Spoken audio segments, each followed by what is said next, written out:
BBC News at 7 o'clock. This is Justine Green. Boris Johnson's former chief advisor Dominic Cummings has harshly criticised the Prime Minister's handling of the pandemic. Giving evidence to MPs, he said tens of thousands of people had lost their lives because of the failure of leadership in government. He admitted making mistakes himself, but was highly critical of those around him, especially the Health Secretary Matt Hancock. Sir Peter Bottomley is a Conservative MP and is also the father of the House, the longest-serving MP. He thinks Dominic Cummings made some notable omissions in giving evidence. It took about 5.5 hours, unless I missed something, for him to mention Michael Gove at all. And yet Michael Gove in his various positions, I would have thought would have been key to many of the decisions. I think Dominic Cummings may have been rather selective. He may have been intending to be very open, but I think he's managed to cast a degree of fog over some things where he should have been clear. The survivors and families of the victims of the Hillsborough disaster have reacted with anger and disappointment after 2 retired police officers and a former solicitor accused of altering police statements were acquitted. 96 Liverpool fans died as a result of the crash at the FA Cup semi-final match at Sheffield Wednesday's ground in 1989. A judge at a court in Salford said the 3 men couldn't be accused of perverting the course of justice by amending statements because the testimonies were prepared for a public inquiry and not for a court. Mike Rainford is a solicitor, represented Donald Denton, one of the retired police officers. The trial should never have taken place at all. 3 men, including our 83-year-old client, have finally been cleared after years of lies, half-truth, myths, rumours, often repeated in the media, with no critical analysis or research.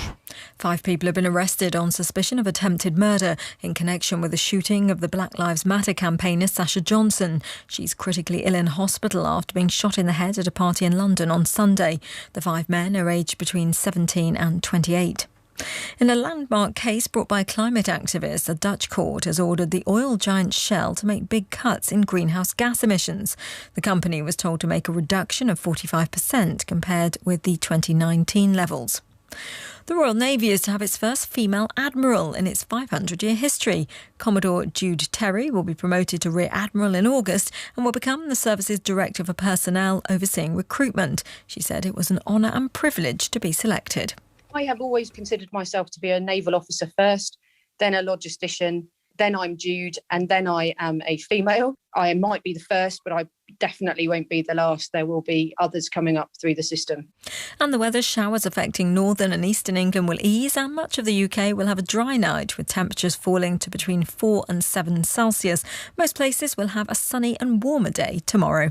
And that's the BBC News. It's 3 minutes past 7.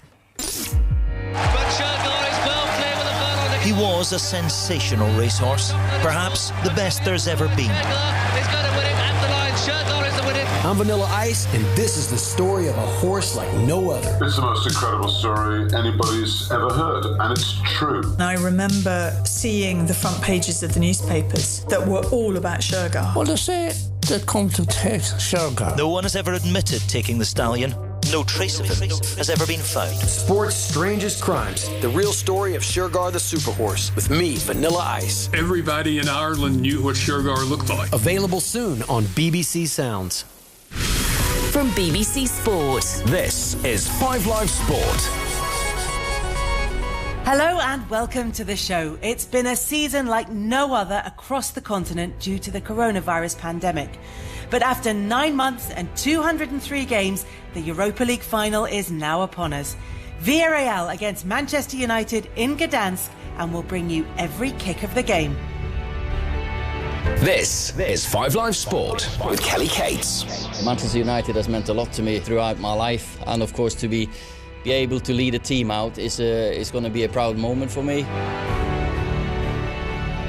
That was lovely, and here's Cavani!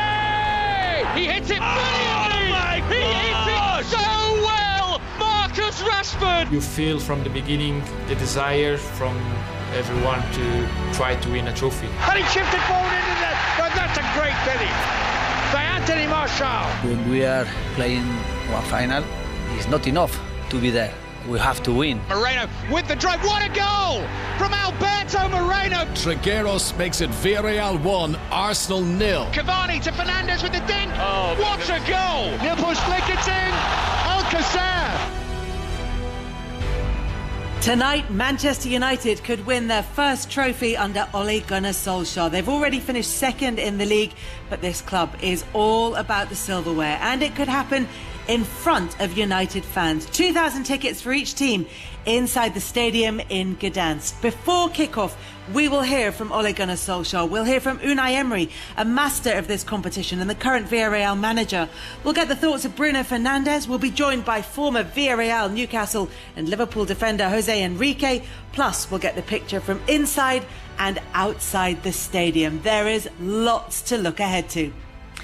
So we best crack on. Commentary is coming up in around about 55 minutes' time at the Gdansk Stadium. Ian Dennis will be taking us through all the drama of the evening. The team news is in, Deno. The big question for Manchester United fans and maybe England fans as well is, does Harry Maguire start? Well, the team news is certainly interesting, Kelly. Harry Maguire doesn't start, although he is on the bench, but certainly Ole Gunnar Solskjaer is going for it in terms of his team selection. Because in the build-up we were thinking, who's going to partner Lindelof if Maguire isn't fit? Well, the answer to that is Eric Bailly. And then we were thinking, well, surely it'll be Cavani with Rashford and Fernandes. But in fact, Fred doesn't actually start the game. So Rashford, Cavani, Greenwood and Fernandes all start. This is the United side. David De Gea is in goal. It's a back four of Wan-Bissaka, Bailly and Lindelof with Shaw at left-back. McTominay and Pogba in the midfield with Fernandes, Rashford, Greenwood and Cavani. Now for Villarreal, they've actually made 4 changes from the side that got that goalless draw against Arsenal to clinch their first ever major European final. And their 4 changes are Foyth, on loan from Tottenham, is actually fit, so he will play at right back. He's missed the last 6 games with a hamstring injury. Baka comes in for Alcácer. Chukezi isn't fit, so Pino will start. And the other change is Capoue, formerly of Tottenham, coming in for the former Arsenal midfielder Coquelin. So Rulli will be in goal. It'll be a back four of Foyth, Albiol, Pau Torres, who's been linked with Manchester United, Pedraza at left back, a midfield of Yeremy Pino, Parejo, Capoue and Trigueros, with Gerard Moreno and Carlos Bacca, the 2 up front. Deno, thank you very much for now. Alongside you tonight, the former Celtic manager Neil Lennon and former Manchester United striker Dion Dublin. Before we get into any of this, there's something we need to get out the way, which is that the last 4 occasions between these sides have all finished goalless. So if we start with that as our base point, anything we get from the game is a bonus, Dion. Kelly, you've killed it. You just killed the game. You've killed the commentary. You've killed everything. The excitement was going to come from me and Lenny. I've popped that balloon, haven't I? That's terrible. It can't be 0-0, surely. This is so important to Manchester United. So important to Ole. This is the best chance they'll get, in my opinion, Kelly. You know, I know that Maguire's not starting, so they will have a few problems at the back, but they've got to get over the line tonight. This is huge for Manchester United, I agree. But in terms of the team news, Dion, that's exactly the point, is that having had these 0-0s in the past, they've got all their attacking talent on the pitch, Manchester United. Yeah, and you know, I think he's done the right thing. Greenwood starting is maybe a bit of a shock, but the experience of Cavani, you know, World Cup winner in Pogba, Bruno Fernandes, these kind of players, the standout, the superheroes of Manchester United, they have to play well tonight. When you get into situations where you're looking towards your best players, your talisman, they have to perform. And everybody else will be looking to them, and everybody else will follow them. I mean, Lenny's been a manager, you know, and he's had players like that. Managing them, Lenny, must be difficult, making sure that they, you know, give you a performance. Yeah, but this is a huge game for Manchester United in the context of, you know, previous seasons. They've made a European final. You know, it's been a long sort of road to the final, and I think now for not just the players, but I think more importantly for Ole, it's a must-win game. You know, to get that first, you know, bit of silverware and, you know, to build on that. He's been really positive with his team selection. I like the team selection. I think it's the best he could have gone with under the circumstances. So, but to be fair, Villarreal are quite positive in their lineup as well, Kelly. So I'm hoping, like the 3 of us, it's not going to be 0-0. I think there's going to be, I think there's going to be goals in this. It was one I had to get out of the way early on. That's not one that we want just before kick-off. But look, from a manager's point of view, Neil, you're sort of picking a starting 11 for this game for Manchester United.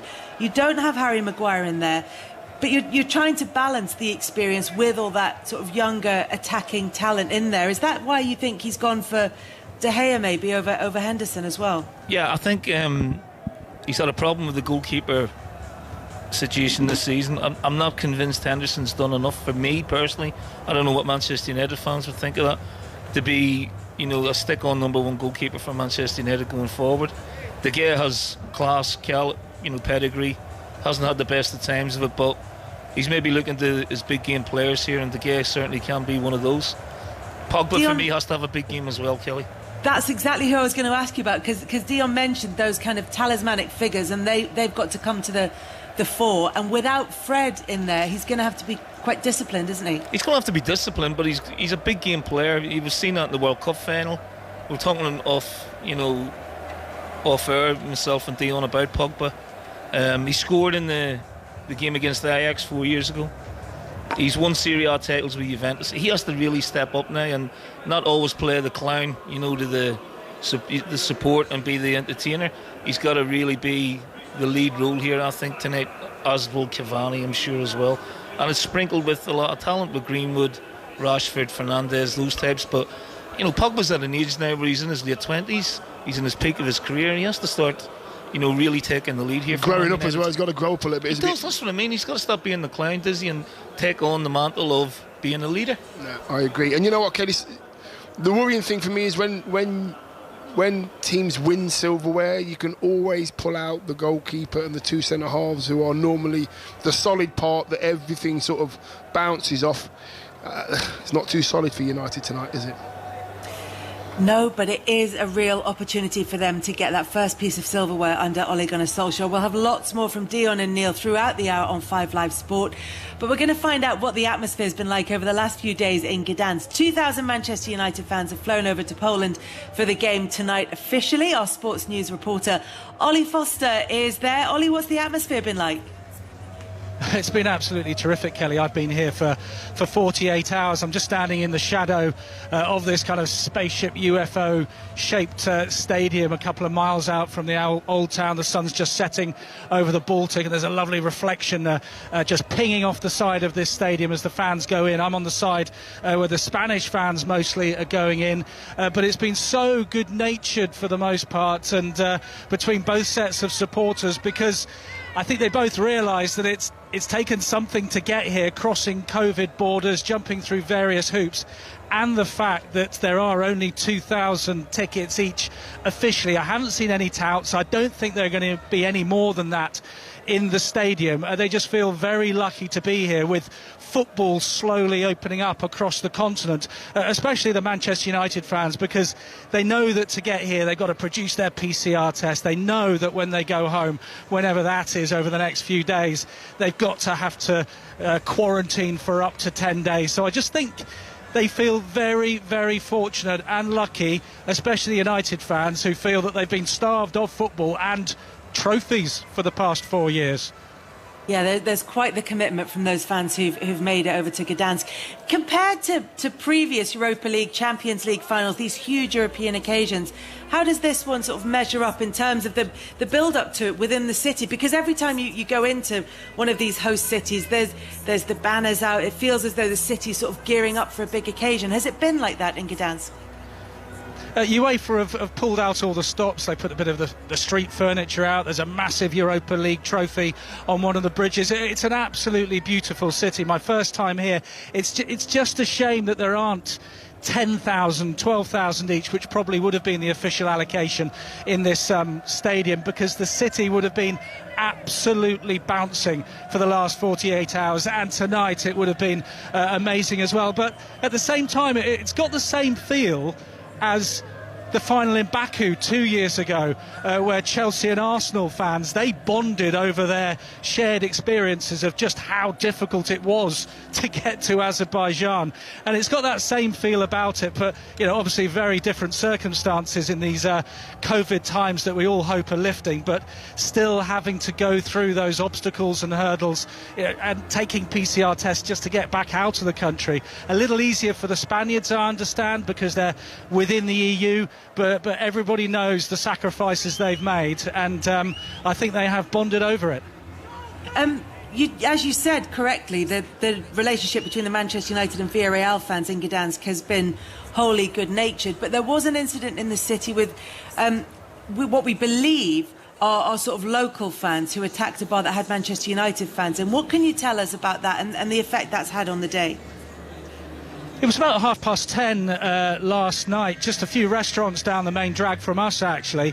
And the mayor of Gdansk has apologised. There were sort of reports that we couldn't verify the footage that we saw on social media, that a gang of local hooligans who were affiliated to the Lechia Gdansk club had jumped on a couple of Manchester United fans at one of these local bars. It was practically empty, and it was just a flashpoint over almost before it started. And I spotted a Manchester United fan today. He had a cut on his head. He was a tattoo artist, says he's going to lose an awful lot of money having to quarantine when he goes home. He had a bit of a gash on his leg, and I said, "Oi, were you involved in this?" And he said, "Yeah, they just set upon us. We didn't see them coming, and I got punched in the head." But it was all over in seconds. No police to be seen, but you just know that they will be vigilant tonight, especially if there are hooligan elements from amongst the sort of the Polish ranks here in Gdansk who try to take advantage of the situation. But certainly I haven't seen any antagonism between the two sets of supporters who are now pouring into this stadium behind me. No, quite the opposite, as you say, Ollie. All the videos that are coming out on social media show Manchester United fans and Villarreal fans in fantastic form, mixing well, and I mean, pretty much COVID safely. So 2,000 tickets allocated to Manchester United fans for the final today. It is a huge occasion. Andy Mitten is also there, editor of the United We Stand fanzine. Andy, you know, as Ollie was sort of explaining, these European away days are all about the difficulties of travelling. They're all about being a fan of a club like Manchester United. So how does it feel like to be there at a European final? Gdansk is a beautiful city, as Ollie said. I don't think that many of the travelling United fans have been here before. I came to Poland in the treble season. The first away game was at Lodz, or Woods, as I think you pronounce it, and Poland has changed an incredible amount since then. It's been good today to see people I've not seen since before the COVID lockdowns. This game has been a long time coming. The final was set for Gdansk last year, and it's been a long road this year. Villarreal have played 14 games in Europe, and they've won 12 and drawn 2. And they've flown more than any other team. They've played in Israel, in Azerbaijan, in Croatia. And for United, I've been going to the games as a journalist, and often I've been the only journalist there. And I was in Rome, and there was me and Ole Gunnar Solskjaer in a room. And he saw me and he laughed at me and said, "OK, who's got the first question?" And obviously it was me. And then he said, "Right, next question. Ollie, where do we go from here?" And it was like that in Granada, in PSG at the start of the season. And United have done well in the Europa League. They've overcome big teams like AC Milan, Real Sociedad and Roma, but it was disappointing to go out of the Champions League to RB in December. But the fans who've made the journey here, they're all buzzing because it's such a beautiful place, just having a little bit of freedom. And I don't think too many of them are thinking at this moment about the 10 days or 5 days quarantine that they've got to do when they get back. No, and like you said, there's almost that sense of having to go through all those processes makes it even more special to be there. And in terms of the team selection, is that what you wanted from Ole Gunnar Solskjaer, that sort of really attacking outlook? Yeah, I think United have got technically superior players to Villarreal. And I went down to Villarreal last week. I spoke to their best midfielder, Dani Parejo. And they've got 3 or 4 United-class players. And Manchester United know too well that Gerard Moreno, the striker, is an exceptional player. And the likelihood of they being able to damage United down the middle. So putting Paul Pogba in that position, Paul Pogba's probably got quicker feet than any other player on the pitch in that position. And Fred has not been playing well. He can't pretend otherwise. And when I was at Villarreal last week, they know that they're the underdogs, only slight underdogs, but they know that Manchester United have got technically superior players, especially in attack. United have just got to turn up. Unai Emery is an exceptional manager for Villarreal. They've done very well to get to this stage. They knocked Arsenal out, and it is a final. And as Ole Gunnar Solskjaer said, things can turn very quickly. A player can get sent off, a shot can hit the bar or the post. So United need luck, and they need to do what they did in Stockholm 4 years ago when they won the last trophy. Jose Mourinho deserves a lot of credit for what he did that night tactically. Let's see if Ole Gunnar Solskjaer can do the same against this very good Villarreal team. Andy, Manchester United fans this season, amidst all the protests against the Glazers, have been very clear that this is absolutely not something that affects their desire for the club to do well, to perform well. But could winning a European trophy in the season where, Manchester United were wanting to be part of the European Super League, could that be awkward for the Glazers, do you think? I think if they win tonight, it will soften the mood. Football fans are football fans. They're incredibly loyal, but elements of them are very fickle as well. But it doesn't take away the hangover of the Glazer ownership over Manchester United and all the money which is taken out of the club. And they've got a real fight on their hands. If they talked about rebuilding trust, but there's never really been any trust between the fans and the owners because they haven't communicated. So that protest, or the feeling behind that protest, that hasn't melted away. But clearly, if United win tonight, it will be I have a much brighter outlook on this season. Solskjaer can quite rightly say, we finished second, we've won the Europa League. I don't think any United fans thought the team would finish as high as second this year. It is still a team in transition, and the Glazers know that they're going to have to back the manager. He needs 2 or 3 top players, Bruno-class players, this summer. It's going to be difficult to bring them in. But if they can beat Villarreal, if you can get a trophy, I think that would really add to the confidence of him and also of his players. And I think fans of every club like to see their team winning trophies. It's Manchester United. Really, they should be in Champions League finals, not Europa League finals. But as a travelling fan, it is far more than just about the game. And the one good thing about the Europa League in normal times is you go to the most fantastic cities. It's a shame there's only 2,000 in Gdansk, and it's the final venue, but it really is a beautiful place, and let's hope the game does it justice. I've also got to say, I spoke to a lot of Villarreal fans today and met some really lovely people. I don't want them to win the game, but they're good opponents, and they're absolutely delighted to be here as well. You wish them well in everything except this game. Correct. And Andy, really good to talk to you. Thanks very much. Thank you. Good to hear from Andy Mitten from the United We Stand fanzine, the editor of the United We Stand fanzine. Well, we can focus more on Manchester United. They do have their chance to win the second Europa League title in 4 years. It could be Ole Gunnar Solskjaer's biggest managerial triumph so far. So how is he going to feel leading the team out tonight? Of course, it's a dream come true. I've been one of them who's dreamt big. And I was naive enough to have in my contract, if Man United came with Molde, if Man United came and asked, I was allowed to go. So that was always a dream of mine. And I've been one of these. I've played football manager and championship manager over the years. And of course, I've always been Man United. So here I am. So it's going to be an emotional moment, of course, but it'll only be a good one if we manage to bring the trophy back. Yeah, I mean, do you know what the emotions will be yet? Or do you think you might not know until you sort of step out? No, I think it'll be the same as when I was a player, because you do your job and you focus on your roles and responsibilities, and you don't think about the consequences. You don't think about what kind of game it is. Sir Alex always used to say, play the game, not the occasion, which is very true, because as soon as you start thinking consequences, or it might just drop your performance with a couple of percentages, but it might be enough to not win you the game. You said it was a dream and that you're a dreamer. Can you remember the first time you would have dreamt of coaching Manchester United in a major final? Oh, probably when I was injured when I was around about 30, when I felt maybe I won't be able to play again. And I thought maybe this life has been taken away from me. Then I started thinking about the coaching. But when I was a kid, I was always on my own, or not always, but plenty of times on my own, scoring the winning goal in a European Cup final, trying to put pressure on myself to, if I score this chance, if I hit the side netting, not even Rinat Dasayev or Peter Shilton will be able to save this. So I've always visualized all these things. And to be honest, when Sir Alex was here, you couldn't ever see him retiring. So maybe I didn't. But maybe after he left, maybe that's the point that you think, there has to be someone else leading Man United. Progress is obviously massively important. Do you think a major trophy can be majorly important in that it can become a physical symbol of the progress that's been made? Oh, definitely. When you get to a final, the last thing you think about is we've just made it to the final, let's go home. You come there, we've made progress, we're a step further than last year, but that only counts if you bring the trophy back home with you.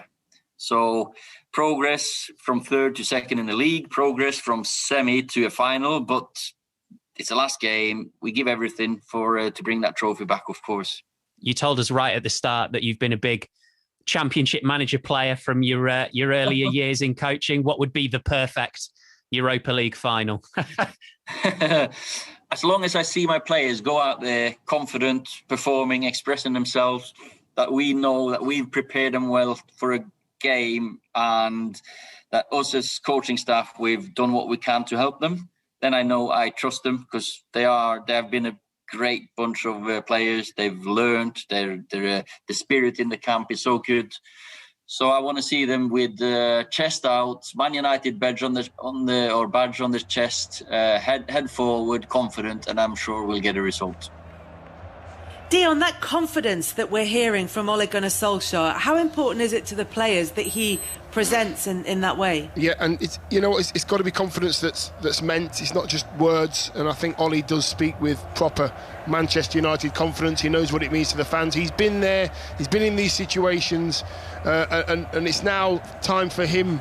Lenny will be able to elaborate on this as a manager better than I will, but he's got to now send those thoughts and those positive physical thoughts and mental thoughts down to his players. Expect this, expect that, deal with the game, not the occasion. He's mentioned that already.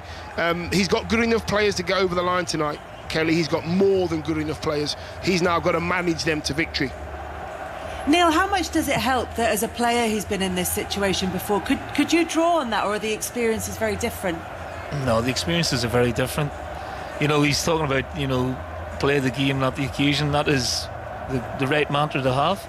But for a manager, it's totally different. He will have that feeling in the pit of his stomach at the minute, and he will be thinking about the consequences.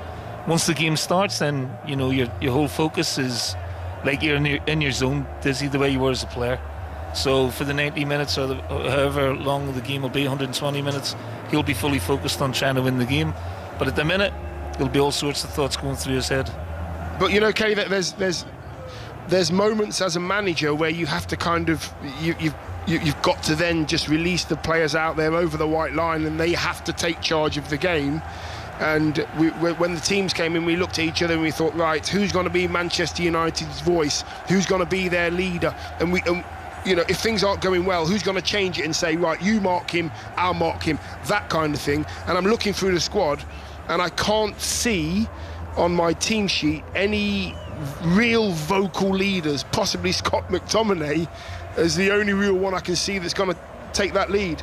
Don't get me wrong, there's experienced players in there, that have been here and done it before, but vocally I start to struggle. Yeah, the ones who, like you said, who give the managers orders on the pitch. Correct, if you like. Absolutely, yeah. But it's a really interesting one, this, for Ole Gunnar Solskjaer, because in one way he's trying to play it down in order to give the players confidence, but there's a couple of things going on. One is the criticism that he's received ever since he got the Manchester United job, the idea that he hadn't quite done enough to earn that position. How much would a trophy help him to kind of silence those critics? I think psychologically for him, and professionally and personally, it would be huge for him. I think there are a lot of question marks still aimed at Ollie, and he will talk about progression, but 2017, Man United finished second, won the Europa League. That's 4 years ago. We got a chance of repeating that. That for me, that's not progression. You know, Manchester United have to be challenging for the Premier League. They have to be getting through the group stages of the Champions League. They haven't done that this year. They can finish the season on a high, which would be a real shot in the arm for Ollie personally and professionally. If not, this is a huge game for him, Kelly. If not, all those questions are going to be pointed at him again, and he's going to have to come up with really good PR to justify it. But he is, though. You know, he's coming up against a manager who knows his competition better than anyone. I agree with what Andy was saying. I don't think, you know, on paper Villarreal have as good as players as Manchester United, but you know, in a cup final of this magnitude, Emery's got the experience, he's got the nous. He got Arsenal to it, you know, in Baku, and alright, they were well beaten, but this must be his 5th final, Europa League final. You know, that experience is massive for those Villarreal players as well. And Kelly as well, when you look at the bench, and as a manager, then he's looked over his shoulder many times as a manager thinking, right, let me look at the bench, who's going to change it for me? And I'm looking at the bench here, and I'm thinking, well, Juan Mata could pick a pass, Daniel James might be able to do something, Donny van der Beek, you start to struggle. Fred's on the bench, Matic is on the bench, and you think, well, where's the real spark from the bench going to come from if the bench is needed? That first 11 that he's picked is their best chance of getting over the line. Kelly, Solskjaer has actually said ahead of kick-off that the reason that Fred isn't starting the game is that he's been injured this week and he only trained last night, so they couldn't take a risk on Fred. So that's the reason why Pogba will play a little bit deeper alongside McTominay, and why we've got Rashford, Cavani and Greenwood all starting with Fernandes behind. Which probably goes along with more what people were predicting we would see from this Manchester United team, but obviously it's been changed by that late injury news, or that Fred being unable to train properly right up until the last minute. Neil, on Ole Gunnar Solskjaer, he made comments earlier this week that along the lines of, you know, your true place in the world is determined by how you perform in the league, that trophies can also almost be a sort of ego boost for managers. That some people may say they were pointed comments, but he said that, you know, progression was measured in performances in the league, and the trophies were just window dressing. Do you think at a club like Manchester United, and you having managed it at Celtic, do you think that's true, or do you think that you need to have that silverware? You need to have the silverware. You know, I totally disagree with what Ollie's saying. At a club like Manchester United, when your career's over, your managerial career, you're judged on not how your team progressed, you're judged on the amount of trophies you had in the trophy cabinet. That was my remit at Celtic, always will be, for any manager walking in the door. That's the remit at Manchester United, off the back of what Alex Ferguson built for 25 years. That's the remit at Liverpool, of, you know, what Shankly, Paisley, Kenny Dalglish, who you might know, and now Jurgen Klopp has built on, what Guardiola's building at Manchester City, and what Mourinho built over the years at Chelsea. You know, Ollie's got to try and get into that bracket. When you're at a top club, Man United is one of the biggest clubs in the world, if not the biggest, you are judged on silverware.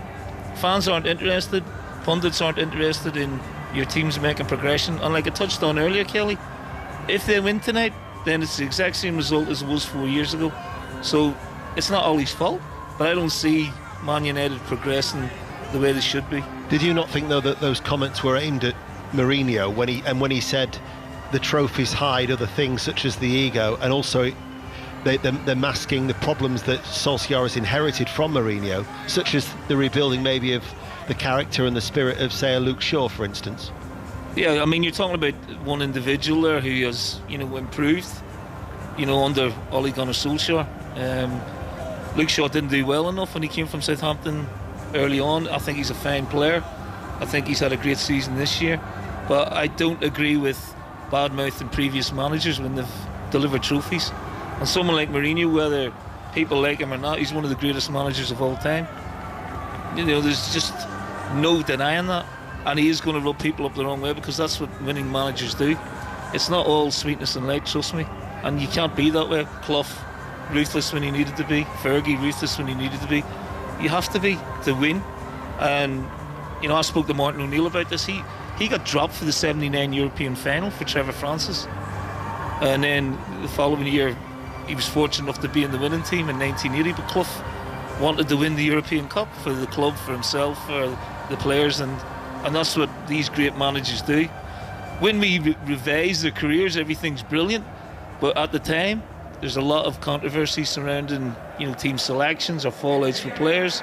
And Mourinho's exactly the same. But in 10 years, 15 years' time, when he's retired, people look back on his career and go, wow, that was pretty special.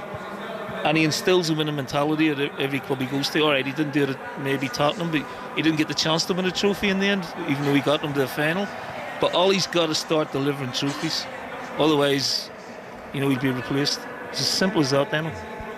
And that could happen for Manchester United tonight in Gdansk when they take on Villarreal in the Europa League final. Commentary at 8 o'clock from that one. But Ole Gunnar Solskjaer, depending on his senior players, to perform this evening as well. We can hear from one of them now. What a season it's been for Bruno Fernandes. 28 goals, 17 assists in all competitions. And he's been telling the BBC that competing for a trophy is why he joined the club. You feel from the beginning the desire from everyone to improve, to be better, to help the team, to get better results, and most important, to try to win a trophy, because I think playing for this team is what it's about. In finishing second, you will have finished in the top four in consecutive years for the first time since Sir Alex Ferguson retired, which seems a bit strange. You're obviously trying to win a trophy against Villarreal. How important is it for Manchester United not just to win one trophy, but to keep competing for trophies all the time? No, this is a signal of improvement from the team, you know.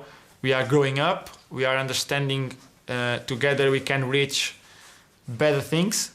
We have the chance this season to win a trophy. I think the improvement on the team, everyone can see it, and everyone in the team understand that. And the most important thing for me for next season is being all together. Club, players and fans pushing all to the same side, because if we push all to the same side, we could reach many good things next season. I'm pretty sure next season will be much better than this one.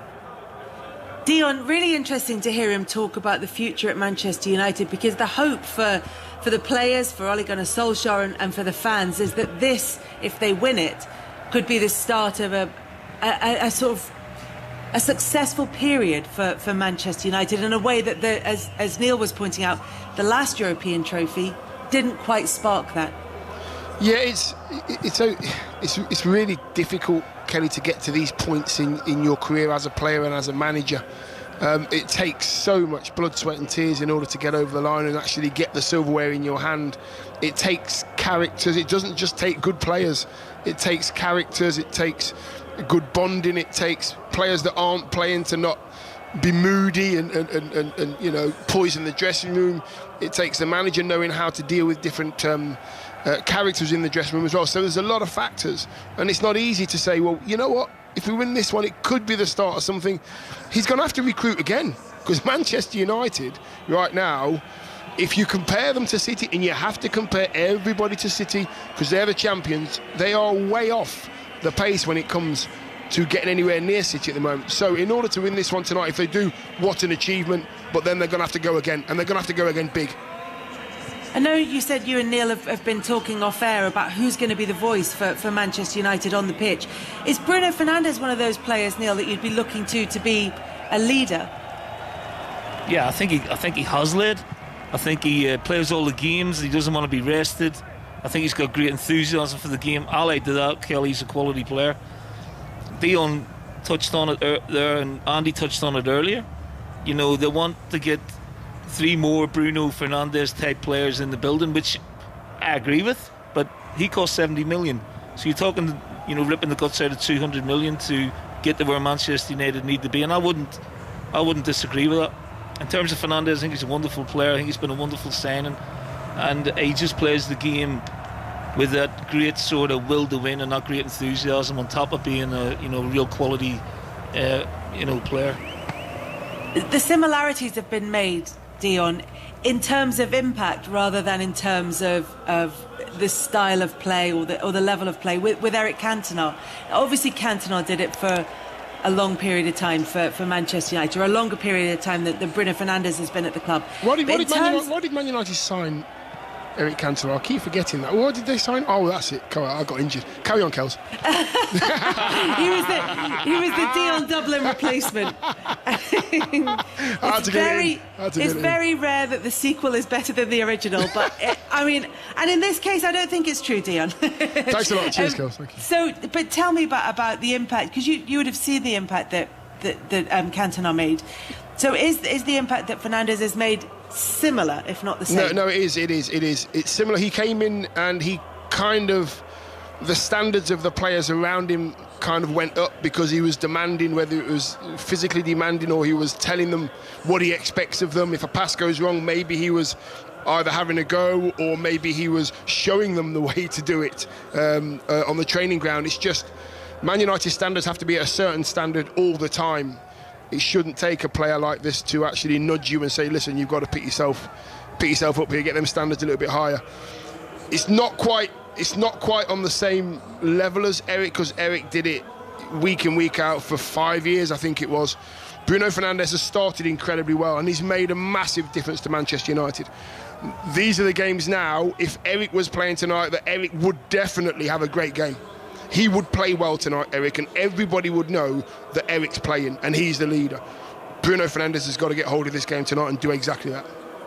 The other player I wanted to ask you about, Dion, particularly, was Edinson Cavani, because he's made a huge impact and Manchester United know now that they've got him for another season, and he's another one of those players who seems to improve the players around him and also delivers.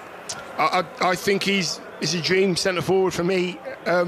Beautiful hair, good looking, everything about him is just absolutely perfect for me. He makes, you know what he does? He's just a natural centre forward that makes centre forward runs. He brings it down on his chest and he gives it to his midfield players and he gets in the box. He's an absolute nightmare for defenders. You know, he's always in their face. You can look over his shoulder and he's gone. For me, one of the best centre forwards that Manchester United have had. And what is he, 33? Absolutely outstanding. 34. Kelly is outstanding, and as a former centre forward, I love watching him play. There's no time for laughing and joking. Very rarely do you see him smiling unless he scored a goal. He scowls at the defenders. They'll see his name on the team sheet and they'll panic now because they know I'm not going to have an easy game tonight. I think Cavani is one of the best we've seen in the Premier League. He has been. I like about him, Kelly, sorry. You know, he makes great runs off the ball. His movement's unbelievable, Dion. See if the ball doesn't come, there's no histrionics. He just goes again and keeps making the same runs. Sometimes he might not be contributing, next thing, bang. Peels off the back of a full-back in between the centre-half and it's a goal. He's got a fantastic work ethic as well for the team. You know what I did see, Kelly, and I remember watching, doing a game at Old Trafford, and I don't know who it was against, but I was doing a game at Old Trafford, and he wasn't playing and didn't come on at all, but he was one of the subs. And there were 6 other youngish players on the bench as well, Daniel James and players like that. And they came out after onto the pitch, the bit that the subs hate, where you got to do a bit of running after the game and all that kind of stuff. All the lads were having a bath, and they were doing box-to-box runs. What I mean by that, they were going from the 18-yard box to the 18-yard box about 10 times. He was in front every single run. You know, at 33, 34 years old, and those kids are having a chat, are just bouncing about. That's why he's played for so long. Not just how good he is, not just he's a physical specimen. Mentally, he wants to be the best at everything. Kelly, you know what was brilliant about that from Dion? Him describing a box-to-box run. I did think, because neither of us ever did one. I thought he was describing it to me, but you're right, he might well have been describing it to you. I always wondered what they were. But the other thing about Cavani is he's got 6 French titles, 4 French Cups, Copa America. He's PSG's all-time record scorer. With him on the pitch, with Pogba as a World Cup winner on the pitch, to have players in there who've already won stuff, is that important, Neil, in your squad? Yeah, it is for the likes of Rashford and Greenwood. Although I love Rashford, I think he's He's, you know, a magnificent player, and I think he likes the big occasions as well. I just want somebody to take the game by the scruff of the neck for Manchester United. You know, I'm hoping it'll be Pogba, you know, because I've seen him do it for his Juventus. You know, I've seen him do it for France, and I really want him to do it tonight. He hasn't really delivered enough for Manchester United, and this is a great stage for him to go and take the game in that central midfield position and show everyone what a super talented player he can be, and stop the histrionics away from the game and just show, you know, Europe what a top player he can be. And it's going to be important tonight because Villarreal, yeah, whether they may be inferior players in some aspects, they're no mugs, Kelly, and like I said earlier, their manager knows how to win this tournament. Yeah, let's talk more about Villarreal. They're breaking new ground tonight. It's their club's first major European club competition final, and leading them tonight, looking for his fourth Europa League title, is Unai Emery. And Jose Enrique, who played for Villarreal as well as Newcastle and Liverpool, joins us now. Evening, Jose. I think you might be muted, so we're gonna try and get your sound back in the meantime. But it'd be interesting to get your thoughts on bringing it Unai Emery to the club and working out if that is the reason that Villarreal have got into that position. Because as Neil was saying, you know, that they are a good team, but to have a manager who has that experience, we talked about the players who have the experience, Neil, for Manchester United, to have a manager who's won it before, how important that is. Sorry, was that for me, Kelly? Yeah. Yeah, sorry. I'll be honest. I was filling slightly while we worked out if Jose was ready, but he is ready and he can talk to us now. We have got everything up and running. Kelly, and good to talk to you, Jose. Even better. And even better. Sorry, guys, even better to hear working. from you. Listen, don't worry. These technical things happen all the time. What I do want to know though is about bringing Unai Emery into the club. If this was the ambition for Villarreal to get to a European final. Yeah, obviously Emery has a lot of experience and more in the Europa League, and at the end I believe he was the right manager for them, and he shows in La Liga. I know they didn't finish maybe where they expected maybe to finish after the investment they had in the summer, but he's a great manager. He's proved himself already a lot, and Villarreal should feel privileged, you know, to have a manager of his stature, you know, to actually try to help them to achieve what they try to achieve tonight, that is try to win the Europa League. And yet, it's not been, what is it, 7th in La Liga this season? Yeah, 7th in La Liga, yeah. 7th, yeah. So have Villarreal decided that the best way to qualify for the Champions League is to win the Europa League? Well, to be honest, I don't believe they thought that they want to finish in that position, but in La Liga this year, like you could see even at the end, Atletico Madrid won it, you know, but then even for the top 4 spot, more or less, Seville, you know, Madrid, Barcelona, Atletico was clear, but the Europa League was very difficult between Real Sociedad, you know, them, Betis was there as well, so it was very, very difficult. La Liga is getting more and more difficult to actually get in the top 4. The 3 big teams that are always there, but the 4 spots, Seville is there now, so it's not easy for them to actually get into the Champions League through the La Liga. So maybe, like you say, maybe the best way for them to actually try to make it, but I don't think it's going to be a very easy game for them tonight, to be honest with you. So how are they performing coming into this game, and how can they, I know you're saying it's not going to be easy, but how can they cause problems for Manchester United? Well, they play really tiki-taka football. You know, it's very Spanish, the players they have. They signed Parejo from Valencia, that is very, in the midfield, very dominating. You know, they have Pedraza playing as a left back, that is doing a really, really good season as well. Obviously, Gerard Moreno, that is the main guy in the team, that is scoring the goals. So they have a good team, and I believe, you know, to be honest, I believe they can do some damage. But physical-wise, I'm really doubting, you know, that they can cope with the physical of United. They have many, many physical players. The Premier League is more physical as well. So it's going to be a very, very tough game that they are not used to play week in, week out. So it's not going to be easy. I remember, actually, United, if I'm not wrong, playing against Celta Vigo a few years ago in a European match as well. And it was so much different physical-wise, you know. So hopefully with the tiki-taka, they can do something against them. But I'm not sure about it today, to be honest.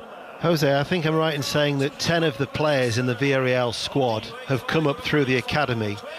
And obviously, over years now, they've punched above their weight in La Liga. and this is their first European major final. Obviously, it's a small town, but give us an indication as to the feeling of excitement for Villarreal and the players who are going to be involved, who've got that close affinity with the club. Yeah, it's like you said at the end. It was a very, very small club before, you know. It's a very small town. If you never seen Villarreal, you will not believe it. No player will actually live in Villarreal apart from the players that are actually from there. You know, it's very, very, you know, no pressure at all as a club. You know, obviously they have it now. They are in the final. They try to win it, but the president, obviously, actually the club that used to be bigger there used to be Castellón. That is the city that actually Villarreal is in, you know. But obviously Castellón is not big enough now anymore. And Villarreal took over. He put a lot of money into the club, and he actually want to do a lot of stuff to try to get trophies to the club, try to finish in the Champions League. This year he took actually 2 or 3 players from Valencia. That actually is the main team in the Comunidad Valenciana, is called, that is Castellón, Alicante and Valencia. So like I say, it's going to be a big game for them. I actually was listening to you guys before about obviously players to have experience to play this type of games. They don't have any. That's the reality, apart from Alberto Moreno, that is actually not playing. So like I say, it's going to be very, very difficult game for them to actually, you know, win it, in my opinion. Hopefully I'm wrong, you know. Guys, I'm a Liverpool fan, so I really hope Villarreal wins, you know. But I really believe it's very, very difficult game for them. Very difficult. Yeah, Alberto Moreno doesn't start this evening, but Gerard Moreno, as you said, does start, and he's been so prolific in La Liga, the top scoring Spanish striker in La Liga. So what can he do against Manchester United? He's so good, you know. For the last 2 years, I remember the first season he arrived actually from Espanyol. They paid quite a big transfer for him, and he didn't do too well, you know, in La Liga, and everyone was doubting about him and everything. Last season he actually did really well, and this season he even improved himself. You know, he's a player that in the box is very dangerous, he's very clever, you know, he's very tricky in the box, he knows what to do. He's left-footed striker, but he can shoot with his right as well. And even in the air, he's clever in the positions to get in the box to actually, it looks like he has smelled where the ball is going to go, you know. So he's a difficult striker to defend, definitely. So he can make a difference tonight. He can make a difference. Jose, who are the players that Villarreal will be looking out for tonight? Are there any special plans that they would have put forward to make sure that certain Manchester United players don't have a game? Which players would they be? What do you mean? I didn't hear you properly. In regards the danger players for Manchester United, will Villarreal have a plan to try and keep them quiet? Oof, I think all of them. You know, to be honest with you, Rashford, Greenwood, you know, Cavani in the crosses as well. He's proved himself even with the age that he is right now, how good he's doing for them. Then in the middle of on the pitch as well, obviously how physical United is, you know, with Pogba in there, you know. Like I said, I don't believe they will specify a player as well. I believe the way Villarreal play, he actually suit the style that United play, you know, because Villarreal is a very open, you know, team that they like to go with the fullbacks going forward, you know, try to actually attack on the wings and try to put lot of bodies, you know, forward. And United, they don't care to sit back and wait and play counter-attacking football. So it's going to be very, very difficult, like I said, for Villarreal. Obviously, like I say, in any football, that you know, anything can happen in more than one game. But even if I don't like to say it, I'm more with United that is going to win today than with Villarreal, to be honest. Jose, I'm sorry you're feeling so pessimistic ahead of this one, but we do really appreciate you joining us this evening on 5 Live Sports. It's been lovely to talk to you. You have to be honest, you know, you have to be honest, and Hopefully I'm wrong, and hopefully they win, but I believe it's very unlikely, in my opinion, very unlikely. Jose, thank you so much for your time this evening. Really good to talk to you. Okay, thanks to you guys. Bye-bye, guys. Thank you. And I think any Manchester United fans listening, if they've had any nerves, it may well just have settled them a little bit listening to that. Deno, just before we start going through commentary, and we're only about 7 minutes away from the game, there's always something strange happens in the build-up on the pitch to these games. What's this evening's performance? What does that look like? Well, it just looked like some dancers to me on a... I mean, I'm not going to... Use all your big words, Deno. It was, to be honest with you, I was trying to work out what the shape was. I think it was an octagon. It was a huge black octagon sheet that's covered the majority of the pitch. I was never good with my shapes and sizes at maths. But it had the Europa League, Gdansk, and then it had the two club crests as well of Manchester United and Villarreal. And we're seeing lots of shots of the supporters getting excited inside the stadium. I mean, they are in the northern Polish city of Gdansk. It normally would hold somewhere in the region of 41,000, but because of the COVID restrictions, it's 25% of capacity, 9,500 fans, 2,000 tickets for each finalist, 2,000 on general sale, and I would imagine that UEFA then gets the remainder of those tickets for the hobnobs. But we're now seeing the players emerge from the tunnel, from the dressing room, and they'll gather and they'll be out on that pitch and they'll be sampling that atmosphere once the dancers have moved away very, very soon. I like that. Just the dancers. That's all. No more detail. They're just knocking out a few shapes. Yeah, they're rocking a few shapes. Dion, look, final word to you before we hand over for commentary. The magnitude of this game for Manchester United after a season in the way that this has been, with 2,000 fans in the stadium, for Ole Gunnar Solskjaer to win his first trophy as Manchester United manager. I just believe it's down to the players. Ole's done all his talking now. The manager can't do any more than that. He's passed on all the information, where he wants them to be in certain circumstances, who you're marking at corners, whatever it may be.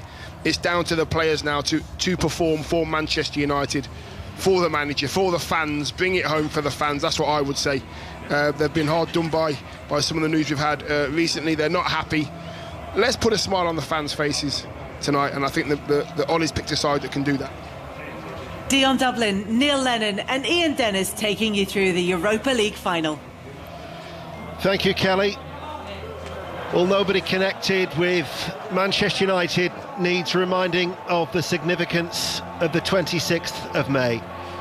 The date is the birthday for Sir Matt Busby, but of course it's also 22 years ago to the day, that dramatic finale in the Nou Camp, and a day that Ole Gunnar Solskjaer, of course, will never forget when they beat Bayern by 2-1.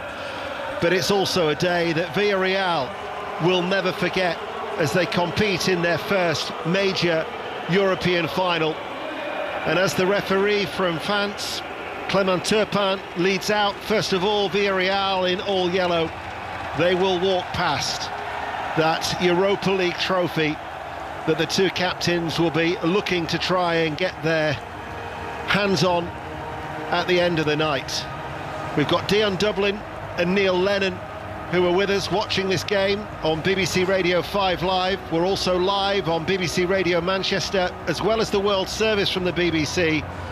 And as they line up in the impressive arena in Gdansk, we'll run through the two teams in a short while. Neil, of course, you've played in a UEFA Cup final. How are these players feeling right now? Well, there'll be a little bit of nerves, but we're feeling great. We'll be really looking forward to the game now. It's, as Dion touched on earlier, all the prep work's been done, and both teams will be highly motivated. For some, it'll be, the pinnacle of their career so far to play in a European final. For others, they've been there and done that. And, for Villarreal, the first European final will be a huge amount of source of pride for each individual player in that Villarreal team.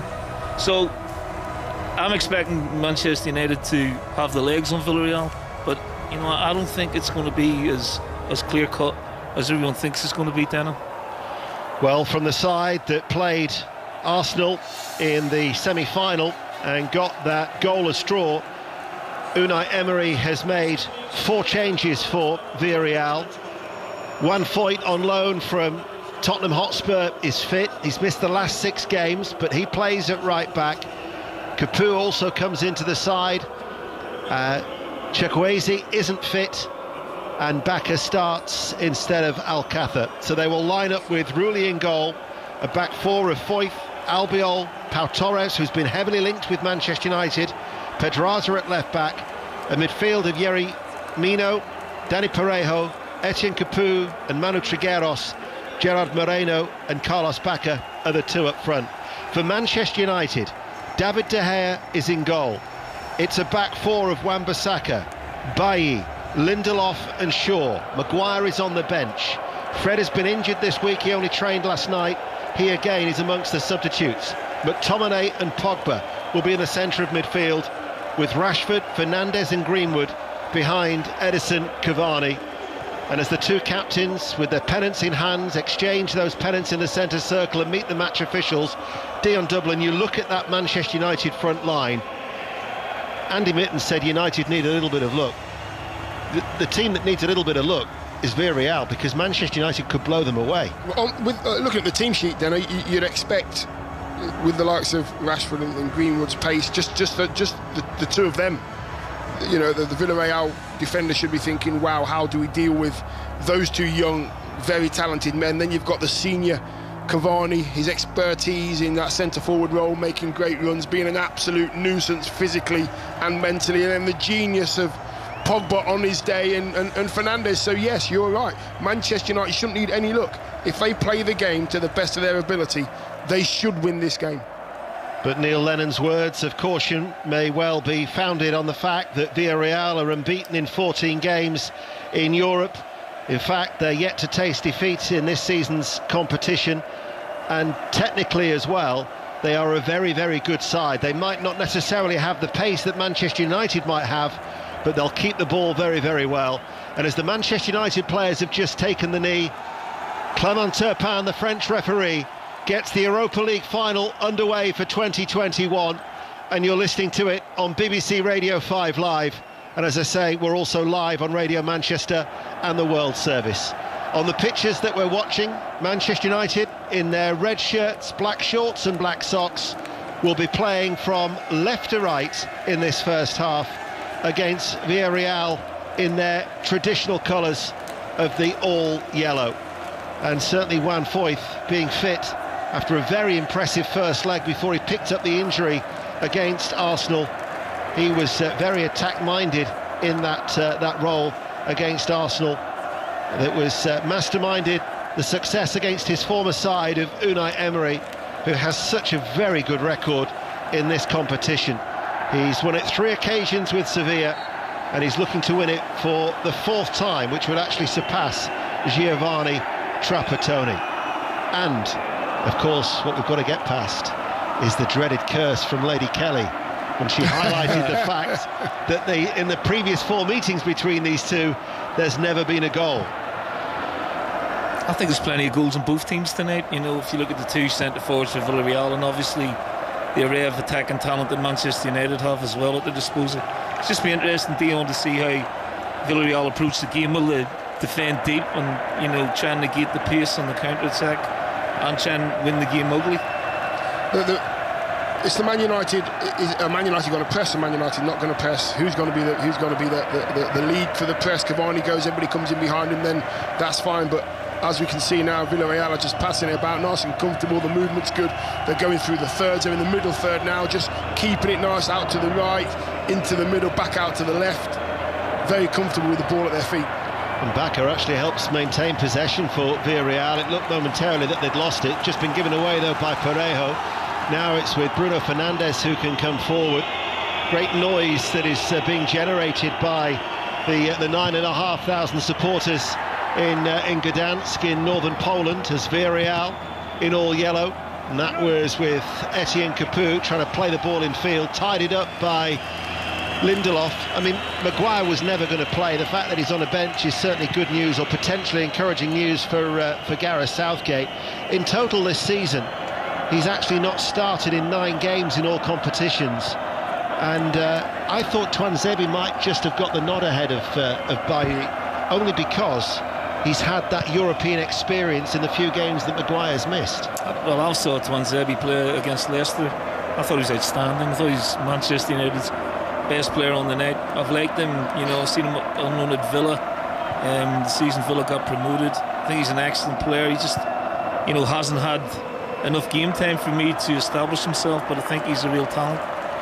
Eric Bailly, who Manchester United signed actually from Villarreal, only had the 1 season in the the club on the east of Spain, just shy of 50 appearances that he made before he joined Manchester United, and of course last month he'd signed that new deal to stay at Old Trafford until 2024. Foyth with a throw on the right-hand side, looking for Trigueros, cut out by Greenwood, back to Wan-Bissaka over the halfway line, nudges the ball then for Greenwood, and Wan-Bissaka runs ahead of him on the Manchester United right. Greenwood plays the ball back. Bailly, who we've just been talking about. Lindelof now takes over into the Villarreal half. Out to Rashford left-hand side. Shaw goes on the overlap. Pogba's up with him almost by his side. Back to Lindelof once again, and Villarreal have every yellow shirt back behind the ball in these opening exchanges of the Europa League final, brought to you here on BBC Radio. 4 minutes played, 0-0. Wan-Bissaka controls the ball on the right touchline, plays it along the ground towards Greenwood, being held by Parejo, wriggles free, back towards Pogba, 35 yards out from goal, out towards Shaw. Nice steady tempo from Manchester United. Shaw again bombs forward, Rashford tries to find him, cut out by Foyth. He darts after the ball. Lindelof now comes under pressure from Foyth, wraps a leg around the Swedish international, and Manchester United are being forced back. What have you made of the start 5 minutes in, Dion? You know what, I think Villarreal have done well, that they're kind of forcing Manchester United to play slowly. Manchester United aren't very effective to play slowly. They want to go quick, they want to do counter-attacks, and just forcing them to slow it down and to go from left of the pitch to right to the pitch, big switches, and Manchester United now are having to think about how to play this game. McTominay, Lindelof comes onto the attack, Shaw stays out wide, left-hand side, Shaw's first-time ball played in low, Cavani gets on the end of it, but his first touch is a diagonal one to take him away from goal, and in the end it's run out of play for a goal kick. In many ways, that goalless draw that they had at Arsenal was their first in 21 matches in European competition since they played Glasgow Rangers in 2018. But the way that they dug in and they defended and restricted Arsenal to few opportunities might actually set them up quite well for this game, Neil. That's what I mean. I don't think they're any mugs, and I think if you look at their defensive record throughout the tournament, it's been pretty impressive. Dion's right. They are sort of setting their stall out to defend deep. My problem with that is, do they have an out ball then, Dion, to get out? They're going to have to play their way out, and it's going to be a long way up the pitch for them without any sort of pace in the wider areas. You know what, they're leaving Marino up front on his own, and even if you do get the out ball out and he does hold it up, you've got to be very, very quickly in getting in and around him, because Manchester United are, and how they should do as well, one defender in front, one defender behind when they're in possession. Former Celtic teammates Dion Dublin and Neil Lennon watching this game on BBC Radio 5 Live, and Neil's right about Villarreal's defensive capabilities in this season's competition as the ball is pulled back to McTominay, and McTominay drags it wide, right-footed, well off target, out for a goal kick. They've kept 7 clean sheets, which actually is the joint most in the Europa League this season, although their goal came under threat then. Yes, Rashford, he's got that dynamism and end product as well.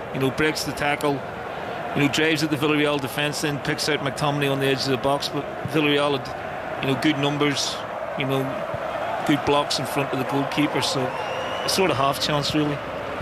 So he pulled it, didn't he? Sorry, Dano, he pulled it, didn't quite catch it there, McTominay.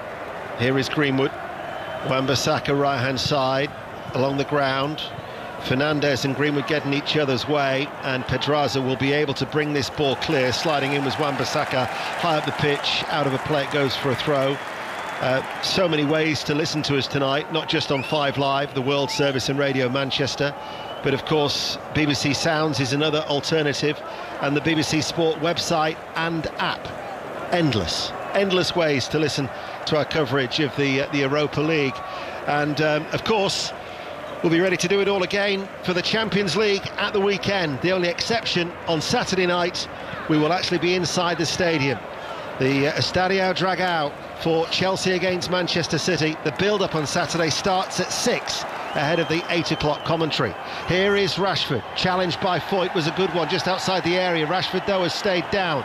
Here is Moreno turning, 360-degree turn, but the French referee has blown his whistle. Villarreal player is down, and it's a head injury, and that's the reason why Clement Turpin has stopped play, 0-0. 8 minutes played. Pogba was right in there, Dano, and shouting for the referee to come over. So looks like it could be a real bad knock to the head for the Villarreal player. We'll see it again. That's the tackle. Oh, that was a foul. That was a foul by Foyth on Rashford. This is going to be interesting for Manchester United's mentality. They've got to show patience now. You know, they've got to be switched on with set players against. But the game's there for them. Villarreal are obviously quite happy to defend in the final third of the pitch. Manchester United just have to show maturity now, make sure they don't get frustrated, take their time and try and get the goals if and when the opportunity arises. But they must, you know, keep their mentality strong throughout this game. The Villarreal player is down, is actually Juan Foyth. He stood on the ball, and as a result it threw him off balance, and then his momentum took him forward, and his head has caught the knee of Paul Pogba. And Neil quite rightly says that he then brought the attention to the referee, but already the stretcher is being called for, and for a player who's only just returned after an absence of 6 with a hamstring injury, the last thing any manager would want is to be forced into an early change. Yeah, you know, it's quite a bad clash on his knee as well. He's up now on his feet, which is good to see. That the stretcher is there by the side of him. The physio's dealing with what looks like a bloody nose or some kind of cut. We can't see underneath that sort of big bandage that he's got on his nose area. You can also see at the side of his eyes come up, actually, hasn't he, on his right side? You can see it's kind of swollen. It's just the bruise is on its way, and having hit my head many times, whether it's with another player's head or an elbow, you know, it's sometimes you get that delayed kind of reaction, and the bruise comes out. And Pogba knew straight away. Players know when there's been a real bad collision. Is that why Neil calls you dizzy? Yes. Can I tell you a true story? Go on. The game's restarting, and I'll tell you about it in a bit. OK, well, keep that one on hold for the next stoppage. Play is back underway. Foyth, though, is still getting treatment. Temporarily, Villarreal are down to 10 men, 0-0. BBC Radio 5 Live. I think he's just trying to stem the flow of blood as well for Juan Foyth. Pau Torres back to the goalkeeper. Geronimo Rulli, who is the cup goalkeeper, hardly plays in the league. Argentinian international as backer, keeping the ball in play but only presenting it towards McTominay. Now with Paul Pogba, chips it forward. Greenwood controls the ball, right hand side of the penalty area, plays it in low, and Capoue was back there helping out, turns it behind for a corner kick. 11 minutes played. It was a great ball, wasn't it? It was a Pogba who played that to Greenwood. And Capoue does really, what a ball by Pogba, outside of the foot, chipped straight to the feet of Greenwood. Great defending from Capoue though, because Cavani was waiting for a tap-in. Good player from Manchester United there. So Manchester United have a corner on the right hand side. 12 in the 12th minute, sure to take it, left-footed, headed out by Moreno. Teed up now for Bruno Fernandes, plays the ball back in, over the top. Pogba, was he offside? Yep, the referee. OK, true story time. Dion would have been at Cambridge, that was a crew. Me and him sort of had a clash, accidental. And I played on, it was first half, played the second half. And driving home, I could not remember a minute of the second half. No, really? Yeah, I think it was 1920 at the time, and you were at Cambridge and I was a crew. Before you went to Man U. And I remember, getting in the car and going, did we win that game? Or I couldn't remember a thing about the second half. It's a true story. Yeah, I don't think I ever told you that. No, I didn't know about that. And that's the scary thing, Deno, from when me and Lenny were playing. Everybody's had these bad head injuries and bad head clashes. This is why we have to take this situation very, very seriously. Well, the reason we're talking about that is that Juan Foyth has now got his head bandaged, fresh shirt being placed back over that head, and he's going to be fit to continue. And they're going to be back up to their, in fact they are now back up to their full quota of 11. He only played 32 appearances for Tottenham in his 4 seasons. This actually is his 32nd appearance for Villarreal, so he's getting plenty of first-team experience out in Spain. We'll wait to see where his future is, whether he stays out in Spain or whether he's part of whoever is the new manager of Tottenham Hotspur for next season. 13 minutes played. Villarreal 0, Manchester United 0. McTominay now has the ball in the centre circle. Manchester United are playing from left to right. Shaw over the halfway line along the ground, finds Rashford. Interception, though, came back from Jeremy Pino, cleared then by Albiol. Up in the air it goes, flicked on. Shaw then got a little knock on the head as well there from Jeremy, and that'll be a free kick to Villarreal. They have done their work, Deno, because going down the left-hand side, when Marcus Rashford gets the ball, Foyth, he's on his own, he's one-on-one. They have made sure that Marcus Rashford cannot come on his right foot and get that shot off. Capoue might be sitting in there to block that off, and he's forcing Marcus Rashford to do something different rather than shoot. It's the same on the other side as well with Pedraza and Greenwood. We know Greenwood likes to come off his right foot onto his left. They're doubling up. They know exactly what they want to do. You look through this Villarreal starting 11. They've got 8 internationals in the 11. And then even those who are not capped, Trigueros has been a very highly consistent midfielder for them. Pedraza, who's playing at left back.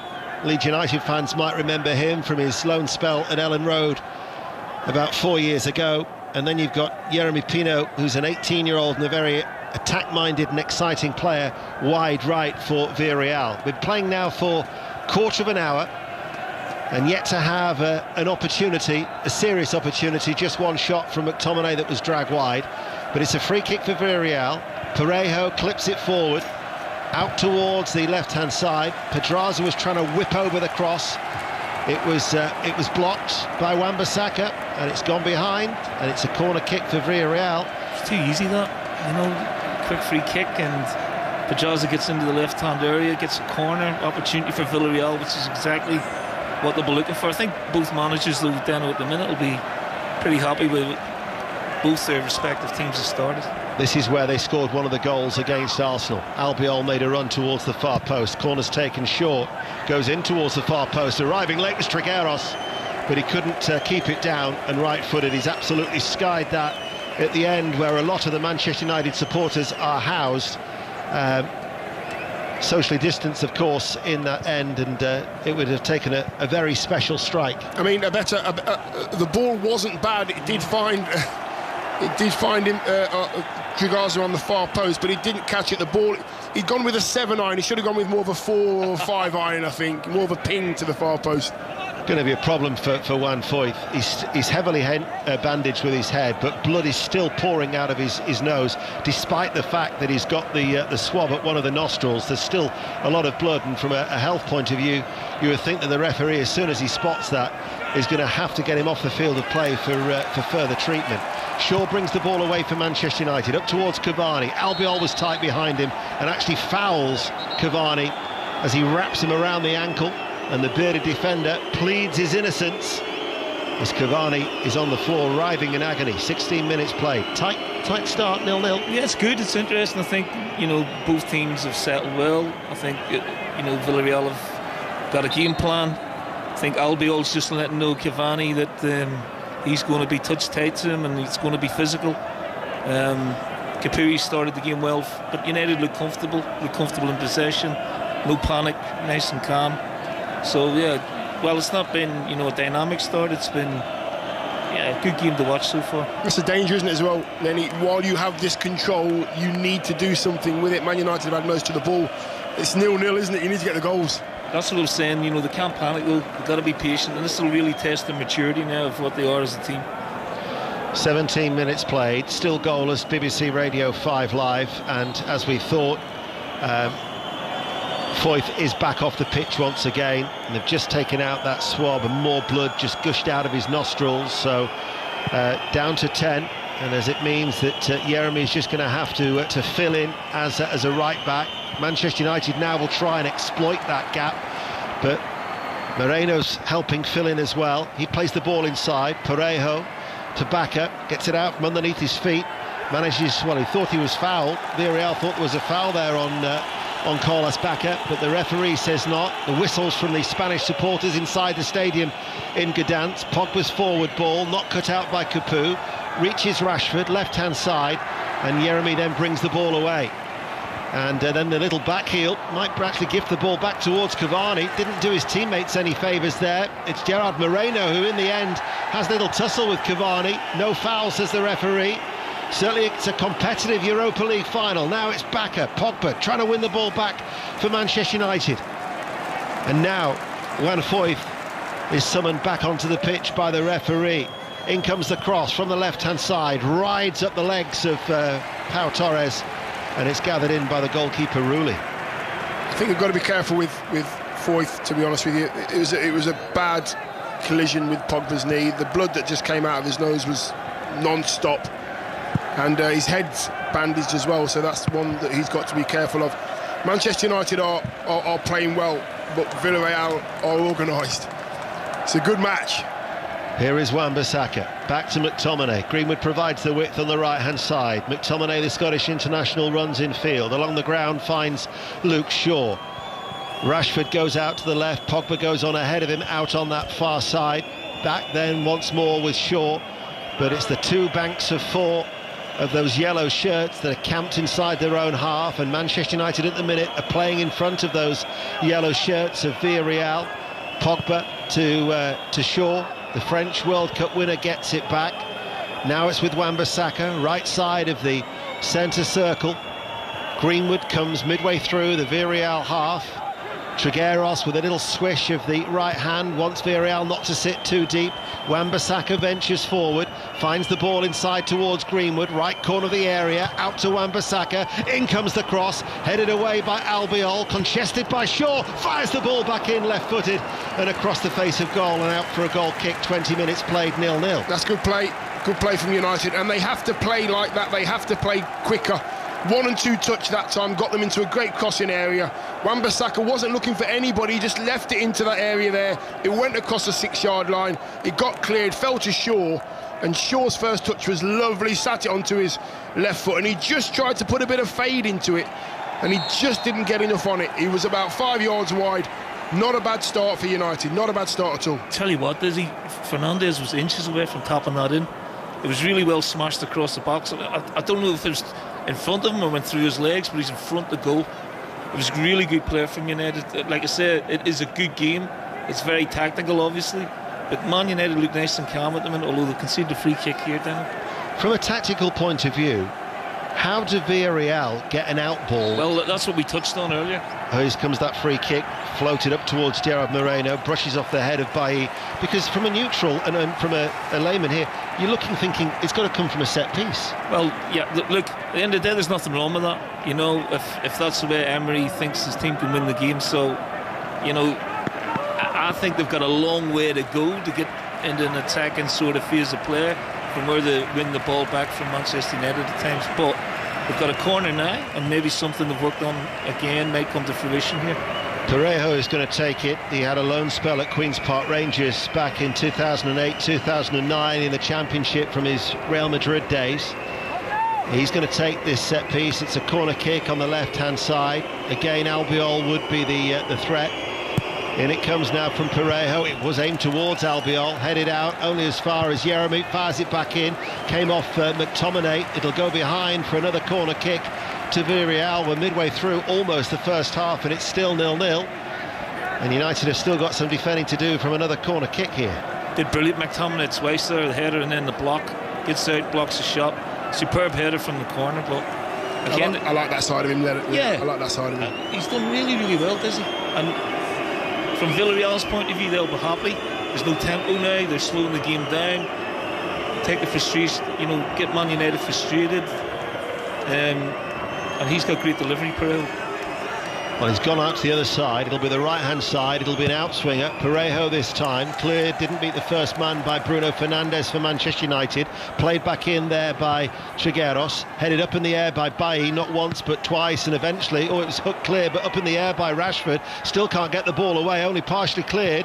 Backer with a wonderful cross back in, and then the header over the top by a tumbling Pau Torres off target. And it's 0-0. Was that a Rabona cross we've just seen there? That was outstanding. That is an amazing piece of skill there from Bakker. Right foot behind the left foot, going down the left-hand side. There we are, watching it again. Chips it to the middle of the goal. It's an absolutely fantastic cross. Just couldn't get his teammate on the end of it. Couldn't get him hitting the target on this occasion. But Villarreal, the more you give them the ball, the more they look comfortable. Manchester United now might try and hit them on a little bit on the break because they've got some areas to run into now. Greenwood plays it and hoists the ball out towards Cavani. Cavani's touch, up into the air it goes. He was looking towards Rashford, but it went up rather than across, and it was gathered in by the goalkeeper Rulli. But that was probably the first opportunity where there's been spacey for them to attack. A little bit open there, Villarreal on the counter. First time Man United have exposed that. I think he should do better, Cavani. It's shot comes in from distance, saved by Rulli. It was an unbelievable ball from Greenwood. If he takes his left, he might get a shot on target there, Cavani. But game's opening up a little bit now, which is obviously better for Manchester United. 24 minutes played. Villarreal 0, Manchester United 0. Albiol to Foyth. Strokes the ball back towards his goalkeeper, all in orange, and now towards Pau Torres. There's talk that he's got this £50 million release clause that Manchester United are going to try and activate. We might be seeing more of Pau Torres, who, when we said to Jose Enrique ahead of the game, 10 players have come up through the academy system. He was actually born in the town of Villarreal, and he is one of those players who's come through the youth system. So what a proud night it will be for Pau Torres, who this week was named in the Spanish squad for the Euros, which of course comprehensive coverage on BBC Radio 5 Live and BBC Sounds to come. But this is the Europa League final, and it's still goalless. Pogba scored 4 years ago in Stockholm against Ajax. Wan-Bissaka right-hand side to Bruno Fernandes. Wan-Bissaka gives the ball away. Albiol clears it for Villarreal, and out it goes for a throw. And still, these two sides are yet to produce a goal. And the referee's letting a lot go, isn't he? The referee's a few physical challenges, a few, accidental bumps and challenges, and he's not even bothering. He's just waving his arms away as for sake, get yourself up, lads. I'm not going to be blowing the whistle all night for you guys. He is one of the officials for the forthcoming Euros. He's been an international referee since 2010. As Bailly out to Wan-Bissaka, red shirts, black shorts, playing from left to right. McTominay over the halfway line for Manchester United, but again, every player is back behind the ball for Villarreal. Lindelof along the ground, finds Shaw, left-hand side. Rashford back to the Swedish international. Now it's with Rashford once again, almost standing still, hits a diagonal ball. Wan-Bissaka takes it high on the chest, brings it under control, level with the penalty area right-hand side. Ball won't go with him in the wet conditions, just a little bit sticky there on the surface in Gdansk. McTominay back to Pogba, chips the ball forward, and Bruno Fernandes jumping into Rulli, but a confident take by the goalkeeper. Yeah, you know what, I just think United need to, I can see Bruno Fernandes now, he wanted to try and get on the end of that, he had to pull out at the end. Keeper was comfortable with the catch, and Bruno tries to get out the way, but I just think United move it a bit quicker, 1 and 2 touch. I believe they'll be able to create more chances. Here is Pogba, caught in possession by Yeremy Pino. Now it's with Moreno over the halfway line, passes the ball now to Yeremy, who's running forward, and he shoots, and he's dragged his right-footed shot wide from the edge of the area, and it was no real threat to David De Gea, but it will still go down as a chance nevertheless. It's sort of a half chance, really. Yeah, decent little break from Villarreal. Pogba got his pocket pinched and the break on him, but again, no real threat to De Gea. Dion touched on United moving the ball quickly, he's right, and I also think Fernandes could do become a little bit deeper and sort of, making a 3 against 2 against their midfield and getting him on the ball on the half turn, because at the minute it's side to side and in front, and they need that sort of penetrating pass to break the lines for Villarreal, and that's where Fernandes has to come and join in at times. We're approaching the half-hour mark in Gdansk. Lindelof to Luke Shaw. Rashford's gone on a dart ahead of him on the left-hand side, but Shaw opts to go back to Lindelof. Spanish voices that you can hear, all decked out in yellow on a grey, drab evening in northern Poland. We can see the rain falling on the pitches that we're watching as David De Gea, that wasn't the best clearance, straight to Trigueros. Parejo gives it back to Trigueros once again, central position, threads it forward. Here is Gerard Moreno, and as it was played into him, he couldn't control the ball with his left foot. And David De Gea now will pass the ball out from inside his 6-yard area to Wan-Bissaka, but he comes under pressure from Trigueros straight away. They're trying to beat the press. McTominay opens up his body, and now Pogba takes over. But didn't beat... it was Moreno actually struck his rib cage and rebounded back towards him. As Cavani now has just given away a foul. He's just getting a talking to from the referee. It's just sloppy from Manchester United for the first time really in the game. De Gea sort of miskicks his clearance, and Pogba's got time on the ball, and that's part of this game he has to take out. He tries to hit a long diagonal but smashes straight into the Villarreal player. Gives Villarreal possession. Now they've got a free kick. They can load it up again. That's what Villarreal want. Parejo with a free kick for Villarreal. It's curling its way forward, and Gerard Moreno has got on the end of the free kick, and Villarreal have taken the lead just before the half hour. Villarreal 1, Manchester United 0, and in their first major European final, Gerard Moreno becomes the joint leading all-time goal scorer for the club on a night that he will never forget. Villarreal 1, Manchester United 0. You know what, it's okay having all the possession. I mentioned it to Lenny before. It's okay having that. I'm watching the free kick here. The line's fine. There's nothing wrong with Manchester United's line. It's just that I think is it Lindelof? The player that Lindelof, I think it must be Moreno. Yeah, it's Gerard Moreno. Look, he pushes Lindelof off. He wants it more. Not strong enough for me, Lindelof. You've got to do more there. You are the central defender. Keep the ball in front of you. Don't allow it to go behind you. It's a good finish, it's a good cross, and they've been resilient, and they've got the lead. It's exactly the way they've played the game, to be honest. It's exactly what they wanted. They know that they're not going to outrun Manchester United, so they've been concentrated, good shape about them, and scored exactly the way we thought they might do from a set play. It's poor from Bailly and Lindelof that they've let the gap become too big. Moreno's movement's good, but it's just a decent ball into the box, and Lindelof, you're spot on, hasn't dealt with it the way he should have done. Didn't seem to be the cleanest finish either, did it? Doesn't matter, Dano, does it? No. That's the thing, Dano. If he'd have caught it clean, it might have been saved. As a forward, anybody in that position, doesn't matter. Well, we said that their threat would probably only have to come from a set piece, the way that they've been defending deep. And Gerard Moreno, with his 30th goal of the season, the best form of his career, and it means that he now equals Giuseppe Rossi, the former Manchester United player, as the joint leading all-time goal scorer for Villarreal, taking his tally to 82. Manchester United, however, remember, have made a habit of coming from behind to win games in the Premier League this season. They've won 10 of 15 after conceding first in the Premier League. They're going to have to try and transform that form now to the Europa League, because they are behind.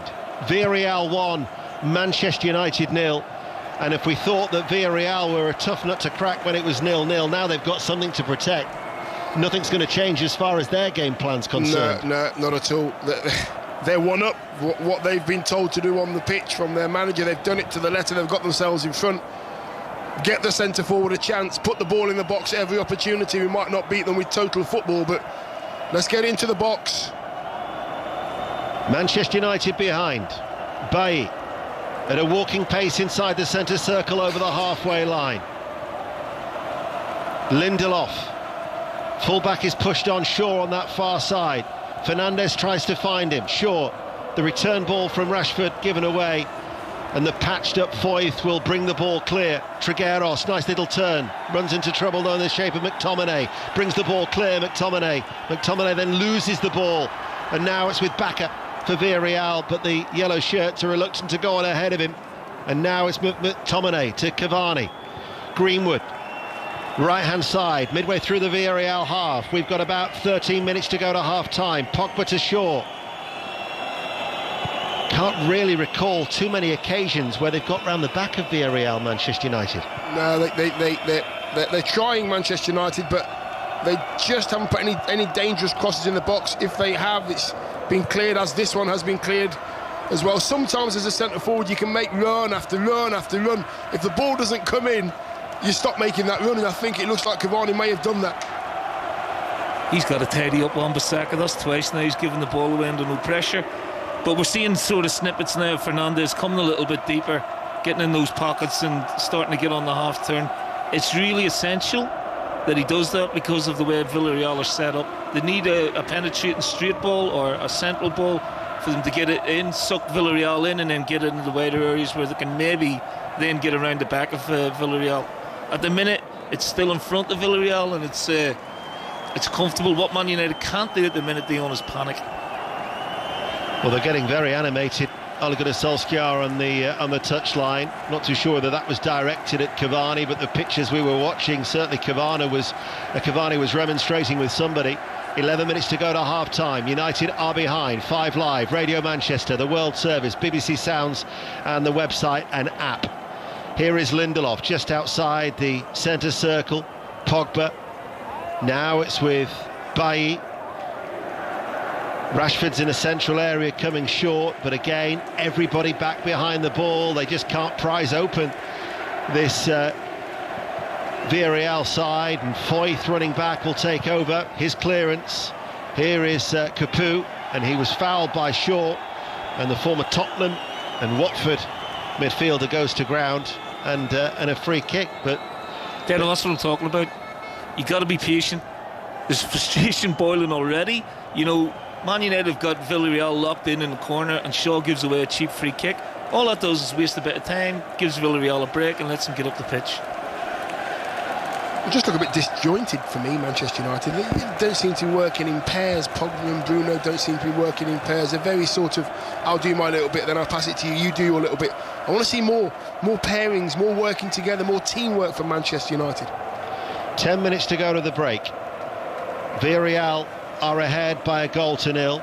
They have a throw on the right-hand side that Foyth is in no real hurry to take. Not much movement from the yellow shirts for the on-loan Tottenham defender, the Argentinian international, as Pogba now has it, and Pogba will win a United throw off the legs of Yeremy Pino. But it's still midway through their own half, and they go back to Lindelof. Lindelof then to McTominay, comes under pressure, turns and plays the ball out by Greenwood towards that far side to left for Shaw over the halfway line. Fernandes and Rashford are ahead of him. With the aid of a deflection, it reaches Pogba, headed away by Pau Torres. Little flick inside by the goal scorer Moreno, didn't quite come off. McTominay now to Wan-Bissaka, running forward. There's Wan-Bissaka's cross. Albiol holds it away, brought down off the chest there by Moreno. He holds on to the ball, tries to pass the ball towards Pedraza, but Wan-Bissaka was there to cut him off, and Manchester United have the ball back. McTominay now comes forward. It's a strong run by McTominay, right-hand side of the penalty area, but he drives his cross behind the goal and out for a goal kick. 9 minutes to go to the break, 1-0 to Villarreal. It's better from United though, you know, for the last 2 or 3 minutes they kept it, they moved the ball quicker, it looked more like Manchester United. Wan-Bissaka being more and more positive, putting a great ball in the box, Bailly being in the right place at the right time. So much better. I'm looking at Cavani here, he's frustrated because there's not much that's come in the box of quality. Gary's just passed me a note, our producer, after 4 goalless draws between the two. It's the first goal in 389 minutes of football between Manchester United and Villarreal. I'm glad that UEFA worked out the sums rather than myself. As Rashford now is forward for Manchester United. They're looking for the equaliser. Rashford, left-hand side, tries to stroke the ball in towards Cavani. Cleared, though, by the Villarreal defence, and it goes all the way through to David De Gea, who pushes the ball forward towards Lindelof. The full-backs are forward and quite wide for Manchester United. Here's Shaw on the left-hand side. Rashford's ahead of him. Holds on to the ball. Rashford now takes over. Passes the ball towards Shaw. Gets round the back. Cuts it back off the legs of Albiol and up into the arms of the grateful goalkeeper, who dives forward. Manchester United struggling to carve out opportunities. It's just the final ball, though. There's a great bit of movement between Shaw and Rashford. That, you know, move we see a lot where it goes wide to Rashford. Shaw makes the inside run. Lovely weighted pass to the byline, but just the final ball was poor. You know, there are enough people in the box. I still want to see Fernandes have more of an impact on this game. You know, it's tailor-made for him, with Villarreal defending the way they are, but he's finding it difficult to make an impact at the minute, and if it's not going to be him, then one of the wide men need to come inside and join in. Here is Bailly running forward. Neil Lennon and Dion Dublin are with us here on BBC Radio 5 Live, and we have 7 minutes to go to half-time. Manchester United looking for an equaliser in the Europa League final. McTominay under pressure from Bacca, got a foot into the challenge, goes out towards Lindelof on the halfway line. The whistles from the Spanish supporters as Bailly, former Villarreal player, at a walking pace midway through their half to Wan-Bissaka on the right-hand side. Back with Bailly once again, preferred in central defence to partner Lindelof, who's on the ball now instead of Tuanzebe. Harry Maguire's on the bench. Shaw, England international, left-hand side. Rashford runs towards him, they work the 1-2. Shaw with the cross, Albiol stretching his header out towards Wan-Bissaka, edge of the area, hard for him to control. Bouncing ball, might have touched his shoulder on one occasion. Eventually Manchester United get it back with Bailly to Wan-Bissaka, but again every yellow shirt is back, looking to close down Manchester United. Rashford, Lindelof pushes the ball out towards Shaw. Rashford goes on ahead of him, left-hand side of the penalty area, down towards the byline, and Cabu just about has kept that ball in play. He comes under pressure now, and his clearance will only go as far as Pogba. They can't get out Villarreal. Manchester United, Pogba to Rashford, threads it forward towards Cavani. Pau Torres is there, Cavani gets it back, but there was Parejo just at the right time for Villarreal to cut out the ball that was intended for Rashford, and now Villarreal protecting that slender lead with Gerard Moreno out towards Jeremy, and from a tight corner. They've kept the ball very, very well in those circumstances. Listen, you know, even though Manchester United have come into the game in the last 5 minutes, have taken charge of the ball, they've moved it really well, a little bit quicker, getting more joy. Villarreal have defended really well, they've got into good pockets, they've made sure that United have taken the difficult way round rather than going through the heart of the side. Very, very organised side.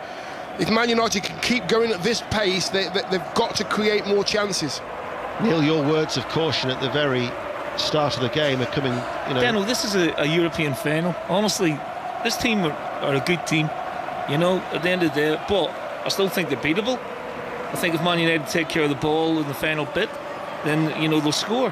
But because they're working, I agree with you. I think the response from the goals has been good, Manchester United, without working the goalkeeper yet. They've got to start creating more with the ball. Well, the goal was scored on the half hour from a free kick. Villarreal lead by a goal to nil. Pau Torres cuts it out. Ball played forward by Cavani. Bruno Fernandes chases after it. Sliding in was Pedraza. And did he get the touch to force it onto the shins of Bruno Fernandes? The assistant referee thought so. He's indicated it is a goal kick. It's the right decision. It's the right decision. Again, just feeling on that final bit, Man United at the minute. And the frustration. I think it'll be good for Ollie to get them in at half-time if they can't get an equaliser before then. Just settling down and play with a quicker tempo in the second half now, because, you know, they've got to chase the game now. Under 4 minutes to go to half-time. And Unai Emery, who has only lost 2 of his 6 encounters against Manchester United, sees his side have a slender lead. Lindelof heads it down towards Shaw. They've dominated in terms of possession, Manchester United, but it's Villarreal, the most important statistic, who have the lead. Here is Wan-Bissaka, right-hand side, goes back to Eric Bailly. Bailly will run forward, Pogba's just ahead of him, and now French international takes over, passes the ball to Lindelof, left-hand side, comes over the halfway line. Again, a gentle pace though for Manchester United. Comfortable for Villarreal as they play in front of them. McTominay now runs forward to try and inject a little bit of urgency into this United play. McTominay being tracked by Carlos Bacca, the veteran Colombian international. Bruno Fernandes back to Lindelof, now to Bailly once more. Passes the ball to Bruno Fernandes. Shaw stayed high and wide on the left-hand side, goes short and square forward of the centre circle to Pogba. Rashford again plays the ball back. Villarreal, I would imagine, are quite happy to see Manchester United keep the ball in this area of the field. 2.5 minutes to go to half-time. They lead by a goal to nil, the side who finished 7th in La Liga. They thought they were heading to the Europa Conference League. Might well be a ticket towards to the Champions League if they can win the Europa League in Gdansk this evening. Here is Lindelof to Shaw. Shaw waits. Back to Lindelof once again. They're being patient, Manchester United. Pogba switches play to Wan-Bissaka. Around knee height, brings the ball under control. Goes on the inside for McTominay. Short forward ball. Greenwood to Wan-Bissaka. Had to stretch for it a little bit, forced away from goal. Greenwood, midway through the Villarreal half, just can't find a way through. And now the break could be on for Villarreal. Gerard Moreno, the outlet towards the right-hand side is Yeremy Pina, and he's now running forward. He's got pace, the teenager. Enters the penalty area right-hand side. Yeremy still going towards the byline and wins a corner, does he? No. Decision has gone against him. It's good play, you know, from Villarreal. It really is so organised, you know. Capoue and Parejo are just sat on the toes of Albiol, the skipper, and Torres, and they're not moving. There's like 2 banks of 4. They're so structured, forcing United to try something out the ordinary, and they haven't found any answers yet, Manchester United. 60 seconds of normal time remain in the first half. Villarreal 1, Manchester United 0. Bailly's forward ball, laid off by Fernandes to Greenwood, running forward at pace, out to Wan-Bissaka, crosses first time from the right-hand side. Fernandes stretches on the edge of the penalty area. Parejo with a yell says that one's mine. His forward ball takes a deflection off Gerard Moreno. Trigueros plays it forward, but gives it away straight to Eric Bailly. Is there time in this first half? There will be 2 minutes of added on time, as here is Rashford. Runs into Foyth, who gets the challenge in. Gerard Moreno was caught dwelling on the ball. He's lost it. Rashford does a little step over, skips over the challenge from Trigueros, comes on the inside of Pedraza, plays it in low. Pau Torres got the block inside the 6-yard area. McTominay climbs all over his man to head the ball forward, and Pedraza plays it forward. Great skill by Rashford. I was going to say, I'd love to see Rashford and Greenwood just have a swap for 5 minutes, Lenny. Just have a little change, you know. Come on the right-hand side, Rashford. He's come on the right-hand side. He's nearly tore them apart. Do you know what, Dion? It's the first time any Man United player has been brave on the ball and actually taking people on, which is what you need to do against... Here we go. And it's what Greenwood's doing now. Greenwood fires the ball in, almost an own goal. It came off the body of Albiol, and as far as he's concerned, he was relieved to see it deflect into the arms of his goalkeeper, Rulli. But Greenwood there, he outstripped Pedraza, the left-back, just with an injection of pace down the right-hand side, whipped the ball in. There were 2 waiting for it, and in the end it was into the grateful arms of Rulli. Hey, that's unlucky. You know, that ball could have dropped anywhere. It's much better from Greenwood. 1v1, running at people. We've seen it, you know, 30 seconds earlier with Rashford. That's what you need. You need to be braver on the ball. We had a passage of play with Dion was touching on 2 minutes earlier where Man United passed for the sake of passing. Got absolutely nowhere. And Villarreal sucked the life out of him and then broke on him. They can't afford to get lulled into that sense of casualness with the ball and slowing the tempo down. It needs a Fernandes, it needs a Rashford, it needs a Greenwood to get on and break the lines, which is what we're seeing more from Man United in the last 2 minutes that we've seen the whole first half. Yeah, that was a good cross that came in from Greenwood, it really was. And it hit Albiol, the skipper, in a place which is very, very painful, let me tell you. Yes, his eyes will be watering. The former Manchester United striker Dion Dublin, the former Celtic manager Neil Lennon, watching this game with us on BBC Radio 5 Live, as with 20 seconds remaining of the 2 minutes of stoppage time, the goal scorer Gerard Moreno has just won a corner kick for Villarreal. The last thing that Manchester United want to do now is to concede another one. This will be the last bit of action in this first half. The Spanish side are leading through Moreno's goal from a free kick. Foyth is forward from the back. Albiol 2, Pau Torres. It'll be Parejo to take the corner kick. In it comes now, headed away in front of his own goalkeeper, McTominay, by David De Gea. And there is the half-time whistle from the French referee, Clément Turpin. There will be the analysis of this first half with Dion and Neil, with Kelly Cates during half-time on BBC Radio 5 Live. But, of course, we're also on Radio Manchester and World Service. So the half-time score in Gdansk is Villarreal 1, Manchester United 0. Dion, you've covered a lot of Manchester United this season. What's the issue, do you think, from set pieces? I don't think it's just a set-piece issue. I think Man United have kind of shot themselves in the foot because they're taking too long to pass the ball to a teammate. You know, Bailly's having 3 and 4, 5 touches, and Lindelof's doing the same. You've got to take 1 and 2 touch, move Villarreal. If they want to go 2 banks of 5 or 2 banks of 4 and a 2, they have to move them around the pitch so you can find the gaps. At the moment, it's very slow, and it's not the Manchester United way to play. Very slow. Get the ball into wide areas, get it crossed, be more dynamic. So for Manchester United, that's what they've got to do. But in terms of their defensive performance, Neil, you know, they're one of the worst teams in the Premier League for conceding from set pieces. That's where they showed their weakness again. You know, there are 2 things going on here. One is their own level of performance, as Dion was saying, and the other one is their vulnerability. Yeah, you know, the happiest man in the stadium will be Unai Emery. He probably stood sitting in the dressing room now thinking, you know, couldn't have gone any better for us that first half.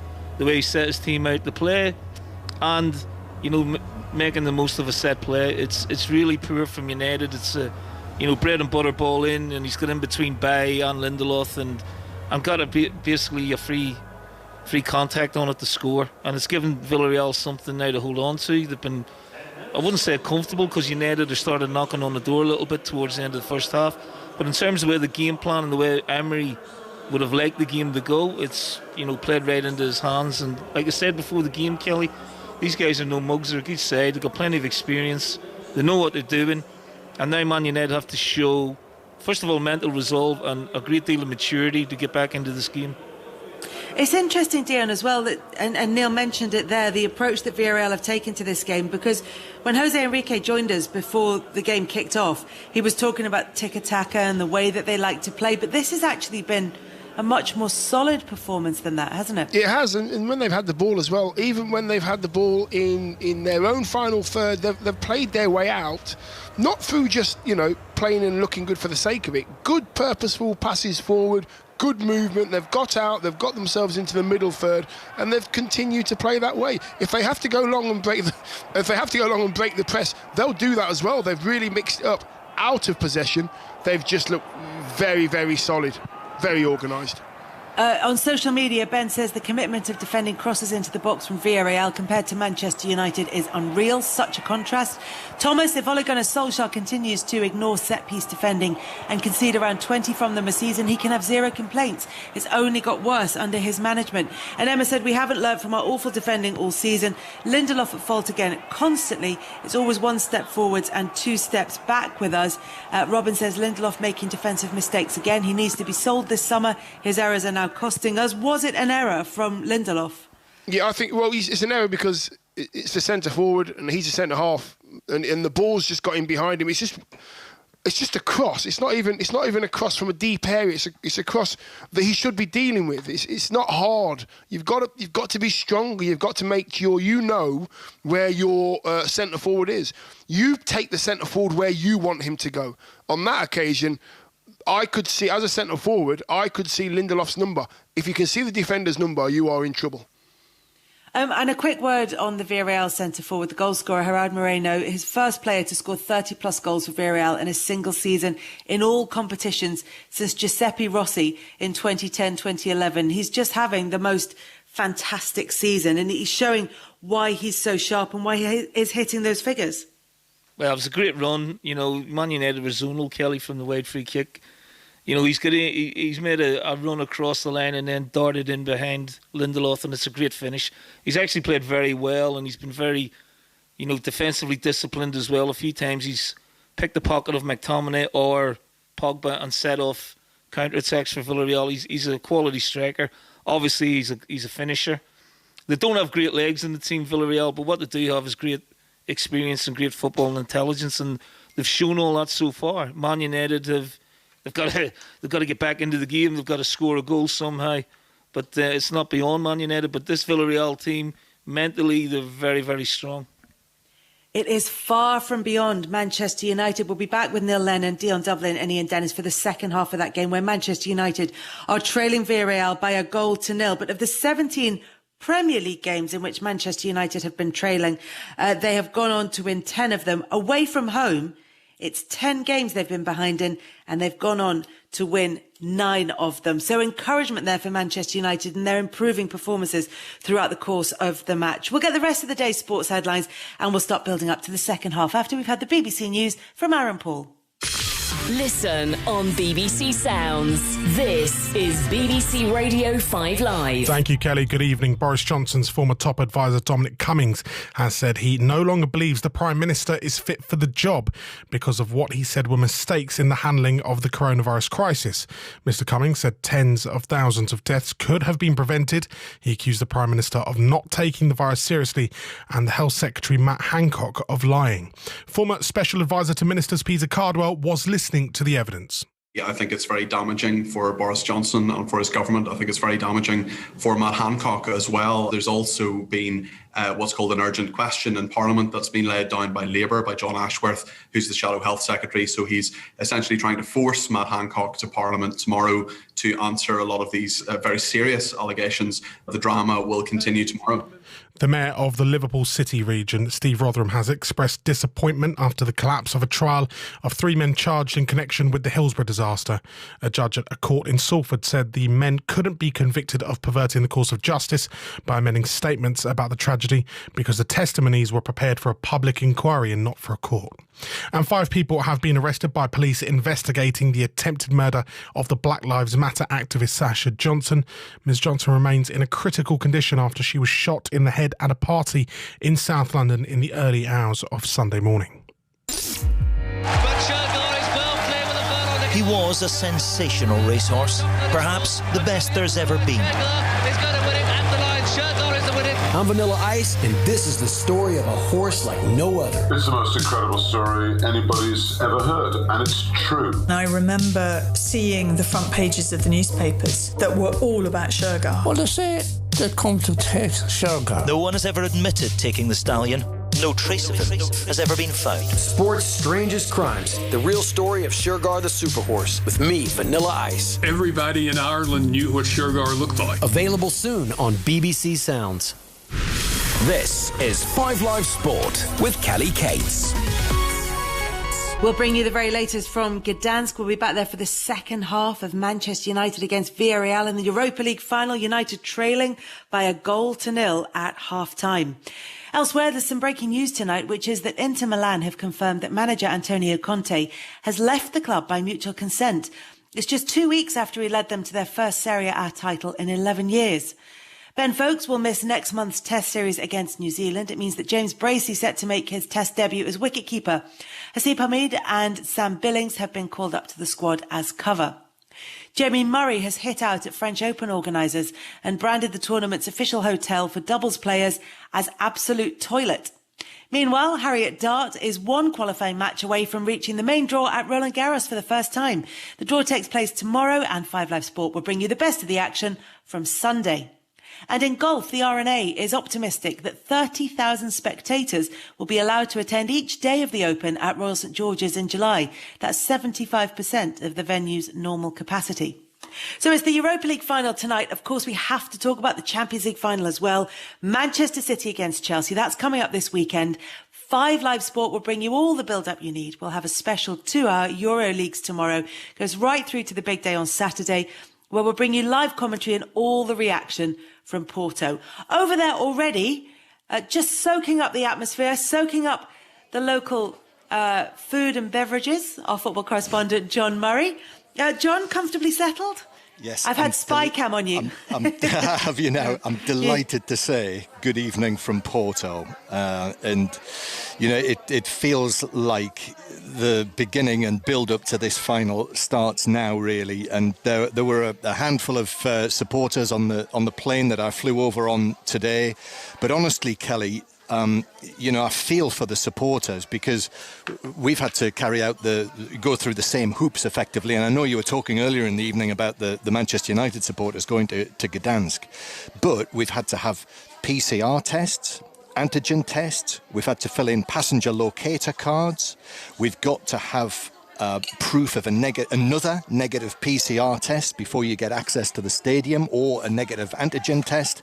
And then you've got to go through all of that again on the way back home. And for the supporters, of course, the thing is that is all extremely costly, and you know, to experience it really brings it home to you what an undertaking this is for the supporters of Manchester City and Chelsea to come here. Yeah, a lot of the costs have been covered by the Sheikh at Manchester City, but Chelsea have sent back 800 old unsold tickets. I mean, that must be a factor.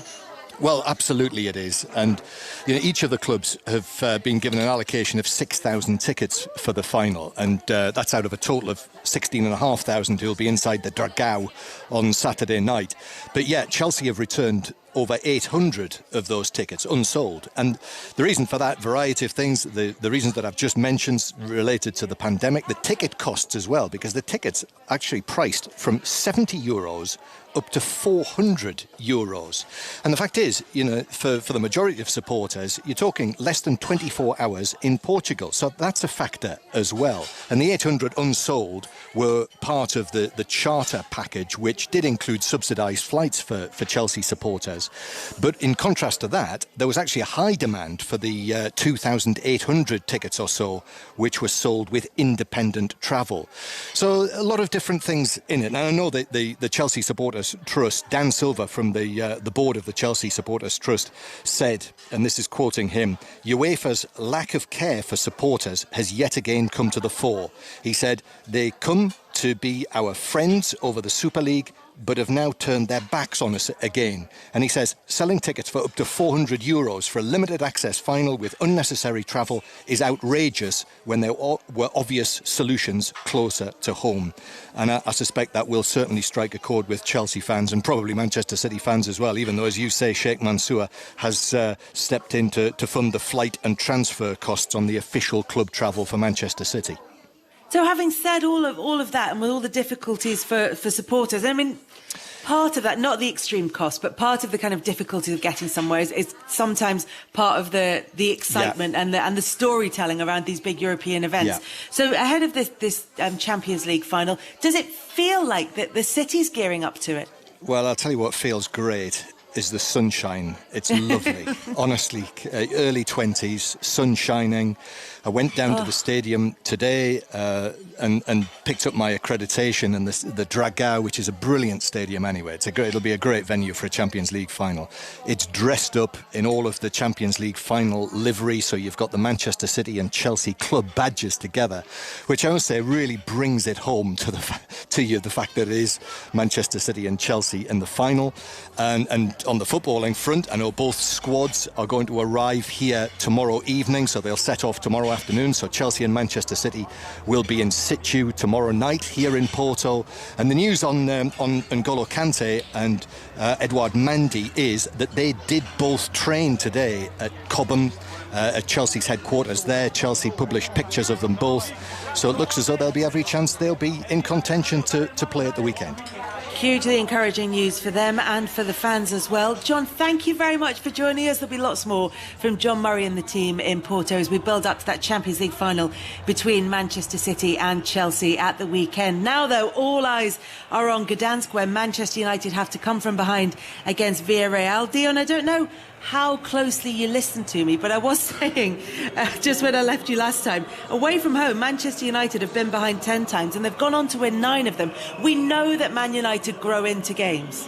Yeah, we do, but it's not a habit you want to get into, to be honest with you, especially when you're playing against a team like Villarreal who are very, very organised, and they're not doing anything special at all, Kelly. They're just doing what they're good at, and they're looking at their opponents and they're setting themselves up in a situation which is frustrating them. They get the ball, they play out of tight pockets, and that's it. When they lose it, it's basically 2 banks of 5, and they're defending very, very well. For United to get back into this game, move the ball quicker, be more positive, I'd move Rashford from the left to the right, get Greenwood over to the left-hand side, mix it up, get Villarreal's defenders thinking a bit more, because at the moment, it's a bit easy for them. Neil, I know you said before the game you wanted to see a Manchester United player take the game by the scruff of the neck. This second half is a huge opportunity for somebody to step forward and be the man who does that. Yeah, you're spot on with that synopsis, Kelly. It's going to take somebody to really get the team going, drive them on. McTominay is not that type of player as such, from a creative point of view, but he's played with, great motivation tonight. But I'm looking at Fernandes now, and I'm looking at Pogba, to really start to dominate the game. Fernandes, for me, is playing too high too early. What I mean by that is he could do with just dropping off a little bit and linking the play a little bit more, because it's all a bit in front and in front of Villarreal when it goes wide, rather than sort of varying the attacks a little bit. And they need someone who's going to break the lanes and taking people on, which we saw with Rashford and Greenwood to a certain extent towards the end of the game. But it's worked perfectly so far for Unai Emery. So Manchester United, they need to be patient. The fans need to be patient, but they're going to need a goal in the next 15-20 minutes. Otherwise, Villarreal are going to grow in confidence with the game plan. Neil Lennon and Dion Dublin with you for the second half of the Europa League final between Manchester United and Villarreal in the company of Ian Dennis. Thank you, Kelly. Well, Manchester United might need to summon up the spirit of the Nou Camp from 22 years ago, where they came from behind. Ole Gunnar Solskjaer, of course, was heavily involved on that dramatic night as they won the Champions League. But as they start the second half, they are trailing to Villarreal by a 1-0. Gerard Moreno with the only goal of the game after 29 minutes. And watching the pictures, doesn't appear to be any changes that have been made by either side. So I'll run through the two teams for you, with Manchester United in this second half playing from right to left in their red shirts and black shorts, with David De Gea in goal, Wan-Bissaka, Bailly, Lindelof and Shaw the defence, midfield of McTominay and Pogba, with Fernandes, Rashford and Greenwood behind Edinson Cavani. For Villarreal, Rulli is in goal, Foyth, Albiol, Torres and Pedraza the defence, 4-4-2, Yeremy Pino, Parejo, Capu, Trigueros the midfield, Bacca and the goal scorer Moreno are up front, all in yellow, and in the second half they'll be playing from left to right. And we saw in the latter stage of that first half Manchester United going with a little bit more gusto to attack Villarreal. Will they do the same at the start of the second half as Rashford picks up the ball but runs straight into Yeremy? And what words of wisdom have been passed on by manager Solskjaer. Sir Alex Ferguson, who travelled out with the team yesterday, is in the stands as the representative for Manchester United in the VIP area in the stadium in Gdansk, and just trying to summon up the same words of wisdom that helped him be so successful. But we have seen this Villarreal side be such a stubborn side to break down. Yeah, we're just watching Bailly getting a bit frustrated as well by, going into the back of the centre forward there and not really touching him. Centre forward's rolling about, referee doesn't give it. He does 3 rolls, doesn't give it. He goes 4 rolls, and the referee gives a free kick to Villarreal. I just think United have got to be patient now. Just don't panic. There's lots of time to go in this game. Trigueros hits a ball forward. Pedraza tries to meet it on the full. Might get a second chance to deliver the ball. Oh, it hasn't been properly dealt with. It was a scruffy ball inside the area. Bit of a scramble inside the 6-yard box. And eventually Bailly manages to get the ball away. But they never dealt with that threat from Pedraza's ball in from the left-hand side. And that's only a poor clearance by Cavani to Parejo. Cuts it back along the ground. Capu clips the ball in towards the penalty area. Wan-Bissaka tucked in the right back to head it away. And a little bit of a let-off there for Manchester United as McTominay then was caught in possession. But certainly an uncertain start to the start of the second half, Neil. That was awful. Awful from Wan-Bissaka, first of all, and then awful from Bailly. He's trying to a bicycle kick to clear it, completely misses it. And if Fernandes hadn't been there, Bacca would have made it 2-0. Wan-Bissaka lets the ball, he misjudges the flight of a simple ball in. Ball's flashed across, Bailly misses it. Almost a second goal, not good at all. Certainly wasn't very convincing. Villarreal lead by a 0-0, as well as being live on BBC Radio 5 Live. We're live on the World Service, so good evening to you wherever you are in the world. Also a little bit closer to home as we sit here in the studios in Salford for BBC Radio Manchester. But you might well be listening on the BBC Sport website or app, or indeed through BBC Radio 5 Live on BBC Sounds. Manchester United need an equaliser. Ball looking to be hit early by Trigueros. That was trying to find Bacca, holds onto the ball. Yeremy's made the run in from the right touchline. McTominay breaks it up past a rather flat-footed Parejo, 32 years of age. Man United's passing has been dreadful. The first 4 or 5 minutes of the second half, sloppy, complacent, no purpose to it. Keep giving the ball away, and if they keep doing that, Villarreal will punish them. Well, we heard from our correspondent, John Murray, who will be commentating on the Champions League final from inside the stadium on Saturday night, the Estadio Dragao in Porto, where Neil was a runner-up in the UEFA Cup, went the whole hog to extra time against Porto. If Manchester United were to get an equaliser, we might well be having extra time in Gdansk. But at the minute, they've got to try and get that equaliser as they trail by a 1-0. Manchester United up against a Villarreal side for the first time in their 98-year history are in a major European final. Wan-Bissaka, right-hand side, delivers the cross, cleared by Torres, edge of the area, played away by Moreno, strikes the back of Bacca, holds it up. Trigueros now onto the ball for Villarreal, all in yellow, almost caught in possession by the outstretched leg of Fernandes, but he plays the ball back. Parejo caught in possession. Parejo then goes to ground and gets a free kick on the edge of his own penalty area. They were fortunate. Not comfortable at all, Manchester United, in possession of the ball. And it's not as if Villarreal are you know, pressing them high up the pitch. They just seem to be giving the ball away unnecessarily. And it's not as if they're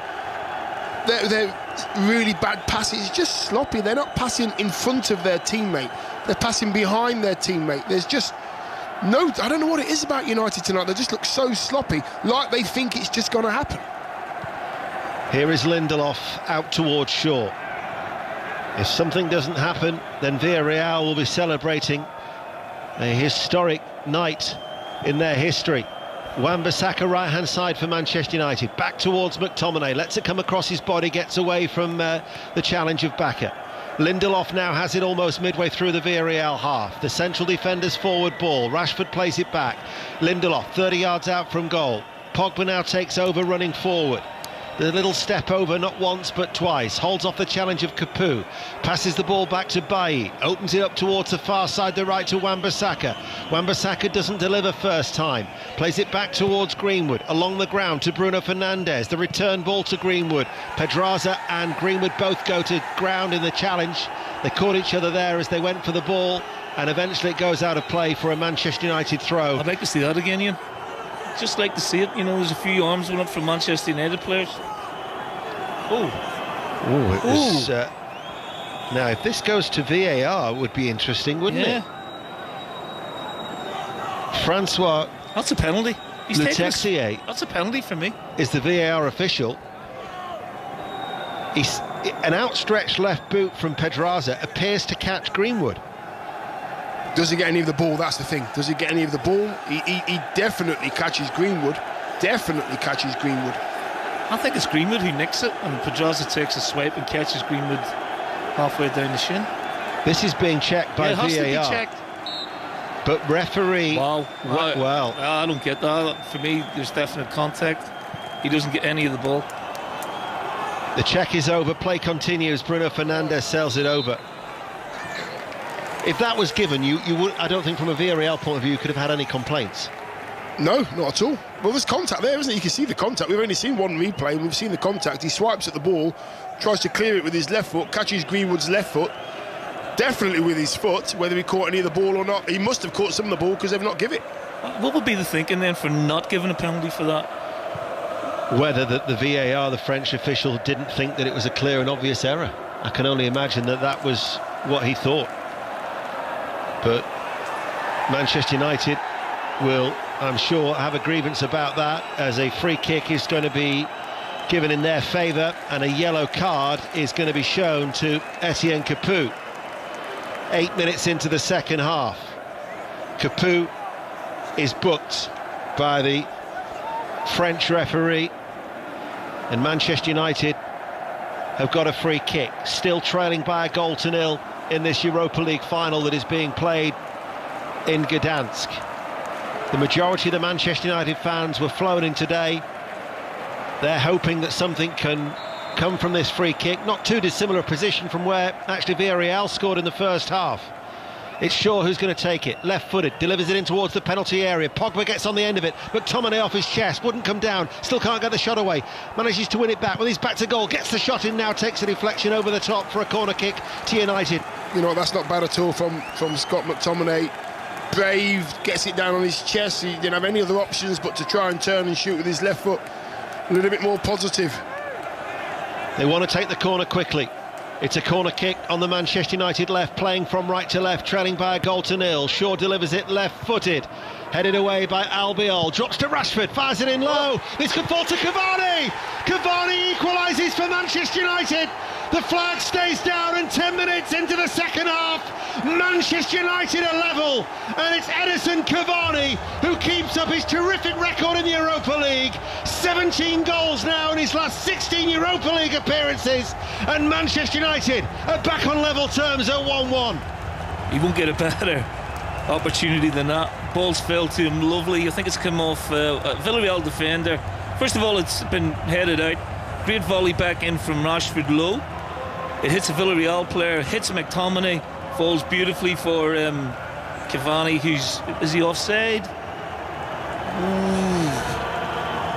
There was a couple of United players offside, but they'll be looking at Cavani. To the naked eye, I would say he was onside. Oh. Yeah, and you know what? And you know what as well? When that ball, this is the thing about Cavani. There's 3 Man United players that are offside when that ball is in the air. Edinson Cavani sprints out of all those 3 players. He sprints to get back onside, just in case the ball falls to him.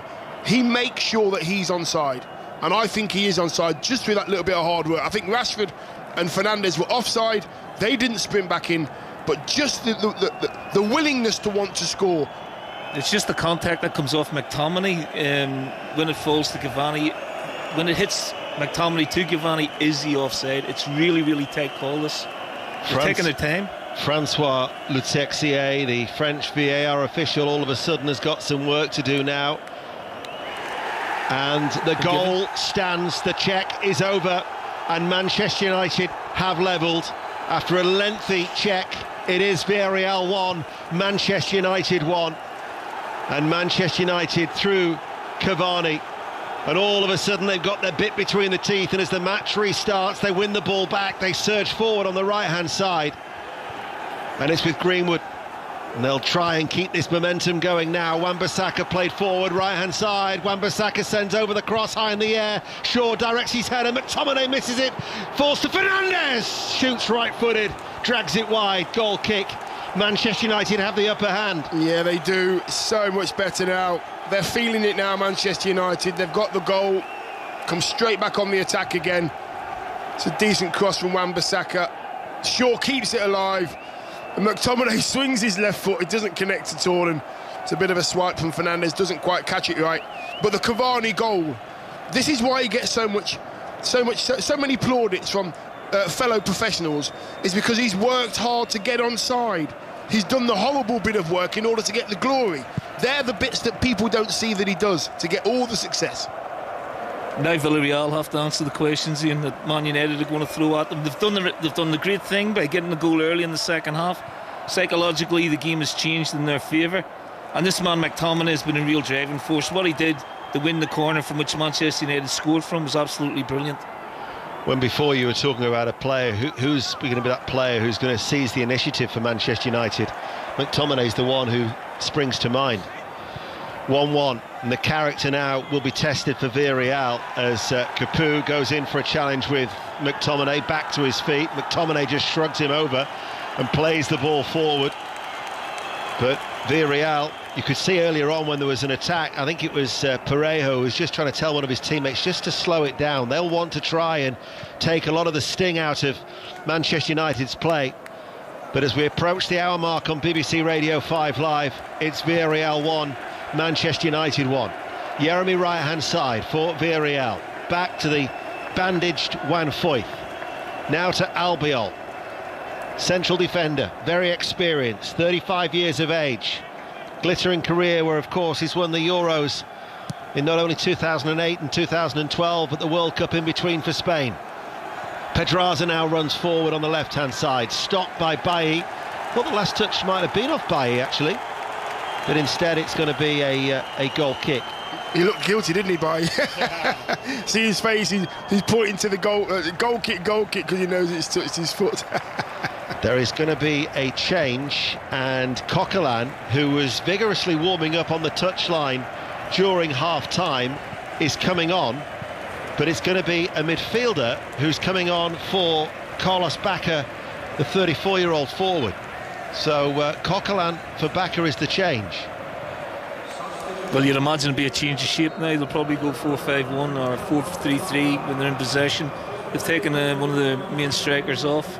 Back at 34, had a decent game, but obviously wants to freshen things up because Manchester United are starting to take control of the game again. Bacca, who won the Europa League with Sevilla in 2014 and 2015, if he's going to be a hat-trick of titles, he's going to watch the closing stages, the next half an hour of regulation time from the bench, as Francis Coquelin, formerly of Arsenal, 10 years, of course, at the Emirates, doesn't have happy memories of his first encounter with Manchester United. It was an 8-2 defeat at Old Trafford in 2011, but overall he only lost 2 of his 7 encounters against Manchester United during his time in England. But half an hour remains of the normal 90 on BBC Radio 5 Live. It's Villarreal 1, Manchester United 1. We're in the company of Dion Dublin and Neil Lennon, and Villarreal with Parejo in the midfield. Ball then played back by Coquelin, getting a touch, and he wants another touch as well inside the centre circle. Now it's with Pau Torres out towards that far side, and this will suit Villarreal. This is where they'll want to try and keep the ball, retain it for as long as possible, just to try and frustrate Manchester United.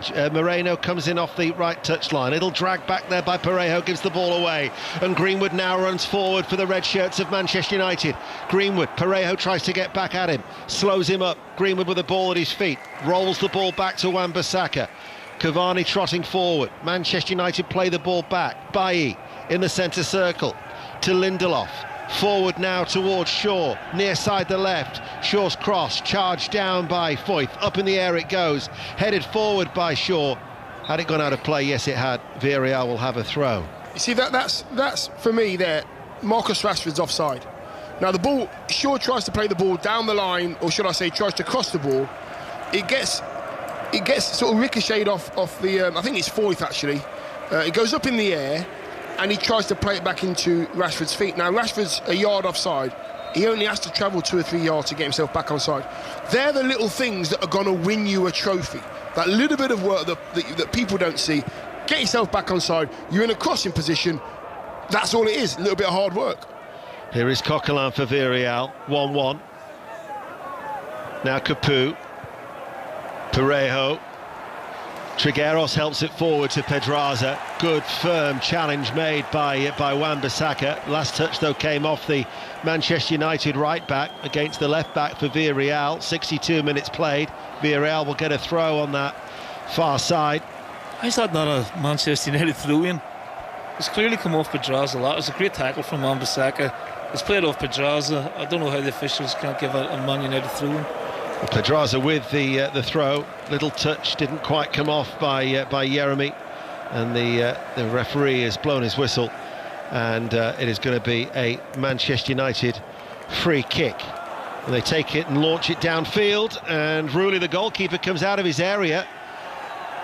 Kept in play by Pedraza, and it'll be a Manchester United throw on the right-hand side.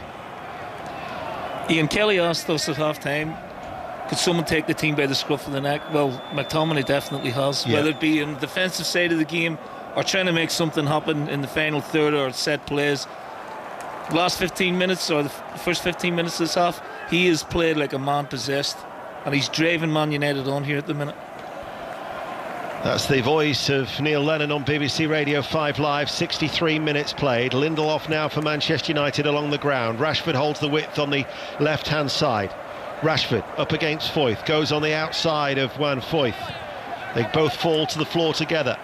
Moreno now for Villarreal. To Yeremy, holds onto the ball just short of the halfway line. Switches play out towards that far side, the left. Picked up now by Bruno Fernandes. Greenwood's going ahead of him. Parejo with him, but Bruno Fernandes runs away from the player, strikes the body of Pau Torres. They're appealing for handball, but that was never deliberate handball from Torres, who brought his hands quickly down by his side. Play continues. Moreno, who seems to be playing more on this right-hand side now, doesn't he, for Villarreal? It's never easy when you're watching the game, when you're not inside the stadium, to try and pick out who's where a shape of a team, but Moreno keeps drifting out towards the right. Manchester United are attacking down their right-hand side. Wan-Bissaka clips over the cross, cleared though by Albiol. First time meets it on the volley with an outstretched right leg.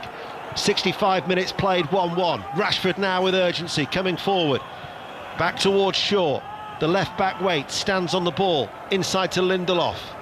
Just went away from him a fraction. McTominay. Attack, attack, attack is the chant from the Manchester United fans inside the stadium. Lindelof, forward ball. Pogba. Now with Lindelof once again. Plays it out towards Rashford. Bounces onto his chest. Level with the penalty area. Waits. Doesn't deliver the ball. Fernandes to Shaw. Tries to play it in short. Left-hand side of the penalty area to Rashford. Cleared by Foyth. They can't get out Villarreal. Manchester United are dominating. Villarreal are camped inside that final third of their own half. Shaw with a cross from the left-hand side. Greenwood takes it into his feet. Forced himself away from goal with his back to goal. Side on to Pogba. Tees up McTominay on the stretch. Block comes in from Trigueros. Edge of the area. Won back by United. Edge of the centre circle. Hit long by Bailly. Over the head of Shaw. And out of play it goes for a Villarreal throw. And Villarreal will be glad for a little bit of respite. Yeah, they will. Just having a look at that replay there of the possible handball, I don't think it was. I think he's trying to get his hands out the way. They got that one right in the VAR booth, but it's just the fullbacks of Villarreal are playing brilliant. Foyth is absolutely playing a fantastic game, and every time Marcus gets the ball, Marcus Rashford, Coquelin's dropping in now to help out. You know what he likes to do? Come onto that right foot. He's had nothing to go at tonight, Marcus Rashford. Greenwood's starting to take the game by the scruff of the neck as well. We're relying on the kids now, and the energy of the kids, and the want to get a first trophy for the kids to get us over the line here. We're approaching the midway point of the second half. Still locked at 1-1 in the Europa League final. Bailly to Lindelof, forward to Pogba. Bruno Fernandes turns and clipped by Capoue, who was booked earlier in the game, but will just be let off with a warning from the French referee, and it will be a free kick to Manchester United. That's better from Fernandes. That's where I wanted him, in those little pockets so he can get turned. Lovely feet, gets away from Capoue. Good position for Man United. The game's fascinating, you know, it's a great watch at the minute. It's very, very exciting. I think next goal's a winner in for either team. Well, Manchester United have this free kick, which is about, 10 yards away from the left corner of the penalty area. You've got Shaw and Bruno Fernandes who are standing over it. The yellow shirts of Villarreal are lined up on the edge of their penalty area. It's Shaw to deliver the ball, comes off the head of Moreno. Greenwood stabs it forward, cleared by Torres. The yellow shirts push out for Villarreal. Bouncing ball over the halfway line, collected by Wan-Bissaka for Manchester United. Now it's with Lindelof. Pogba was telling Lindelof to go wide to the left. Instead they switch it to the left. Now with Greenwood, in field. Shaw collects the ball now. Bruno Fernandes provides the width near side the left, level with the penalty area. Bruno Fernandes looking up, delivers the cross too deep and right down the throat of Jeremino Rulli, the Argentinian goalkeeper. Yeah, you know, I've seen Lindelof and Bailly tonight try and play passes that they really shouldn't be trying to play. You know, that diagonal pass, they've got it wrong 3 or 4 times. Just drop into your midfield players, force them to do something for you, force them to start the move. Time's running out. We're at 68 minutes at the moment. We need to do more. Manchester United need to do more going forward. Villarreal are very, very resilient. They're happy to be in this situation, Villarreal. Yeah, but since the goal, they've shown nothing, Dion. I haven't seen De Gea in the game at all. So the questions are being asked to Villarreal. Now, defensively, they're fine, but they're not coming up with any sort of attacking patterns of play at all. And it's territorially and possession-wise, United are dominating. Whether Villarreal are comfortable with that, they may be, but they don't look like they've got a goal in them at the minute. Pau Torres at the back for Villarreal, plays the ball back to his goalkeeper, all in orange, collects it with those bright yellow boots just outside the D. and will chip the ball out towards Pedraza. Plays it first time down the left-hand side, but Bailly made sure he got there first. Cavani now looks to try and spring Bruno Fernandes forward. It's a late flag, and in comes to Rashford, and he's put it wide. Now, it might well be that the flag does eventually go up, but that was a gilt-edged opportunity if the flag stays down for Rashford. Marcus Rashford has not missed that one because the flag went up. That's just a poor finish. He's absolutely livid with himself. Gets it all wrong. Sometimes when you know the ball's coming into an area and all you've got to do is beat the keeper, you've kind of scored before you've scored. And he got it all wrong. Yes, it was offside. It doesn't really matter, but he won't be happy with that, and it won't do his confidence any favours at all. We've seen how many times, and I know, Neil, you're not a fan of it, as Gerard Moreno forward for Villarreal, inside to Coquelin, just outside the D. Rare attack for Villarreal at 1-1 on BBC Radio 5 Live. As the ball now is in field, Parejo is going to come forward. Parejo shoots, but it's a tired shot. It's off target, right-footed. I know you're not a fan. I've heard you before on Radio 5 Live about the way that the flag stays down. But when their defenders stopped, I mean, you think they'd play to the whistle, because if that flag, for whatever reason, doesn't get raised... Do you know, in that instance, so I think the likes of Albiol are looking at the linesman who almost looked like he was going to put his flag up straight away. Yeah. He did, yes, he did, didn't he? He did. So in the end, I'm looking to see if he did put his flag up, and eventually he did, long after Rashford missed the chance. But my only concern is if someone gets injured. Yeah. You know, if someone collides with a goalkeeper, or when really it could have been pulled up way before. And in that instance, you know, Fernandes is way ahead of anyone. The flag could have just went up and said, right, let's get on with the game. Yeah. 19 minutes remain of normal time. Shaw is sent forward. Shaw turns inside the penalty area. Shaw to Cavani. Header blocked by Pau Torres. Cleared away by Villarreal. Yeah, Manchester United close to a second. Yeah, I think Shaw mishit that one. I think he was going for goal, but it ended up on Cavani's head. Here is Greenwood now, right-hand side, and it will be a goal kick. I wasn't too sure whether it was a cross-come shot from Shaw. We'll get a second shot. Great skill. Comes inside, you know, a bit of a sort of Johan Cruyff with his left foot behind his right foot. He actually tries to strike it with his laces into the far corner. And Cavani, being a great centre forward, makes sure it doesn't go out for a goal kick, gets his head on it, but nothing came of it. Just pace. The attack was with pace, though. It's better. Cavani's reaction, though, Dion, was brilliant, wasn't it? It's great, unbelievable. I mean, not set at him at 70 mile an hour, and he still directs the header under the goal. Has Pau Torres, with his positioning, impressed you tonight? Bearing in mind he's a player who's been linked heavily with Manchester United. I think the two centre-halves for Villarreal have been outstanding. You know, I think Albiol has shown all his class and experience, and Pau Torres gives him that balance. You know, left-sided, really good lines about him, reads the game well. I think he's had a great game so far. With 18 minutes of normal time remaining, if one side's going to win it in the regulation 90, it appears to be Manchester United. Wan-Bissaka with the cross, headed away by Albiol. Greenwood now takes it over, collects that ball on the right-hand side, sends over the cross, takes a deflection. Rooley, I think, has he kept that ball in play? Yes, he has. It was a late lunge to the left-hand side of his goal to prevent it from going behind for a corner kick for Rooley, who actually was once signed by Manchester City for £4 million, but never actually made any appearances, and was sent back to Real Sociedad. Must be nice when you can do that, spend $4 million on a player and not use him. This is a really important phase of the game. You know, Man United have got to be careful. They're dominant. Mind you, Villarreal might be letting them be dominant.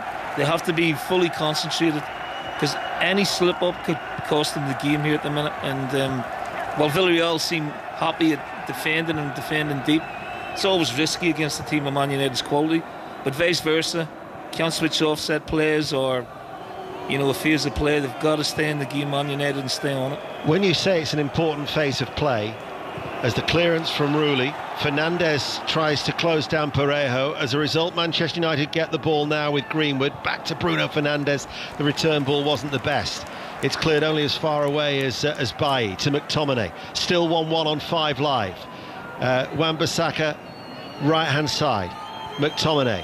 Back with Pogba. Manchester United dictating as the ball then goes behind Shaw and out for a throw. When you say something like that, then it just kills the momentum.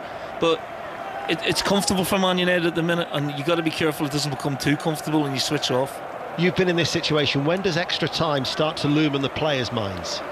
We're 16. There's plenty of, just a little bit of fatigue starts to kick in, and not just physical fatigue but mental fatigue as well. We're getting to that stage of the game where mistakes can be made if you're starting to feel the mental and physical exertions of the game, because they've had to think their way through this, Man United, at times. Pau Torres looking to release Pedraza, slides into the challenge, was never going to beat Wan-Bissaka. Wan-Bissaka comes across, last touch though came off the Manchester United player, and Villarreal, who've posed no threat whatsoever in open play in this second half, will now look to try and cause concern for Manchester United from a set piece with a corner. If the two centre-halves are playing well, the two full-backs are playing well as well for Villarreal. The back four's done really, really well. Going forward and defending, very organised, very together. And they've got themselves a corner here. It could be danger for United. It's 1-1. 15 minutes remain. Villarreal attacking the end where so many of their supporters are housed in their yellow replica shirts. Corner worked out towards the left, played in by Pedraza, headed away only as far as Trigueros, who shoots, takes a deflection and goes behind for another corner kick, and those yellow beaters and the yellow scarves are now being swirled around the heads of the Spanish supporters as they're going to be making a change, Villarreal, and we're going to see Paco Alcácer, who's going to be coming on. He's a proven goal scorer, a Spanish international. He's scored goals wherever he's been: Valencia, Borussia Dortmund, even at Barcelona, where at times he played second fiddle to Messi and co. And he is going to be coming on very, very soon for Villarreal. 14 minutes remaining of normal time. Jeremy Rates to take the corner kick for Villarreal. Right-hand side, roll back. Foyth plays it square along the ground. Trigueros, under pressure from Rashford, has to hit it early and long. Foyth is running towards the penalty area. Out of play, it bounces for a goal kick. Still 1-1. And now the change will be made. Yeah, these are the moments that Lenny's talking about in regards who's going to be the voice, who's going to be the person in the box that making everybody concentrate. Have you got your man? Have you got your right space? These are the moments where you have to stay in the game, give yourself every chance of winning it. It's Jeremy who's come off, so the wide right player is coming off. Pino, Jeremy Pino. Paco Alcácer comes on to replace him. And the other change, we're going to see Trigueros coming off the field of play, the 29-year-old midfielder, and the player who's going to replace him is Moi Gomez, now in his second spell at the club, and that again is a more natural replacement because Moi Gomez plays left side of midfield for Villarreal. So some fresh legs to offer a little bit of impetus for some maybe tiring bodies for Villarreal, who've never won a major European trophy, never won a major trophy. Manchester United have won 45. But here they are, still maybe dreaming with 12 minutes remaining. And Unai Emery, who's well versed in this competition, looking to maybe see his side extend their European dreams for another 30 minutes, if indeed we do go to the extra time and the additional 30. Unless, of course, 22 years on after the Nou Camp, Manchester United can conjure up a late winner and win another European title by 2-1. One apiece. Foyth, midway through his own half, under pressure from Rashford. Rashford's done well. Rashford wins the ball back. Albiol just steps forward out of defence to prevent the ball from reaching Cavani. Shaw wins it back. Shaw running forward, inside towards McTominay. Bobbling ball, brings it under control. Charges at the heart of the Villarreal defence. Out to Greenwood, right corner of the penalty area. Greenwood with the cross, headed away by Torres. Helped further away on that far side by Gomez. Wan-Bissaka plays it forward, short diagonal ball. McTominay into the penalty area. McTominay to the byline, aimed towards Cavani. Cavani with a little flick, didn't quite come off, but it's a corner kick for Manchester United. That wasn't far away, by the way, down the right-hand side there. I just think the positivity of Scott McTominay and Greenwood and Wan-Bissaka, getting to the byline that time as well, and Cavani makes one of those runs. He goes beyond the near post, he tries to do a little bit of a back flick, it doesn't come off. Shaw with a corner kick for Manchester United. Right hand side, Shaw plays it back. Greenwood level with the penalty area. In comes the cross, headed up in the air by Pedraza. Aerial duel on the edge of the box. Foyth was challenging with Lindelof. Pogba now for Manchester United. Threads a ball through to McTominay, looking for the return to Pogba. Foyth though is back covering. He's given the ball back. No, he hasn't to Pogba. Managed to get a foot into the challenge. Shaw though wins it back. Manchester United maintain the pressure on Villarreal. Rashford out towards Shaw, good ball in. Rooney though makes the save, the goalkeeper. 10 minutes remain, still 1-1. It's great to watch, isn't it? It was all action there. Foyth, I think Dion touched on early. He's had a great game tonight, Dion. Stuck really at it. But McTominay for me again, the driving force for Man United. Boys playing with so much passion, so much enthusiasm, so much drive, and he's made a real difference to Man United this second half. I wouldn't think, if you're a Manchester United supporter who've just seen a shot of Ole Gunnar Solskjaer just moving from side to side in his seat, you wouldn't be sitting comfortably at this point, no, would absolutely you? not. For the neutral, it's great. I mean, I've found the game fascinating to watch. You know, two totally contrasting styles of the way to approach the game, but both very effective and successful. BBC Radio 5 Live, also on the World Service and Radio Manchester, and we are now almost 9 minutes away from extra time. Rashford picks it up, Rashford cuts inside, right-footed, left corner of the penalty area, shoots off target, goal kick. It's the only time he's had a chance to do that, Marcus Rashford, tonight. He's shaped to go on his left, come onside on his right foot, and didn't hit the target. We're just looking back at the goal again. The ball that goes in the air and the strike on the edge of the box from Rashford ricochets in there and it falls lovely to Cavani. He's 8 yards out, he toes it in, the keeper's already committed to the shot, empty net, and he sticks in the back. Couldn't score an easier goal. I have a question for you two. Do you feel a goal's coming? From United, I do, yes. Yeah, I do. I think we're going to go the extra time. Do you? Yeah. What about you? I'm not sure. They haven't had clear-cut chances, but you know, they're dominating the game, and they're the team trying to win the game in the 90 minutes here at the minute. Manchester United have a throw left-hand side. 8 minutes remain. Down the line it goes, left-hand side to Bruno Fernandes, being tracked by Albiol. Shaw, Pogba, leaves it for Lindelof. Manchester United supporters inside the stadium. They had, 2,000 the official capacity. I think 500 at least the United supporters had picked up tickets from the general sale, so they'll be outnumbering their Spanish counterparts, as a yellow card is going to be shown here to Eric Bailly, and I think that's harsh. I really do. It's poor from Pogba. He gives the ball away. You know, Bailly, I think he's defended the situation very well, and Alcácer's made a real meal of it. It was just a coming together. It wasn't even that. You know, he's just got his body across. He's not touched them on the face. Guy's gone down holding his face, and the referee's completely bought it. And now it gives Villarreal a bit of breathing space and also a chance to load up in the box. 1-1. Free kick is yet to be taken. Always worries me when that's the case. You're thinking, is VAR looking at something? But it was unfortunate to get a yellow. But it's a free kick. It's about 6 yards forward of the centre circle for Villarreal. They're taking a breather. Parejo with a free kick right down the throat of David De Gea, who won the Europa League with Atletico Madrid against Fulham back in 2010. He was outstanding against Roma in the semi-final.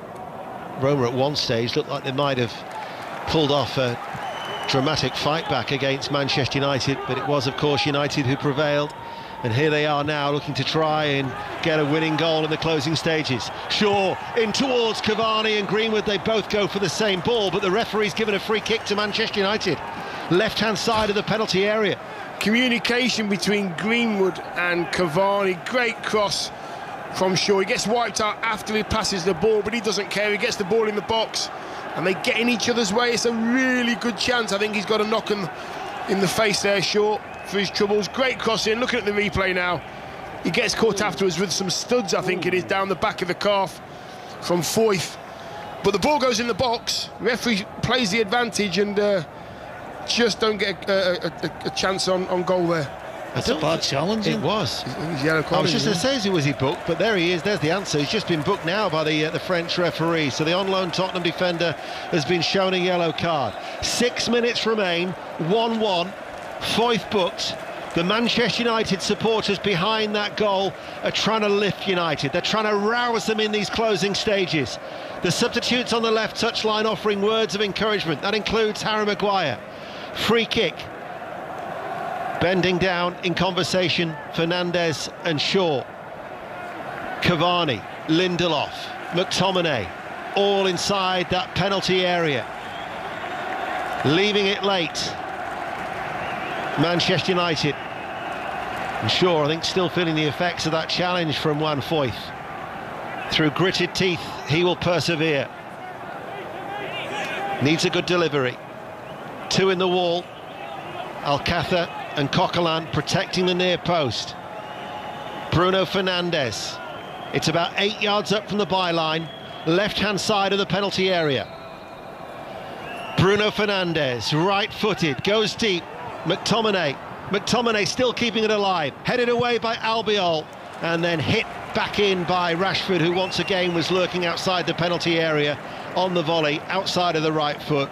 Put it well wide, out for a goal kick.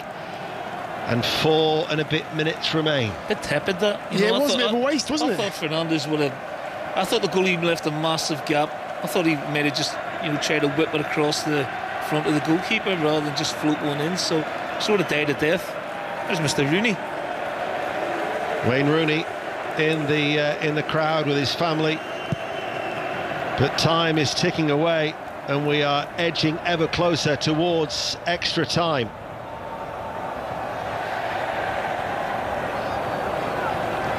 Here is McTominay. Brilliant play by McTominay, riding the challenge and running forward. Out towards Rashford. Shaw on the overlap if required. Rashford's just shown too much towards Foyth, and Foyth will now bring the ball clear for Villarreal. Manchester United win it back. Pogba to Shaw. First touch was away from him, just allowed Coquelin to get something on that, and it runs out of play for a Villarreal throw. Just when you thought it was opening up for them. You know what, it just there's a bit of desperation now about Manchester United, isn't there? You can see they're overstretching their running style. Rashford's losing the ball, getting a little bit angry with himself and frustrated with himself. The same with Pogba and Shaw down the left-hand side. Another substitution here.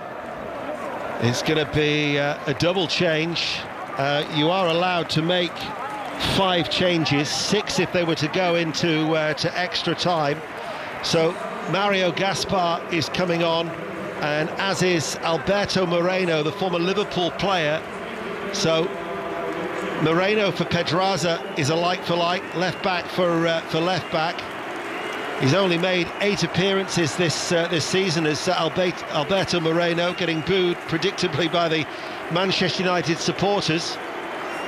And then I would imagine that, Foyth is the other player who's coming off. Mario Gaspar, 30 years of age, Spanish international, coming on for Juan Foyth. So both fullbacks have now been replaced. I thought he was outstanding tonight, Foyth. Considering he hadn't played for quite a while. Kept Rashford at bay for the majority of the game. It's interesting you say you can make 6 substitutions, and that's more than half your team. It's incredible, really, when you think about it. Well, you're allowed 5 in the 90, and that is their 5th one, but he will be allowed 1 more if we go into extra time, which we are 2 minutes away from doing so, plus, of course, stoppage time. But, I mean, the substitutions, we've had how many substitutions?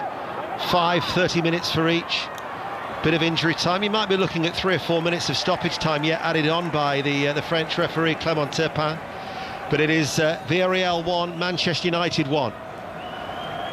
We're approaching that time where Manchester United score late goals, 1 apiece. Lindelof and Bailly exchange the ball at the heart of the Manchester United defence. Interesting that Solskjaer's refrained from making a change. He's got faith in his starting 11. Out towards McTominay. Still full of energy. Running forward. McTominay with the cross. Right-hand side. It reaches Rashford. Left-hand side, 6 yards up from the byline. Left-hand side of the penalty area, back towards Shaw. Clips over the cross, the header from Pogba, couldn't keep it down. Slams his right hand into the ground in frustration. We enter the last 60 seconds of normal time at 1-1. Yeah, it's a difficult one to deal with, that one. I think Rashford does great, rolls it back to Shaw. Shaw's cross is it's a little bit weak. There's no pace on it, there's no real direction on it. It puts it into a great area. But Pogba then has got to put the direction on it, he's got to put the pace on it, and he just didn't get it right. Very angry with himself. There will be 3 minutes of stoppage time, which were about 40 seconds away.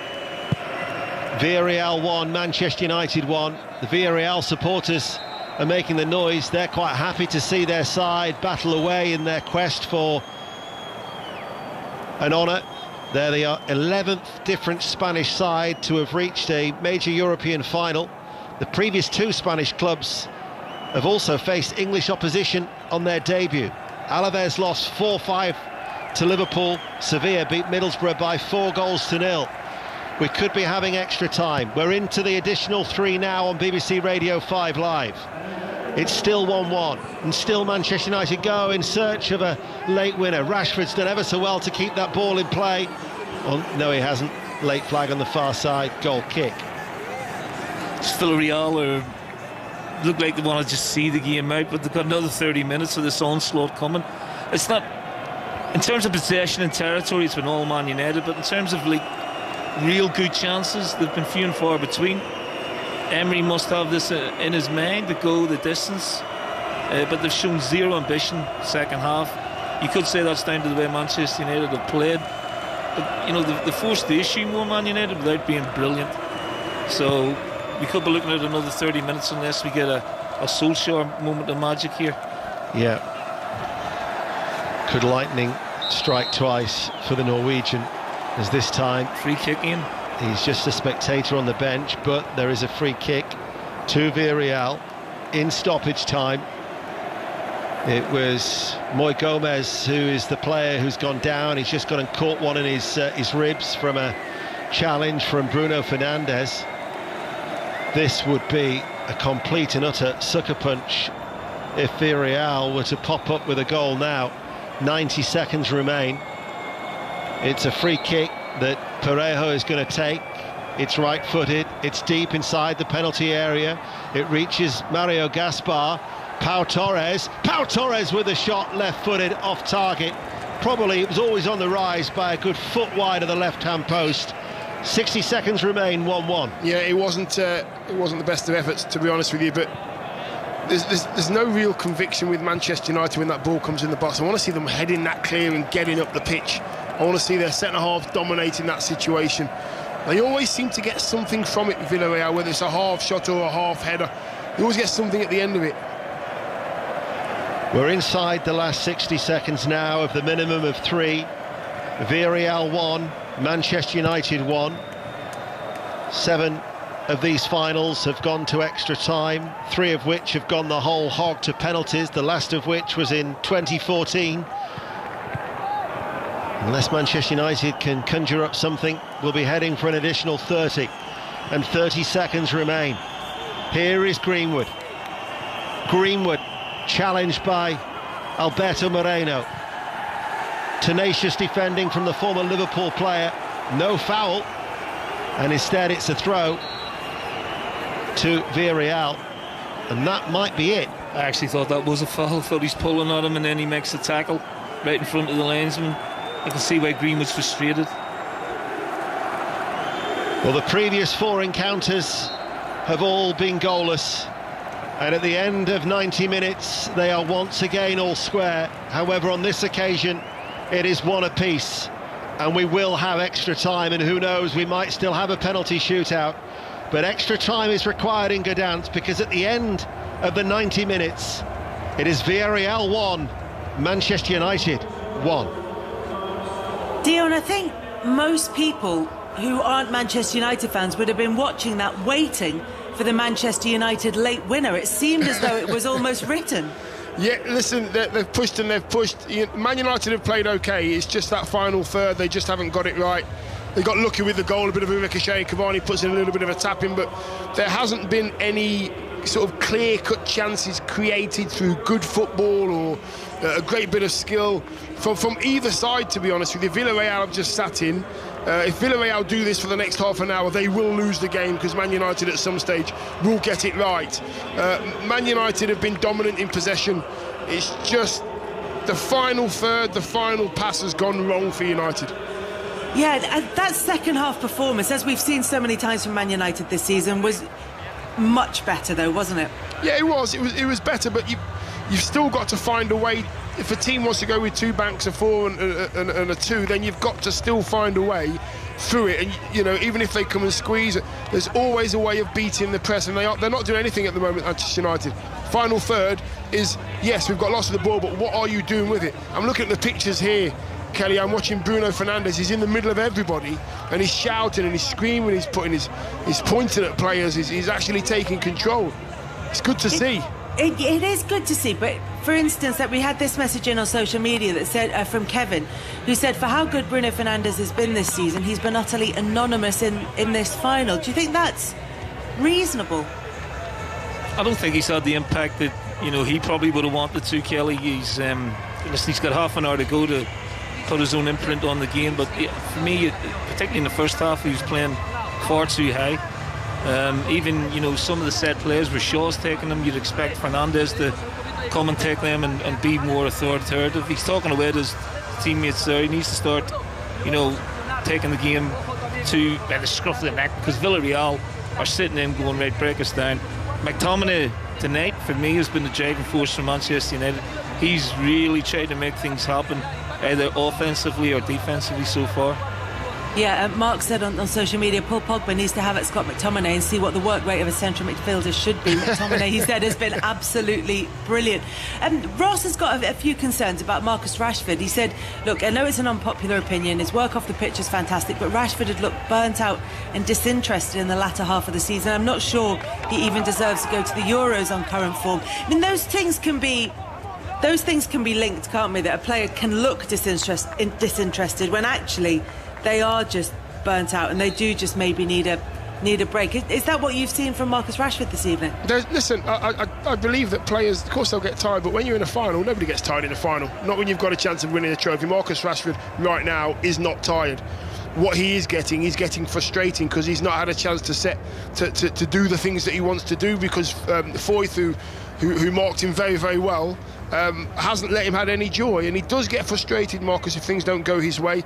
He's got to keep his cool. There's been a little bit of red mist that's descended on a couple of occasions, and he's just wanted to get hold of his opponent and give him some physical contact, and he's had to sort of pull out at the last minute.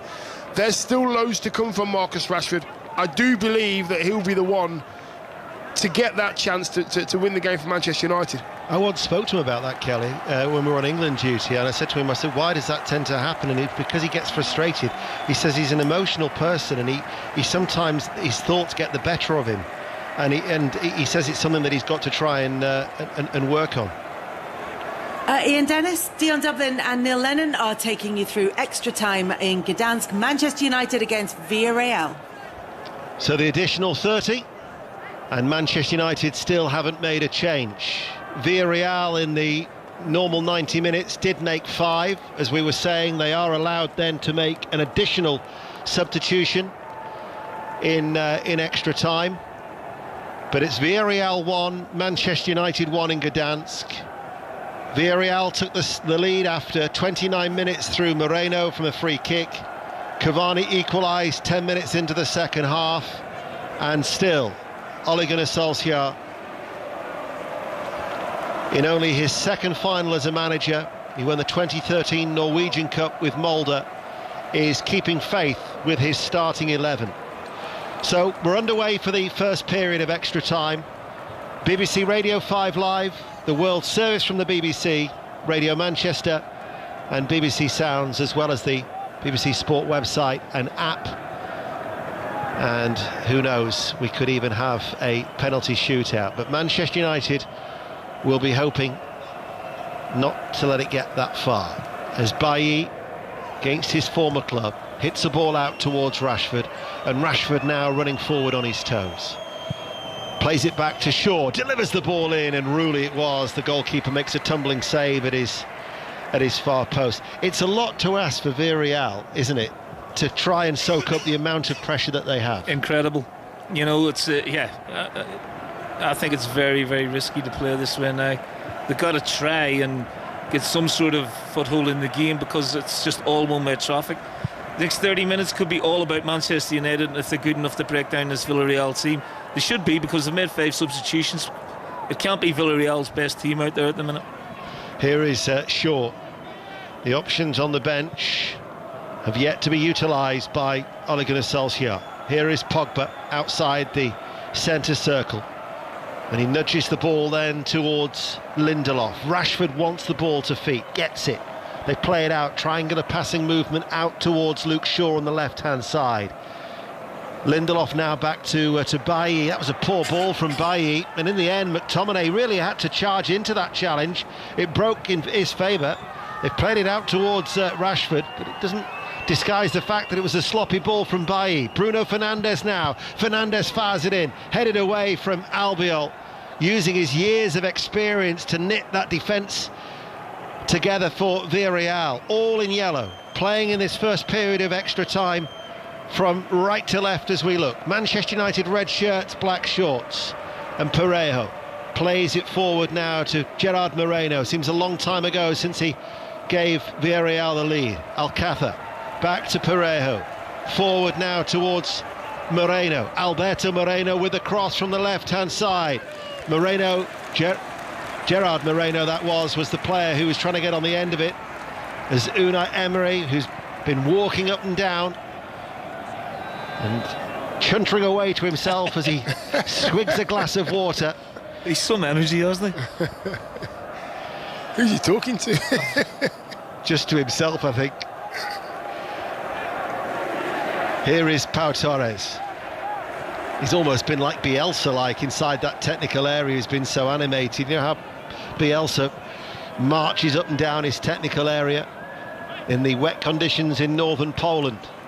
Villarreal keeping the ball now. They'll be glad to see a lot of the ball. They haven't had much of that in the second half, as Albiol now to Alberto Moreno. Back with Pau Torres, the central defender. He's over the halfway line. He's in the United half. He goes back.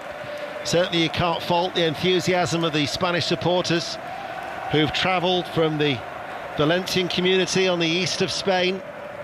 I'm sure they'd have looked to have taken a lot more than the 2,000 that have travelled for their first ever major European final. 1-1, 94 minutes nearly played. Here is Coquelin. They shouldn't be letting this happen in Manchester United. They've got to get up. All of a sudden, Villarreal have had far more possession in the 4 minutes of extra time than they had in the whole of the second half, and they're letting Villarreal dictate the tempo of the game. Ball played through. Looking there for the run of Alcácer. Manchester United can bring it away. Here it's Bruno Fernandes, but he's run into trouble. Parejo stopped him. Alberto Moreno plays it forward. Capu, who's just sitting there now, passes it ball forward. Mario Gaspar once saw him score a cracking goal for Spain against England in Alicante 6 years ago. Played into Alcácer, gets the shot away early. That was blocked, and it's swept to safety by Wan-Bissaka. Headed up in the air, and out it goes for a throw. Cavani wanted to take the throw quickly. I think Rashford had just switched off, and in fact there's been a clash of heads, and there might be a brief stoppage. Capu just trying to shrug that off in that duel with Rashford. You know, I think if you allow Villarreal to have this much ball, as much as they've been under pressure and as much as they've had to defend, they'll feel comfortable with the ball at their feet, and they'll start to create chances. So Man United have got to come out and start this extra time period like they finished the second half, with pace, taking control of the game. That was a good little phase of play for Villarreal, that. But there's no pace at the minute in the game, is there? It's been a really slow start to the first period of extra time, but that suits Villarreal. Totally. But it's all about Man United, and up in the tempo, up in the urgency again, and that's a hard thing to do when you've had a lull for a few minutes with the extra time. You just played 90. It's really difficult to get yourself going again and find the tempo that you finished the game with, and they're just struggling with that at the minute, psychologically and physically. Here is Lindelof. Out to Shaw. Left-hand side, Manchester United playing from left to right. First period of extra time. We're live on 5 Live. Bailly, the Europa League final. Wan-Bissaka. Back it goes to Bailly. Steady from Manchester United. Villarreal again, everybody back behind the ball. Greenwood right-hand side plays it inside. McTominay gives it away. Won back though by Wan-Bissaka. You can actually see clapping and urging on and jumping up and down inside his technical area, almost onto the pitch, was Unai Emery. Bailly plays it back, very, very slow from Manchester United. Bruno Fernandes hits it early. Comfortable for Villarreal to head it away, Albiol. Now it's with Etienne Capoue. Plays it out to Alberto Moreno. Back inside it goes to Capoue. Now it's with Parejo. Turns, time on the ball to turn. Same for Coquelin. Out towards the right-hand side. Mario. Back to Coquelin, over the halfway line. Certainly haven't come under anywhere near the same level of pressure in this first period of extra time. Villarreal have been able to stroke the ball around. Now they've lost it. McTominay wins it forward. McTominay trying to be the catalyst, charging forward. Won back by Alberto Moreno. Now on this near side is Gomez. Parejo. Mario joins the attack, the right back, running forward. Strong run, lays it out towards Gerard Moreno. Stands on the ball, rolls it back. Villarreal are looking the more comfortable of the two sides. They're seeing a lot more of the ball in this first period. Just look a bit leggy, Man United now. Wonder if Ollie will think about making a couple of changes and freshen it up. Here is Gomez, left-hand side. Parejo. Ball forward, aimed towards Gerard Moreno. And in the aerial challenge, it goes out of play for a goal kick. Dion, when Neil's saying might freshen it up, if you are one of the Manchester United substitutes, are you thinking, why has the boss not turned to me just yet?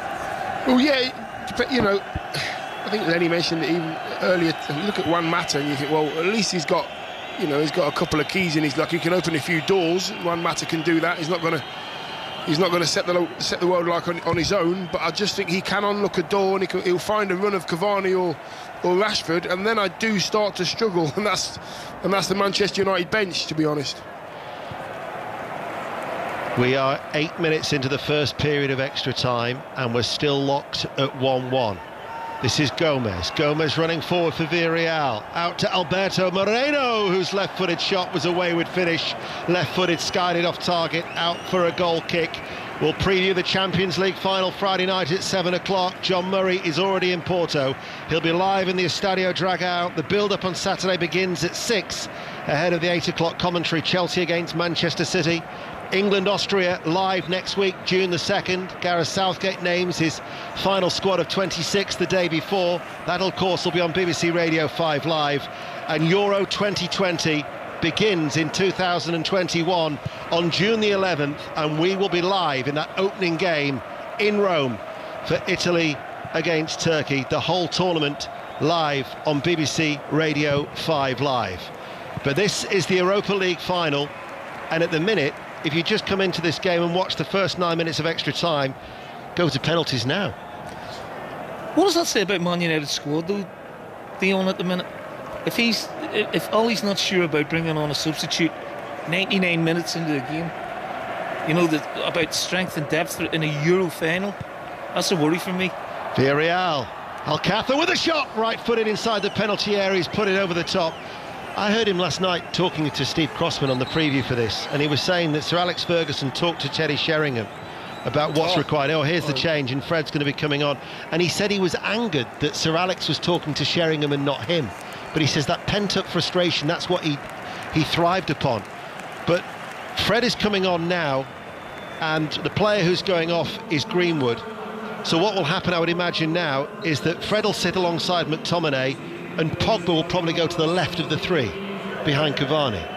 Yeah, I think it's a strange one, to be honest with you. I really do. I just don't know why you just don't leave one holder and then just get on with it. Send your boys forward. He was injured during the week. He only trained last night. Fred now is on.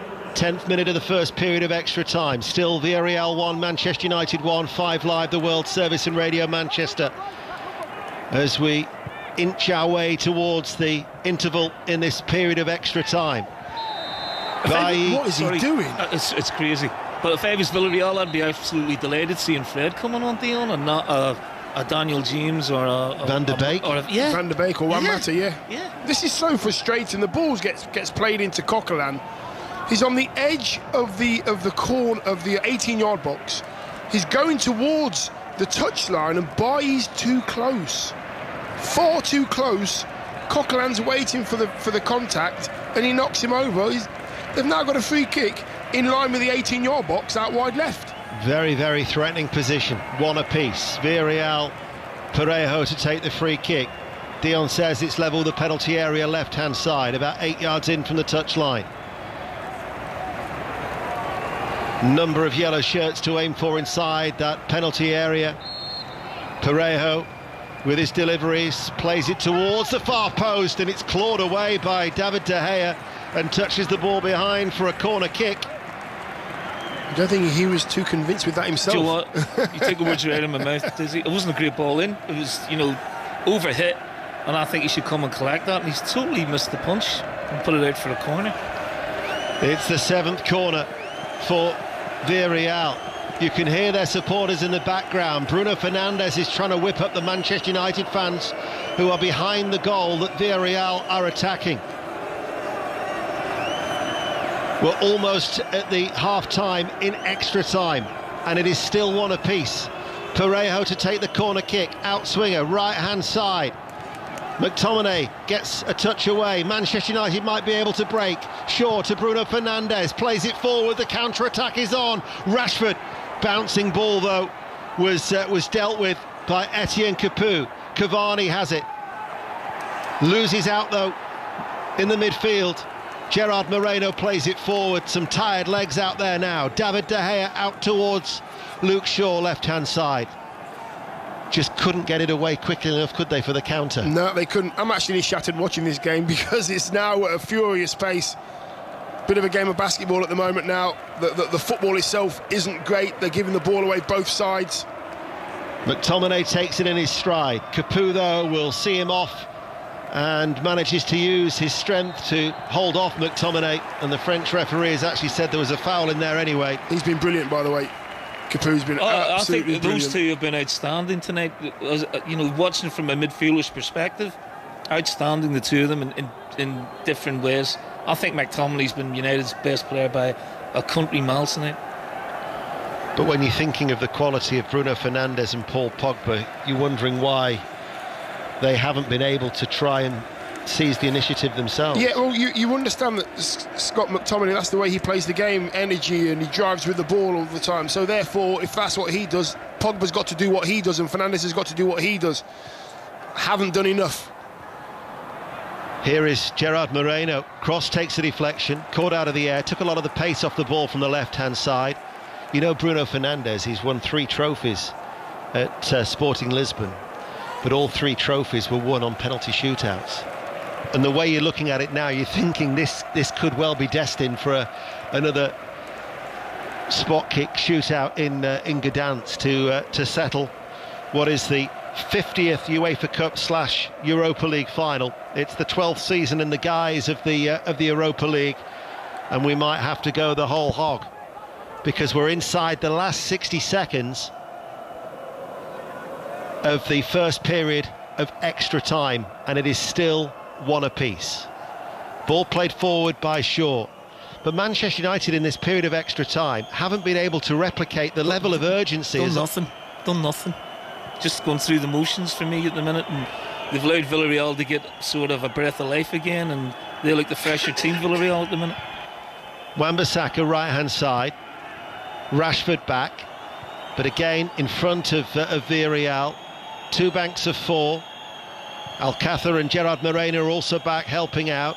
We're into stoppage time in the first period of extra time, 60 seconds. Pogba with the cross.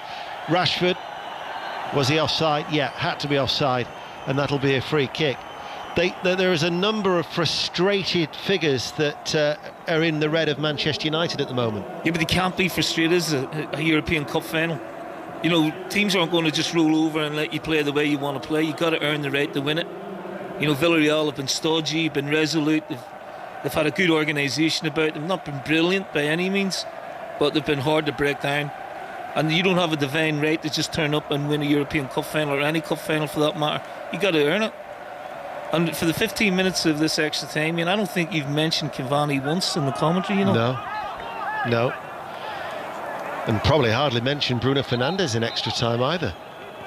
I don't seem to recall where the 60 seconds will have elapsed. There's a little glance at the left wrist there for Clément Turpin, the French referee, and there we are. We are at half-time, in extra time, and we're still at Villarreal 1, Manchester United 1, where Gerard Moreno scored for Villarreal after 29 minutes, and Manchester United equalised through Cavani 10 minutes into the second half, and we're 15 minutes away from a penalty shootout, but no urgency from Manchester United. Well, I think they've lost the initiative now, and maybe that break between the 90 minutes and the start of extra time, sometimes when you're stood about and you get cold, it's difficult to pick up the tempo of the game again, but shouldn't have taken them that long. But really, they've let the game get away from them, and it's 50-50 now, whereas before it was all about United and could they break Villarreal down.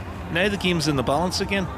And Dion, the 5 substitutes that Unai Emery has used in the 90, they've got fresher legs out there now. Yeah, fresher legs, fresher minds as well, sharp voices as well. They can see what needs to be done. We're just looking at pictures of Sir Alex Ferguson there, all wrapped up.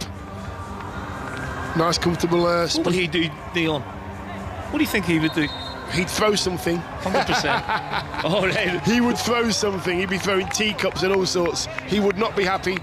If in my experience of being managed by Sir Alex Ferguson, he would be saying, just pass the ball quicker. Pass the time on, pass the ball on. That's what he used to say. Pass the time on, pass the ball on. Get the ball wide, cross it. Keep it simple. Don't complicate it. 2 centre-halves, give it to the midfield players. It's not rocket science at all. But do you not think he would put on a more attacking-minded player? Definitely, 100%. Yeah, he would, wouldn't he? To win it. Because that was in his DNA as a manager. Have to win.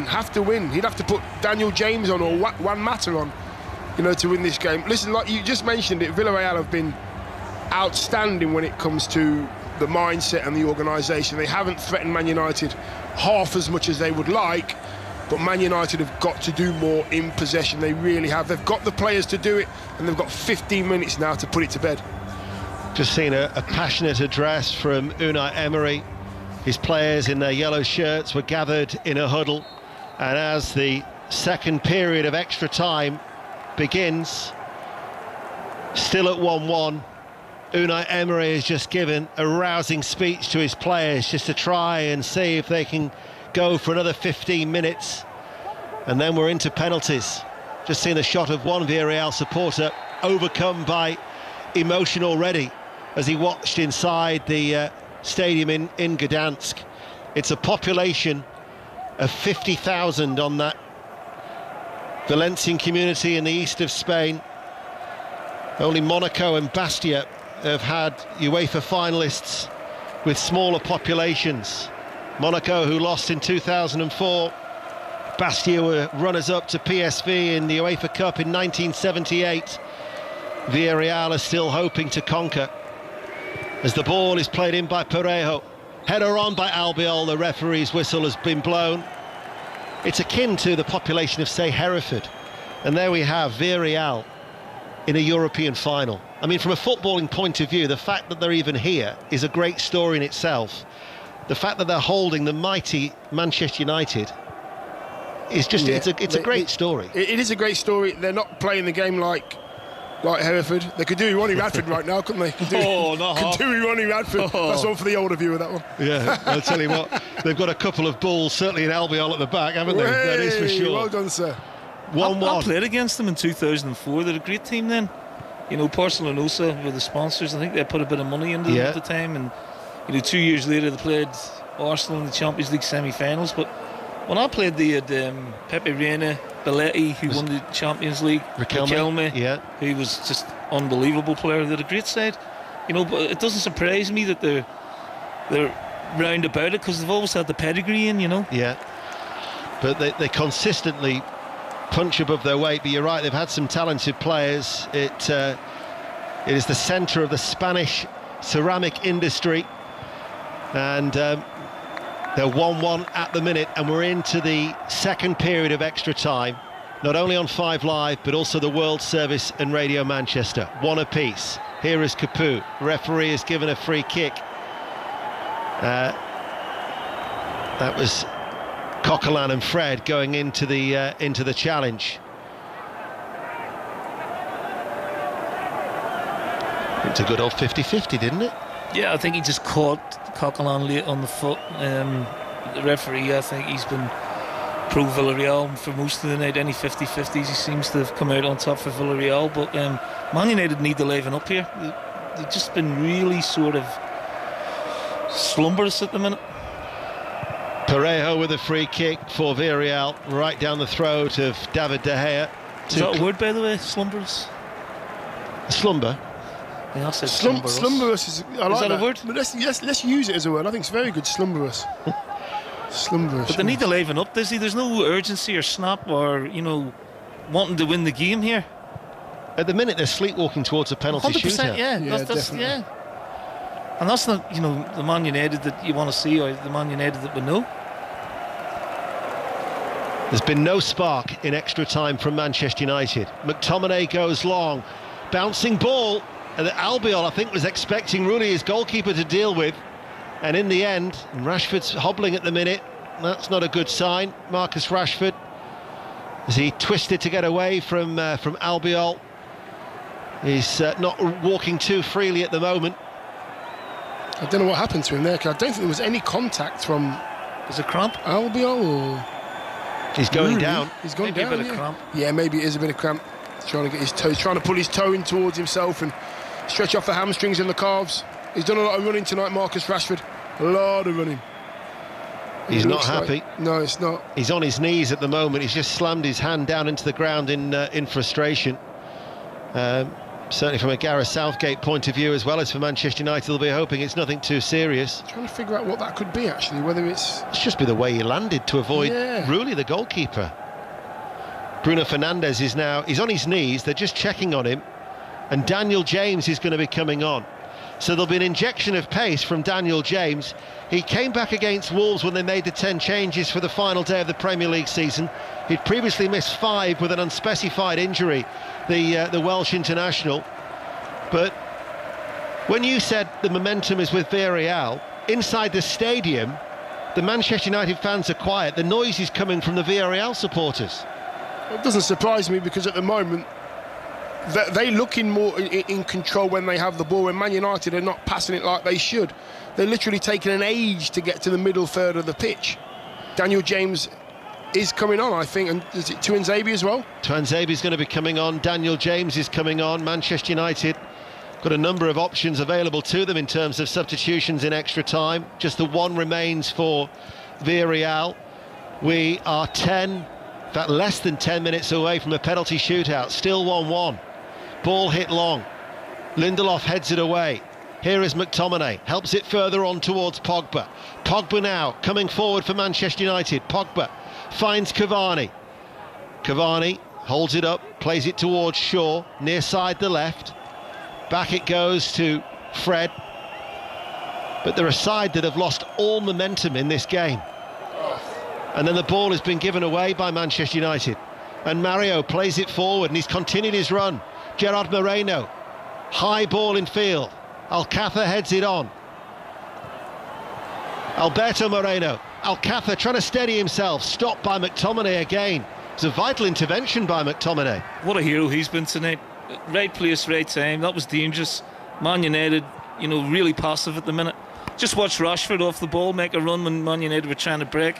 He looked all right, he looked absolutely fine. So whether they make the change or not still remains to be seen. But they're at walking pace here, Manchester United, at the minute, whether they're with the ball or without it. He's still feeling the effects of that injury. He's trying to shake it off, is Marcus Rashford. Depending on the level of ambition from Villarreal, if they wanted to have a go, because certainly inside the stadium, they're not coming under any pressure at the back, let's put it that way. No, they're not. They're absolutely not. And you know what? I've said it all game. They look so comfortable in possession. They know where their teammate is. Do they stick or do they twist? Well, they're going forward now with Gomez, trying to hold off. Bailly loses out. Alberto Moreno forward. Here is Coquelin, just couldn't switch it towards Mario. The fullback, the right back was forward there. He goes in search of the ball now. Lindelof strikes the back of Alcácer. Villarreal inside the penalty area. Alcácer crosses. Coquelin chests the ball forward. Gerard Moreno has a shot. They're appealing for a penalty, a handball. Still the threat remains. Forward here now. This is Mario. Couldn't thread it back towards Coquelin. And the referee's going to stop play because there's a Manchester United player down. Yeah, it's McTominay. McTominay with a head injury. And the Frenchman is being spoken to out of turn, and Cavani, as a result of that dissent, is shown a yellow card. Yeah, that's lucky from Manchester United. Villarreal, good play from Villarreal. Moreno comes in and just drops it into Coquelin's feet. Etienne Capoue there. Some really good interactive play there from Villarreal. Didn't quite get the end product that they wanted. Last-ditch tackles from Manchester United. Scott McTominay at the moment is on the floor. He's been brilliant tonight, as Lenny said many, many times, but you shouldn't have to rely on a player that young to pull you through a final of such importance. Just watching the replay here from Scott McTominay, I think it's just completely off the ball, isn't it? Completely off the ball. Well, VAR will be trying to get a look at it. Surely not. Potential. Oh no, surely not. There is a potential penalty check for handball in favour of Villarreal. So Francois Lutexier will be having a look at that. The Villarreal players at the time thought it was a handball. It's definitely hit his hand. There's nothing he can do about it. Surely they can't give a penalty for that. The check is over. Thank God for that. The check is over. You just never know, though, do you? You don't, and certainly not with UEFA, who tend to be a lot stricter than even in the Premier League. Now, a yellow card might be shown here. Well, I mean, it was Fred. His arm was outstretched, but it was behind his body. I mean, it flies off the surface of it flies off the grass. That would have been harsh. Yeah, Moreno, he struck the ball into the ground. Exactly. It's gone underneath Fred's leg, and it's hit his hand behind him. He doesn't even. Where else do you put your hand? It would be impossible for Fred to do that deliberately, Dion. Yes, never.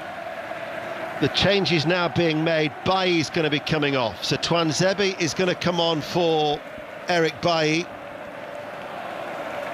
And Manchester United are going to be making another change. So this stoppage in play will mean that we'll have quite a number of minutes to be added on by the French referee. 5 minutes remain of extra time as we stand, and then we're into a penalty shootout.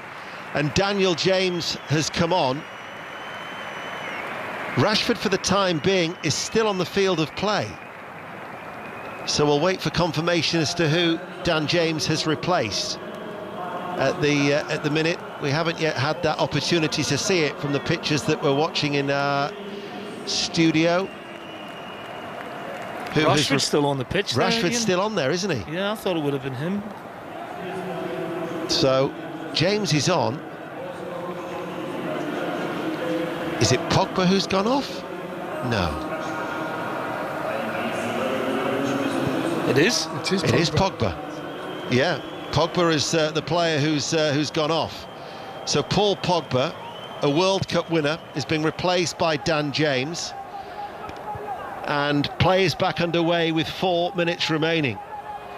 Here now is Shaw. I mean, Pogba would have been a penalty kick taker for Manchester United. Possibly.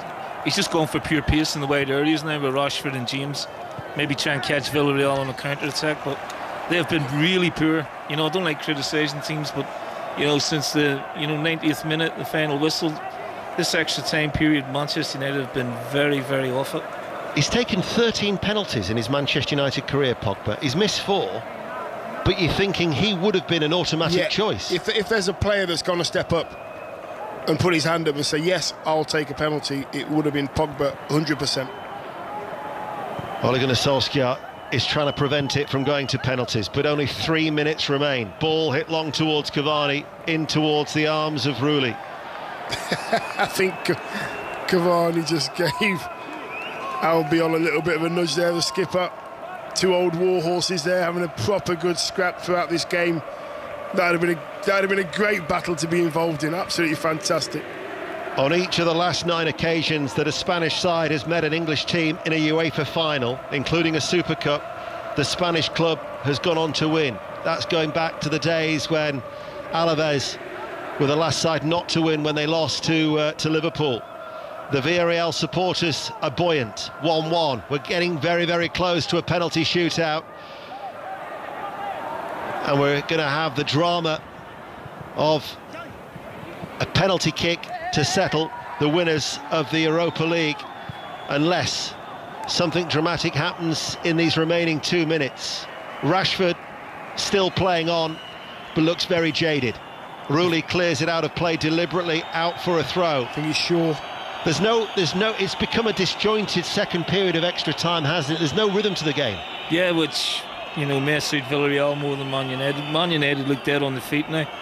Maybe the gamble of not freshening things up earlier is sort of coming home to roost now, but there's a lot of tired bodies out there, and Shaw's obviously not convinced it's an impact injury. It's just probably fatigue more than anything else. You know what, I think there was a little bit of a coming together with Coquelin's knee and Shaw's sort of left temple, I think. That was the contact I seen. He's looking a bit groggy as well. Well, when after being so reluctant to make changes, making a number of them now, Shaw is actually, I think might be his wrist that is damaged. He's holding his arm a little bit in that Coquelin knelt on his left wrist. Juan Mata is going to be coming on, and this might well be with penalties in mind. Of course, he scored with a penalty against Wolves for his first goal in the Premier League this season, but we're 60 seconds away from a penalty shootout. You could have actually just written off the extra time. It's been a non-event, hasn't it? Well, when you make a plethora, it's like an international friendly, and when you make a plethora of substitutions, the whole sort of momentum of the game, tempo, fluidity of the game is gone now, and both teams look like they've settled for penalties. Still one apiece. 30 seconds of extra time remain on BBC Radio 5 Live. The yellow shirts of Villarreal with Pau Torres back to his goalkeeper Rulli. Downfield it goes. Shaw, who's able to continue, wins the header. Rashford now back inside to McTominay. Is there one final thrust from Manchester United? James doesn't keep the ball in play. But if you're being honest, they haven't looked like scoring, Manchester United. When in extra time, you mean, or in the second half? In extra time. No. The goalkeeper for Villarreal is he's just picking up the ball. Oh, there's a break here. Villarreal, though, might be able to conjure something up. 3 minutes of injury time in extra time that we're into. After 2 hours of football, it's Villarreal 1, Manchester United 1. But Villarreal have a throw deep inside the Manchester United half. Alberto Moreno is going to take it. And as well as Juan Mata, Alex Telles is going to be coming on as well, the Brazilian left back, so he will be coming on for Manchester United. Again, maybe with penalties in mind as far as Solskjaer is concerned. Villarreal with the ball, going all the way back to Rulli, hits it right-footed downfield, headed back towards Mario, plays it forward. Coquelin will not get there, cleared by Lindelof. Cavani's in an offside position, and Pau Torres will pass the ball to his fellow central defender Albiol. They'll hit it long up towards Gerard Moreno for the run of Mario. Twanzebe comes across, edge of the penalty area, puts it into the stands, and a pacing Unai Emery can't even look in the rain, because they might have a chance inside the last 90 seconds of stoppage time to try and get a late goal. Are they going to make a change? No, they're not. Mario's going to take the throw right-hand side, down towards the corner flag. Gerard Moreno tries to turn. Does he get a corner? No, it'll be a throw. Gerard Moreno thought it was in his favour. He's a meticulous coach, and he's certainly done his homework well, hasn't he, Unai Emery, tonight? Yeah, I mean, his game plan has worked to a certain degree, but, they've been so lacking ambition since the beginning of the second half. You know, how they've held on for, you know, penalties is credit to their organisation structure, but in terms of a spectacle, it's not been great to watch at all. McTominay, would he be your Man United? Will he be Man United for me? Anyway, I don't know. You know, I think he's been outstanding. He'd be man of the match, and he'd be a penalty taker as well for me. Good point. He'd be a penalty taker for me. So Telles has come on to replace McTominay, and Mata has replaced Wan-Bissaka. Two changes that straight away smack of penalties. Unless you know, somebody's picked up an injury or something. I doubt it. They don't look it. Just on Villarreal, they had a throw-in in the top left corner, and 15 seconds later they passed the ball all the way back to the goalkeeper. So it just shows the ambition or lack of ambition that they've shown tonight in a European final. And there's been another, the sixth and final change. Daniel Rabah has replaced Etienne Capoue. He's one of the 10 that have come through their youth system, so he will come on. He actually has featured quite strongly, 4 in their last 5 La Liga appearances for Villarreal.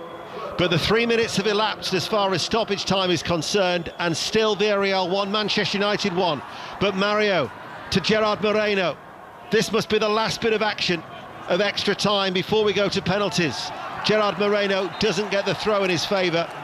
It will instead go in favour of Manchester United. Dizzy, how are you feeling if you're Juan Mata and you're coming on in the European final for like 30 seconds? You're not happy, first and foremost, but then you've got to obviously get rid of all that emotion and think, right, I'm going to be taking a penalty. The first time he touches the ball could be taking a penalty. Juan Mata. He might not touch the ball, but just to take a penalty. Well, same with, there you go. Solskjaer is scribbling down on a piece of paper, and that piece of paper is going to come in handy, because at the end of extra time we are going to a penalty shootout. After Villarreal 1, Manchester United 1, it'll be penalties to decide it.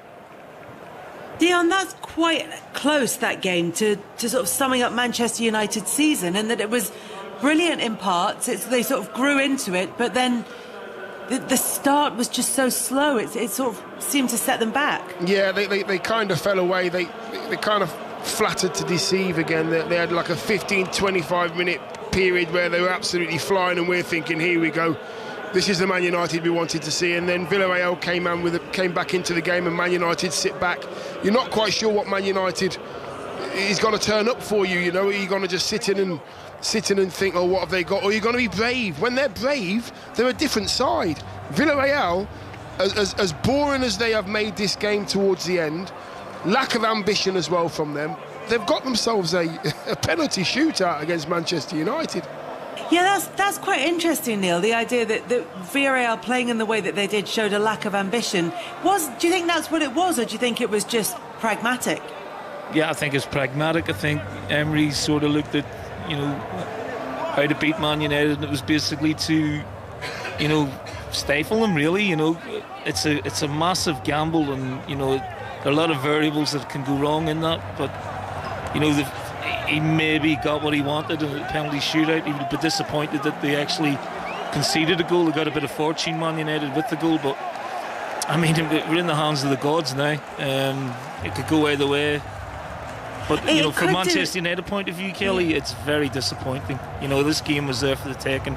None of the big players that, well, you perceive big players, really turned it on tonight at all. McTominay was head and shoulders the best player. It's interesting because there's a lot of this, as you'd imagine, on social media. Richard said, I love Ollie to death, but I can't believe how badly he's managed this game. I heard you guys talking about this, about the not making the substitutions till I think the 100th minute was the first substitute, but then you both discussed who would he bring on from the bench when you looked at the Manchester United substitutes. Mark said, whoever wins this game doesn't matter, it isn't good enough, abysmal management, I've lost all faith in Ole after tonight. All season, said Josh, I've heard our players talk about winning trophies, how badly do they want it? Because on the evidence this has been a mediocre showing. There's lots of messages in that vein. I just wonder, so many times you see these big finals at the end of the season, actually the quality of football isn't that great. You often get players who are at the end of a long season, maybe especially this season. I wonder if that's a possible reason for it. Yeah, maybe. Of course, players are going to be tired towards the end of the season.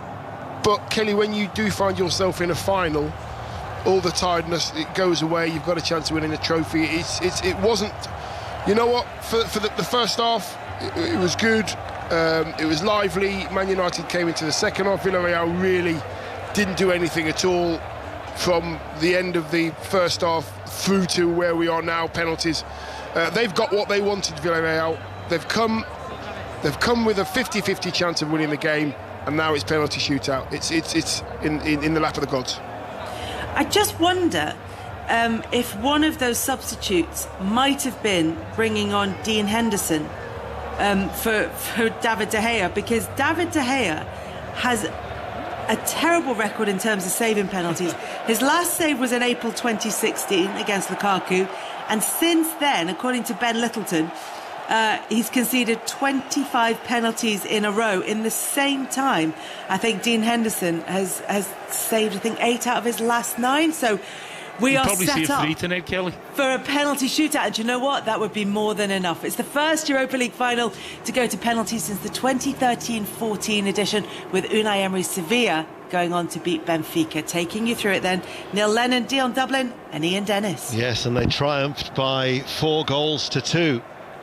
Manchester United have lost 5 of their last 6 penalty shootouts, but they did win their last one against Rochdale in the League Cup in September 2019. As far as European competition is concerned, their last was against Chelsea to win the Champions League in Moscow. Heavy rain fell that night. Heavy rain is falling in northern Poland on the Baltic coast in Gdansk. Villarreal's 2 penalty shootouts in European competition, they've both won, but that was the Intertoto Cup. The stakes are much bigger now, and the penalties will be at the end, where the Villarreal supporters are housed in that stadium. And it'll be Villarreal to go first, and Gerard Moreno to take the first penalty kick. He took his tally to 30 goals to open the scoring. It's now a penalty shootout. Gerard Moreno scores. Slow run up, left-footed. David De Gea went the wrong way, dropped to one knee. 5 live, and Gerard Moreno has converted the first spot kick. Well, that was as cool as you like. He just took that little step, stuttered the goalkeeper. De Gea went one way and Moreno just casually rolled it in the other. I'm always sceptical about those kind of penalties, though. I think if the goalkeeper can stand his ground, he might get there in the end. So now Rulli, the Argentinian goalkeeper, touches the crossbar, as it is Juan Mata, who's only just come on to the field of play. Juan Mata scores.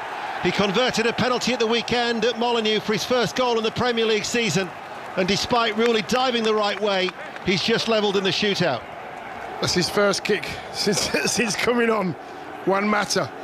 And I mean, Neil mentioned about Moreno's penalty. That's how you take a penalty. Make your decision, put it into the side netting, give the keeper no chance. Never doubted Juan Mata. He's got all the quality you need. 1 each. And now for Villarreal, it'll be Daniel Rabah, who, very similar to Juan Mata, who's only just come on to the field of play. The 25-year-old midfielder up against David De Gea. Short run up, scores. And he whips up the crowd in a frenzy behind the goal. It's 2-1 to Villarreal. Yeah, I think Kelly was right about David De Gea. He's guessing. He's going a bit too early for my liking. You know, he's making it easy. You know, that's not a great penalty. It's sort of slightly to the left down the middle, but if he goes the right way, he saves that. He just needs to hold his ground a little bit more. BBC Radio 5 Live. We're also on the World Service in Radio Manchester, BBC Sounds, as well as the website and the app. And now Telles, who actually scored a couple of goals in September for Porto against Braga. He again has been brought on with the penalties very much in mind.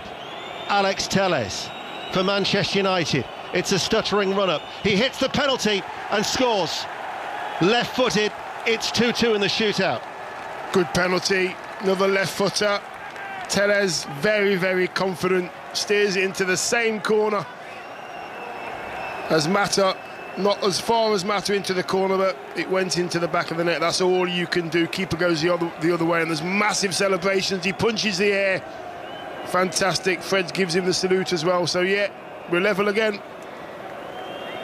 2 apiece, still at 100%, as the ball is being placed down now for Villarreal.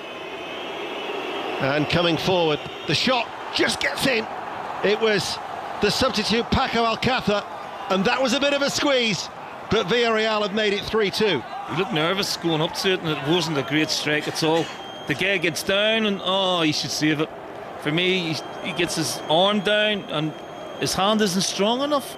That's a great chance for De Gea. It was a poor penalty. When you're watching on a TV screen and the TV director keeps cutting to the supporters in the stands, you're thinking, just show me who's coming forward to take the kick. It would be a big help. Bruno Fernandes, who has such an excellent record from the spot kicks for Manchester United. He's only missed once, can't afford to miss now. Bruno Fernandes to score. Rulli goes the right way, but it was powerfully hit, and he finds the bottom left-hand corner. 3 kicks each, and it's 3 apiece in the shootout. Yeah, Bruno Fernandes goes the same way as the other 2 Manchester United left-footers to the keeper's right. Keeper again gets a hand on the ball. If you're a keeper and you get anything on the ball, you're expecting to save it. You've got to have a strong wrist. He's put it in the back of the net, though. 13 penalties this season, more than anybody else. 21 out of 22. Now it's with Villarreal, and Alberto Moreno scores.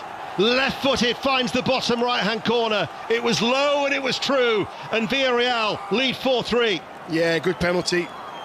Really cultured penalty, that one. Left footer, Moreno goes to David De Gea's left. Goes the right way, De Gea, but nowhere near it. Pace, power into the side netting. Very good penalty.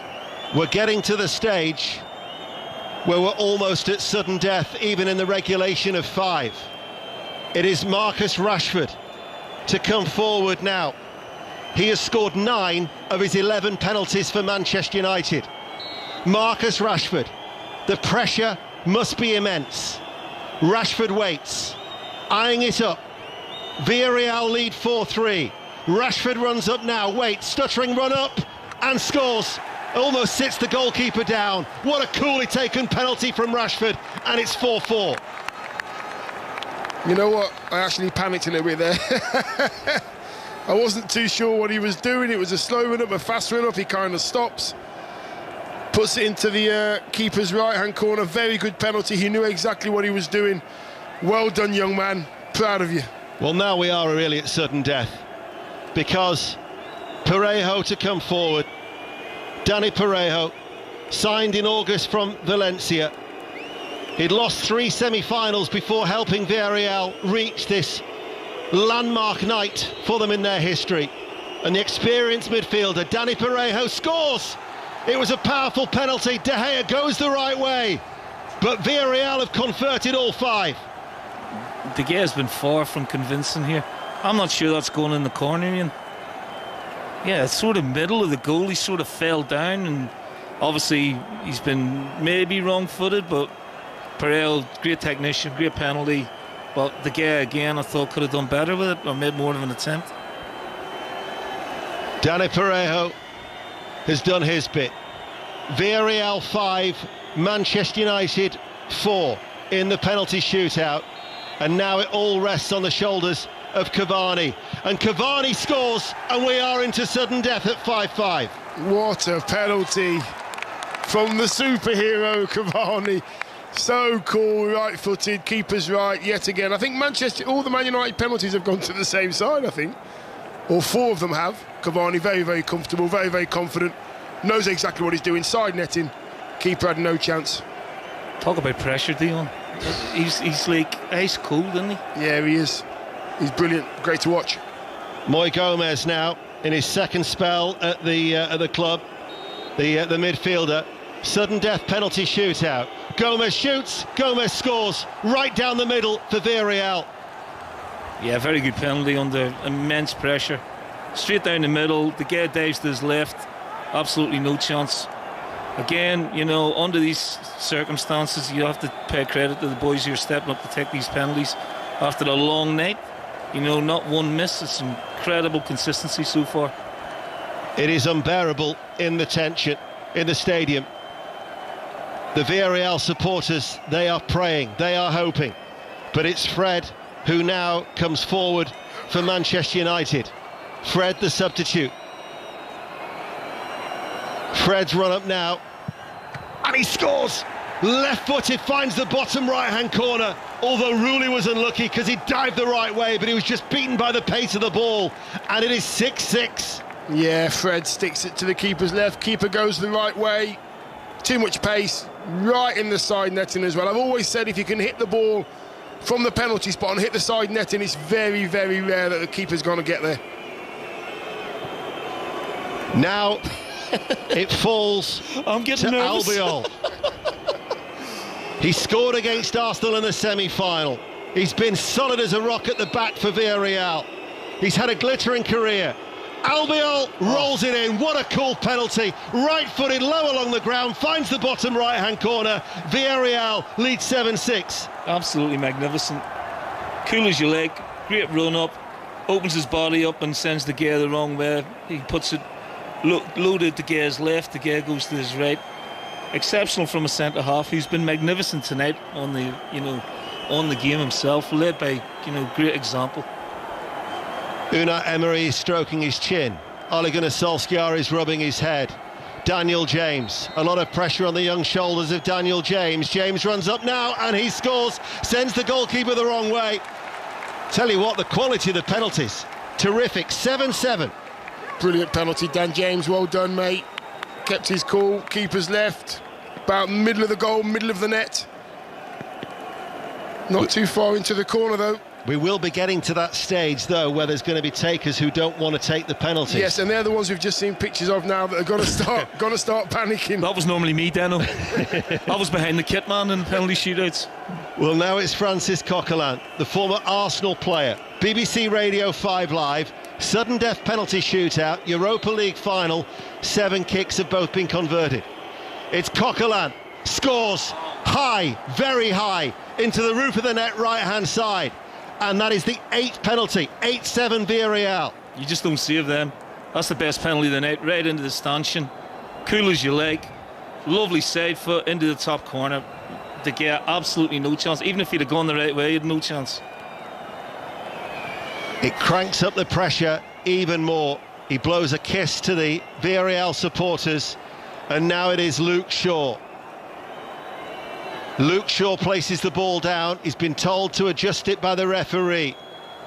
That won't do him any good to settle the nerves for Luke Shaw. Rooney jumps up and down on the goal line. Shaw shoots, he squeezes past Rooney. He was very, very fortunate. It wasn't very well hit, but it managed to scramble past the goalkeeper on the goal line. And it is 8-8. Luke Shaw's got away with that one. He didn't really put any pace on it. He's put it to the keeper's left. The keeper's actually got there behind the ball, and the ball's actually rolled over the keeper's arms. Not strong enough. Got lucky, Luke Shaw, but I don't care. It's in the back of the net, son. Hey, Dion, if your name's on it, your name's on it. Even Solskjaer knew that they got away with that one, judging by his reaction. The kid keeps walking out, having a chat with the penalty takers. You think a little bit of gamesmanship's going on here, Dano? It's not worked so far. No, it hasn't. David De Gea waits on his goal line. Villarreal now come forward, and that is very well taken by Mario Gaspar. Mario, the substitute, the Spanish international, converts it. 9-8 in favour of Villarreal. I think he's telling the takers which way he's going to dive. Because it looks that way, because he's going the wrong way more or less every time. Good penalty, that, right in top centre. You had no chance of that one, really. 9-8 to Villarreal. And it is Tuanzebe, who has never scored in his senior career. The young defender hasn't been on the field so long. Axel Tuanzebe now shoots and scores. Goalkeeper goes wrong, converted it very, very well, right-footed into the right-hand side. 9-9 in the shootout. 18 penalties, 18 very, very good penalties as well. Luke Shaw's is the one that wasn't brilliant, but the rest have been absolutely outstanding. Cool heads, brave penalty takers, But now we're getting to the not so brave. And we're seeing shots of Sir Alex Ferguson smiling, enjoying the night as well. We'll be at the goalkeepers very, very soon. I once covered Manchester United in a pre-season event in New Jersey. The penalty shootout, just for the Americans, just for the entertainment, lasted for 45 seconds in the searing heat. For 45 minutes in the searing heat. This is Pau Torres now. Could be a Manchester United player next season. And he scored, left-footed, high left-hand side, 10-9 to Villarreal. I got to tip my hat off to the players, Dion. They've been absolutely magnificent in this penalty shootout. Pressure, nerves, they just don't seem to be showing it at all. The guy goes right this time. He has absolutely no chance. It's right in the top left-hand corner as we look. Absolute brilliant penalty. It's an everlasting penalty shootout. And it is Lindelof now, who is faced by the cheering, yellow scarf-waving supporters of Villarreal. And he's got to try and get past the orange shirt of Rooley. Lindelof for Manchester United. The goalkeeper got something on it, but the power of it took it past him. 20 spot kicks, all have been converted, and we're now at the goalkeepers. 10-10. What a penalty. Put his laces through it, Lindelof. He knew exactly what he was going to do. Pace, power, to the keeper's right. Lindelof's left. Keeper goes the right way. Just can't, he can't stop that one. Two hands wouldn't have stopped that one. Very good penalty. Very good penalty. When I said we were going the whole hog tonight on 5 Live, we are going the whole hog. Sometimes the goalies are the best penalty takers. I don't want to put the jinx on Rooley by any means. It's Rooley against De Gea, and Rooley scores. See what I mean, Dale? He absolutely zinged that. I remember Kevin Pressman doing one for Sheffield Wednesday. Yeah, Arthur Boric did one for Celtic in a penalty shootout. They're all zingers into the top bin. Joe Hart once took a penalty third for the under-21s in 2009 against Sweden. What a penalty that is by Rooley. I tell you what, he struck that very, very well. It was always on the rise. David De Gea then to take the penalty. It's 11-10 to Villarreal. Rooley's just converted his. Now he hopes to be the hero to save it from David De Gea. David De Gea runs up now, right-footed. Rooley makes the save away towards his left. He is the hero for Villarreal. It is a fairy tale for Villarreal, but David De Gea is the fall guy on a nightmare night for Manchester United. And Villarreal, for the first time in their 98-year history, celebrate winning the 2021 Europa League final, and wild celebrations and tears of joy as Unai Emery has won the Europa League for the 4th time in his career. But it's ultimate disappointment for Manchester United. We went to the wire. But it is Rooley, the hero for Villarreal. 11-10.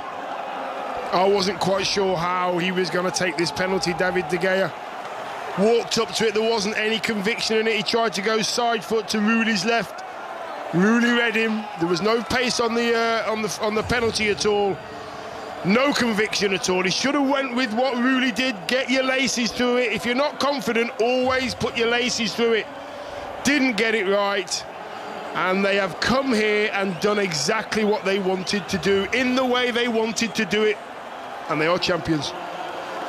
Yeah, I mean, congratulations to Villarreal. It's been their year. Unai Emery, he must have a trophy in the house now. They've got to give him it. You know, it's an amazing record for a manager. You know, 4 titles, 6 finals. But, you know, there's going to be a massive inquest, I think, you know, after this. You know, Manchester United got there'll be a lot of questions to answer. It should never have got the point where your goalkeeper has to keep you in a penalty shootout in the European final. They were the dominant team for large parts of it, but they didn't have the quality to break Villarreal down, and it's such a massive disappointment for the players, for the fans, but I think more importantly it'll be a huge disappointment for the manager. Their name is being inscribed on the trophy. They have never won a major honour. Manchester United have won 45, so that's the reason why those wild celebrations are taking place at the end, decked out all in yellow. And it might well be raining, but with that yellow there is just that ray of sunshine coming into the stadium from the celebrating Villarreal supporters.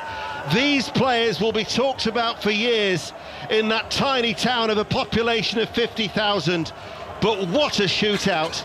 11-10.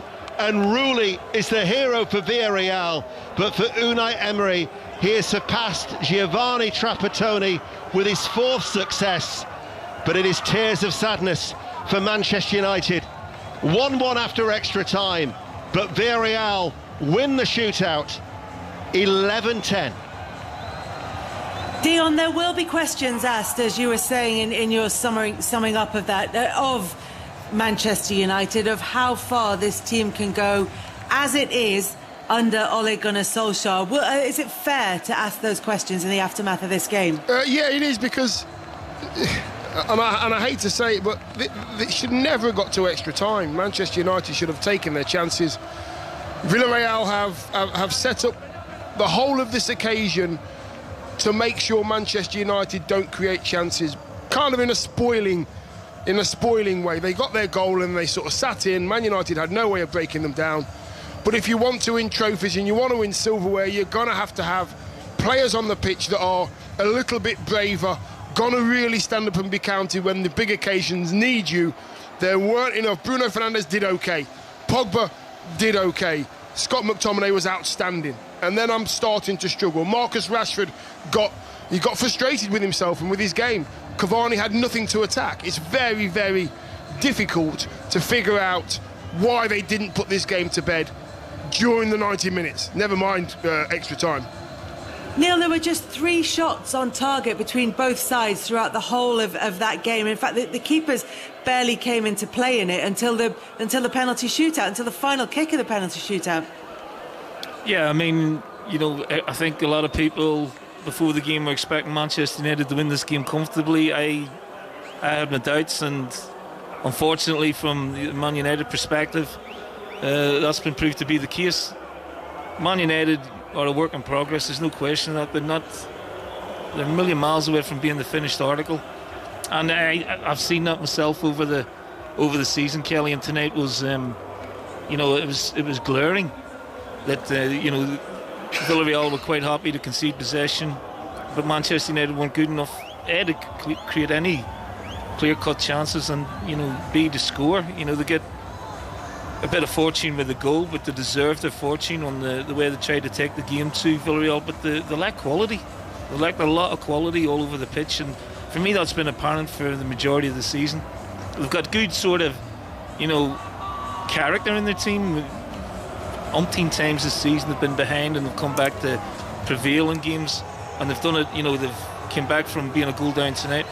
But in terms of actual quality, I still think they're obviously a long way behind Man City. They're behind Liverpool for me. They're behind Chelsea for me, and I don't see the progression that people talk about. We are 4 years down the line from Mourinho winning the Europa League and finishing second, and 4 years down the line they've not progressed. They've actually regressed to finish second, and they've lost the Europa League final. When they didn't get out of the group stages of the Champions League, that would have been a warning bell for me as well. And they're going to have to invest if they're going to back the manager. This is a really sore one for Ollie tonight. That's 2.5 years now he's been in charge and still no silverware. I'm sorry, but that's what you are judged on. But Lenny, as well, when I looked at the team sheet, I'm thinking, United might be okay here. I look at the team sheet, and Kelly, and I'm looking at, I've mentioned the names, but Pogba, he wasn't given any time on the ball tonight. Villarreal knew what he wanted to do. He dwells on the ball. They knew that. Cavani, all the runs that Cavani made, there was nobody on the ball that was given time to play that pass. Rashford was doubled up every single time. Greenwood was doubled up every single time when it comes to defending. And Bruno Fernandes, he had no one to pass to. There was no options for him. So it was very, very frustrating watching. But for these players that I've just mentioned as well, it would have been a very frustrating game for them. This is hypothetical, me speaking here, and I don't like talking, the way some people do. But if Man City were playing Villarreal tonight, you'd fancy Man City to win that game 3 or 4-0. The game would have been put to bed in 90 minutes. Liverpool would have won it, I think. With the players they have, I think Chelsea would have won it. Manchester United still have to get over this. Start climbing the quality ladder, because they're still very, very short. Villarreal finished 7th in the Liga. They're a good side, they're well organised, but they're not a Champions League team as per se. They will be now because they've won this trophy. But, against the elite I think Villarreal would struggle on the basis of what I've seen tonight. And Man United, unfortunately for the players and the fans, they weren't good enough to break them down. Not good enough. They were sloppy. The final ball was poor.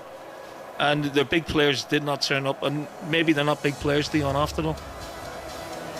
Dion, you made the point at half-time when Manchester United were trailing against Villarreal, and we talked about that great record that they have of coming back in games where they've been behind. You made the point that they can't rely on that. They can't rely on the fact that they've got this ability to come back into them. At some stage, they're going to have to start getting their foot in front and building from there. So in some ways, have the signs been there ahead of tonight's performance and result? Well, judging by the results and that stat, then yes, you can't keep doing that. You can't keep relying on your game changers to win the game for you. Defensively, you're going to have to be better. Bailly was a little bit rash tonight. Lindelof got bullied for the goal. So there's your two centre-halves, which are supposed to be your rock. Wan-Bissaka did okay. His quality in the final third, as we know, wasn't brilliant. Luke Shaw had an okay game. That's the back four. One out of the back four had a decent game tonight for me, and that was Luke Shaw. The other three were okay, and if you're in a final, your two centre-halves and your holding midfield players should really be your best players, so that there's no danger in losing the game at all. The goalkeeper as well did okay with his... When he came out to catch one, he should have caught it instead of punching it. Decision-making all over the pitch wasn't great. I expected more from Manchester United. I expected more from the players I've mentioned, and I expected Man United to be better defensively as well, and to be able to break down a Villarreal side that weren't very good, to be honest with you. Kelly, here's one for you. We touched on it earlier. It's a European final. It's a huge, massive game for Ollie in his managerial career, with all eyes on him. He doesn't trust his bench. You know, he didn't go to the bench until maybe 100, 150. This is Manchester United we're talking about in a Europa League final. That to me is worrying. Or maybe sending a message out to the board, I don't know. But in the throes of the game, you would want to be making changes by, at least, 75, 80 minutes to go and win the game in 90 or to win it in extra time. And he didn't feel he had he gave the players a rest at the weekend against Wolves, so they should have been fresh enough to play the game. I get that. But the fact that he couldn't bring anyone on who he felt would win in the game is a worry. I think Ollie needs to be in a situation where he looks over his shoulder and he sees a bench with the quality that City have. And we keep referring to City because they're the benchmark at the moment. Everybody's trying to reach City. You need to be able to look over your shoulder as a manager and go, right, who have I got? I've got Aguero on the bench. I've got Mahrez on the bench. Yeah, very good. I've got Mendy on the bench. Yeah, I can do midfield. I can do defence. I can do forwards. I can do anybody I want to do and not weaken my side. He looked over his shoulder tonight and he thought, who's going to change it for me? Right, not too sure. I'll tell you what I'll do. I'll bring Fred on. That's not going to make any difference to Man United winning the game at all. As good as Fred might be, he's not going to win the game for Manchester United. You're in a final. You have to win games. You've just seen the dignitaries coming on the pitch now. Kelly and Sir Alex Ferguson. Alex Ferguson is one of those. Everybody else has got their jackets on. Sir Alex Ferguson, keep him warm with his big coat on. Good lad. Not very happy there, by the way. No, I can imagine he isn't very happy. And one of the... I mean, we talked about their ability to come back, but one of the characteristics, apart from quality, that Manchester United had under Sir Alex Ferguson was resilience. It was that ability to kind of see out these big games and that belief that they could fight to the end. Everybody remembers Solskjaer scored the goal in the game in Barcelona against Bayern Munich, but there was that belief that they would go on and win games. Did you see that same determination, that the sort of immeasurable qualities that you can get from a player in that? You know what it was with Sir Alex's teams is that they probably didn't go on to expect to win the game. What they would do is they would keep creating chances and they would keep being brave, believe in what the manager's asked you to do, and do it to the letter of the law. Trust the boss. If what he sent you out to do is correct, then you will win the game because you've got better players. Create chances, and somebody will put one in for you. No problem at all. Not enough chances created, not enough quality to break down what Villarreal had in those final thirds. Couldn't do it tonight. Very frustrating, I would imagine. Yeah, it's a different time though, Kelly. It's difficult. I think it's it's harsh to make comparisons to the Ferguson era to this era. It's the Man United way. That's what Kelly's saying, the Man United way. You know what I mean? 100%. I didn't see enough of that tonight, Dion. Correct. And I haven't seen enough of it, over the last 3 or 4 years. When I touched on this earlier, back in the day when you go to see Man United, you want to watch the Harlem Globetrotters, you want to be entertained. There was zero entertainment tonight. It was functional, effective, lacked a lot of creativity, lacked a lot of oomph, lacked a lot of flair, and ultimately lacked goals. Lacked goals or, goal chances. So, whether they deserve to lose it or not, is debatable, but they've lost it because they weren't good enough to score more than Villarreal, who basically set their stall out from minute 1 to minute 120. What's with the nearly all the players? We're just watching the Man United players coming to get their runners-up medals here, and the medal goes on, and then the medal comes off again. They're just taking it straight off again. The majority of the Man United players they've had the medal put over their head, and they're just taking it off again straight away. Don't want it on. I've heard that before about players with losing medals. They don't even know where they are by the time they've got back to the dressing room, because they just don't want anything to do with it if it's not a winning medal. Of those players, Neil, because you talked about the fact that this Manchester United side needs to be strengthened. It is an expensively assembled squad of players here. Mm-hmm. This isn't a cheap group of players, and yes, there are academy products in there as well. But did those players do enough this evening? The academy players or the players in general? The sort of big name players. No. Pogba again disappointed. Fernandes, who's been great. Can't be great all the time. Rashford looked, frustrated. So no, they didn't do it, nowhere near enough. On paper you'd expect Man United to win this game 2-3-1 maybe, or at least win the game in the 90 minutes. There was none of that. And Mourinho got slaughtered for his style of play when they beat Ajax 4 years ago, but he won. And this is what I'm talking about, Kelly. Winning trophies at big clubs is what it's all about. And then you build on that. If you think there's a hangover from it, you deal with it the following season, but get the trophies in the cabinet. And that's what Unai Emery is a master at doing with this competition, his 5th Europa League title, and he's celebrating with his players ahead of the trophy lift itself. With you for that, Ian Dennis. Well, he's just been tossed up into the air by his players, Unai Emery, who won it in 3 successive seasons with Sevilla, 2014 all the way through to 2016. He lost out, of course, with Arsenal in Baku to Chelsea 2 years ago, but he's won it for the 4th time in his career. He was the first to collect his medal. He's been followed by his players as the Villarreal supporters still crying and weeping in the stands. Every one of the players is having their own moment to either kiss the Europa League trophy, which at 15 kilos is the heaviest of all of the UEFA silverware. In fact, some of them are actually having their phones and are recording that moment, probably on FaceTime, to their loved ones back home. And now we wait for Mario Gaspar, who takes it with Albiol. And Villarreal, the yellow submarine, has finally surfaced.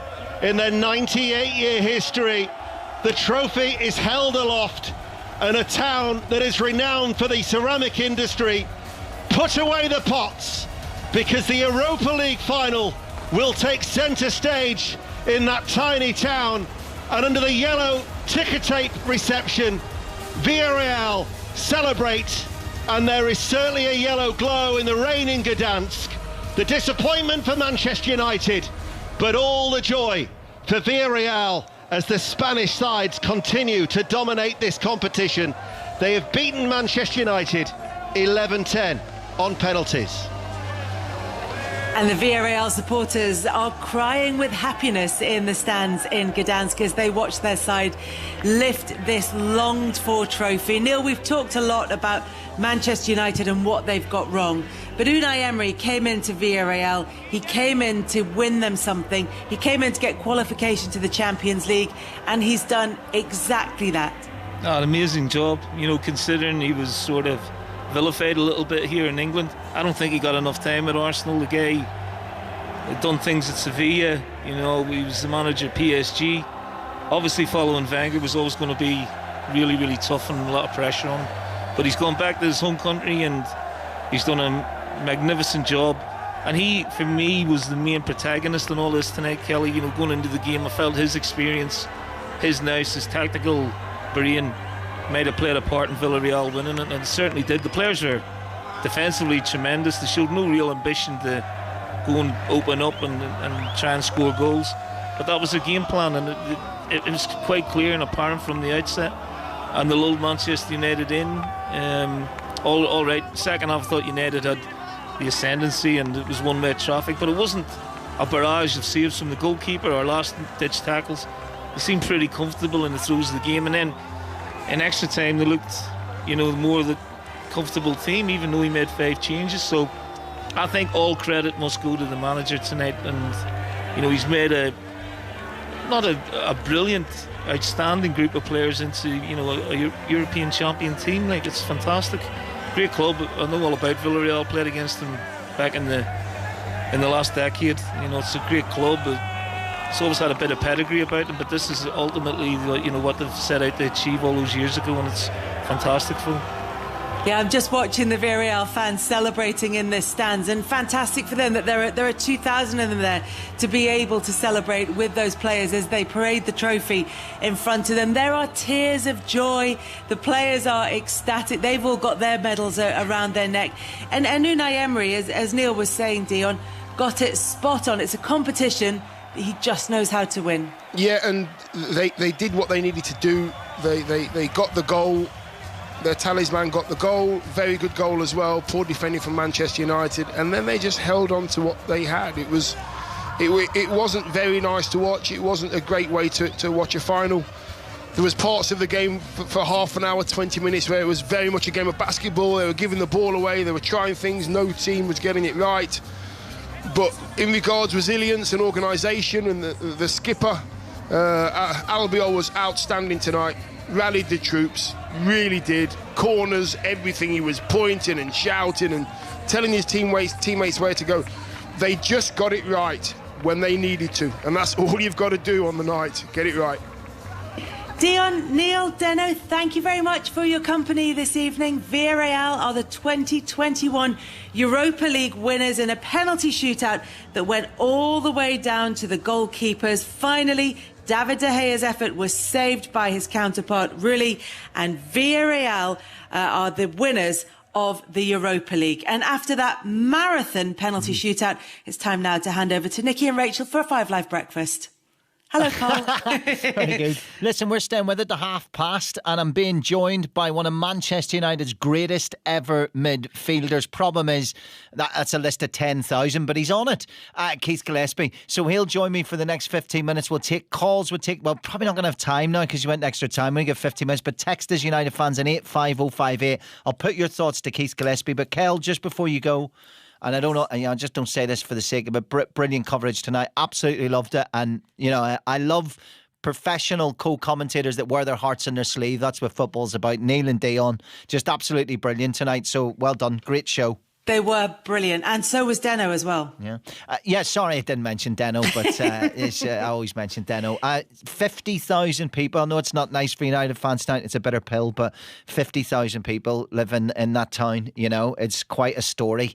So, it's put that into context. You always put numbers into context. 50,000 people, that's about double the amount of producers you have in your show. So it's, it's such... it's about the number of purple M&Ms you want in your rider, isn't it? Yeah, exactly. They're owned by a billionaire who owns the... when you go on your holiday and in Spain, the Mercadona...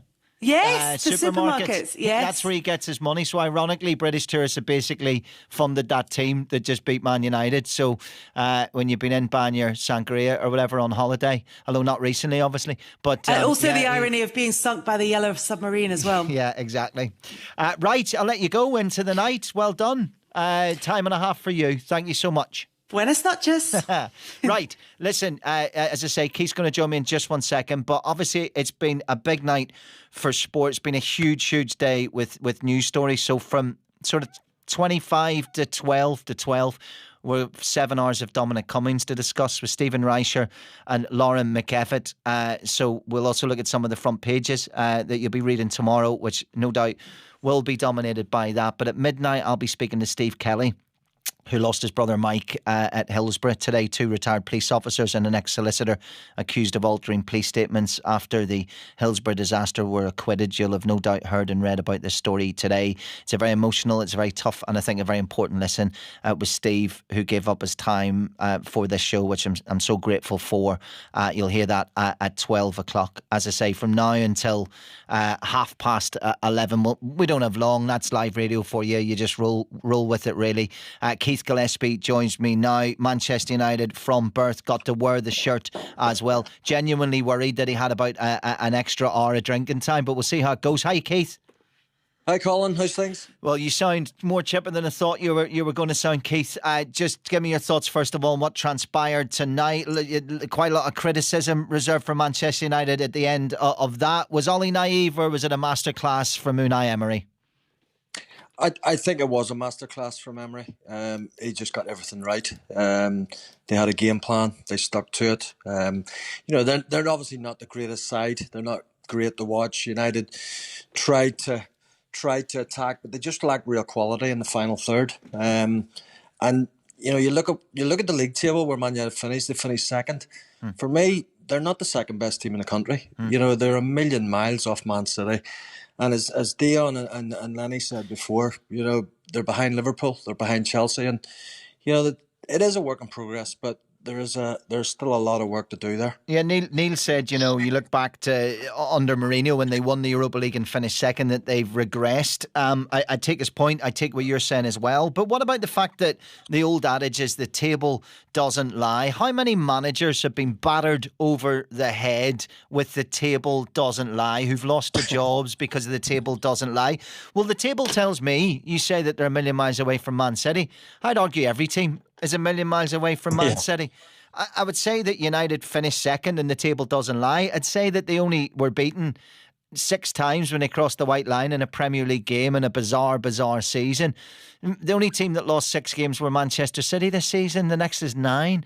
So if the table doesn't lie, why is it not telling the truth for Ole Gunnar Solskjaer and this United team? What is it, as someone who's played the game, who's an expert, that you see that's not right? I think just in terms of the personnel they've got, some of the players, for me, you look at Bailly tonight, Lindelof, not good enough for me. Centre halves getting bullied too easily. Eric Bailly, every time he gets the ball, you're thinking, what is he going to do? He's going to give it away. Rash tackles. Wan-Bissaka defends well, but that's not what you need in today's game. You look at Liverpool's fullbacks who can bomb forward and create. Wan-Bissaka can't do that on the right. Luke Shaw's a little bit different on the left, but you wanted your big players to step up tonight.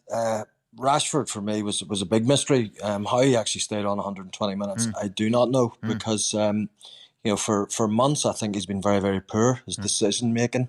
And for him to actually stay on, he took Greenwood off, who I thought looked a little bit more lively than what Rashford did. Cavani puts in a shift, but if he doesn't get the service. So when you look at Villarreal, they got everything right because they didn't give Fernandes, that space in those little pockets he likes to get into. They got on top of Pogba, so he wasn't able to create. So, well done to Villarreal.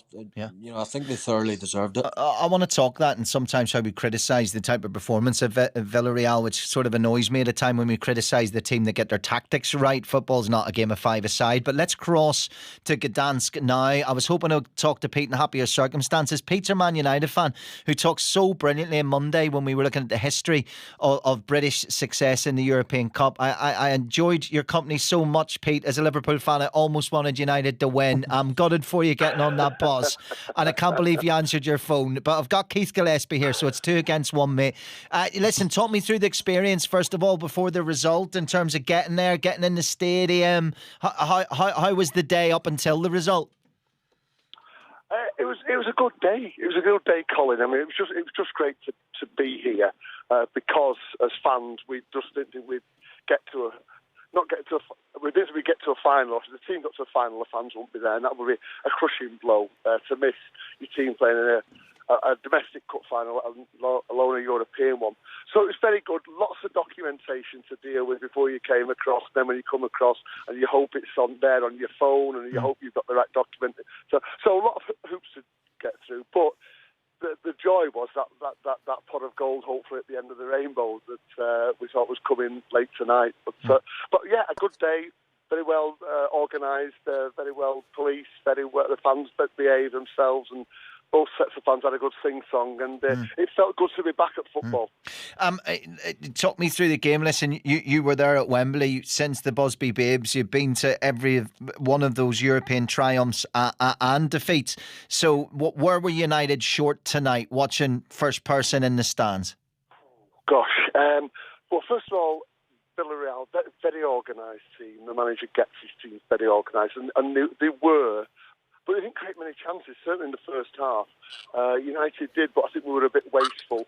And then, really, I thought we stepped up second half, and especially after we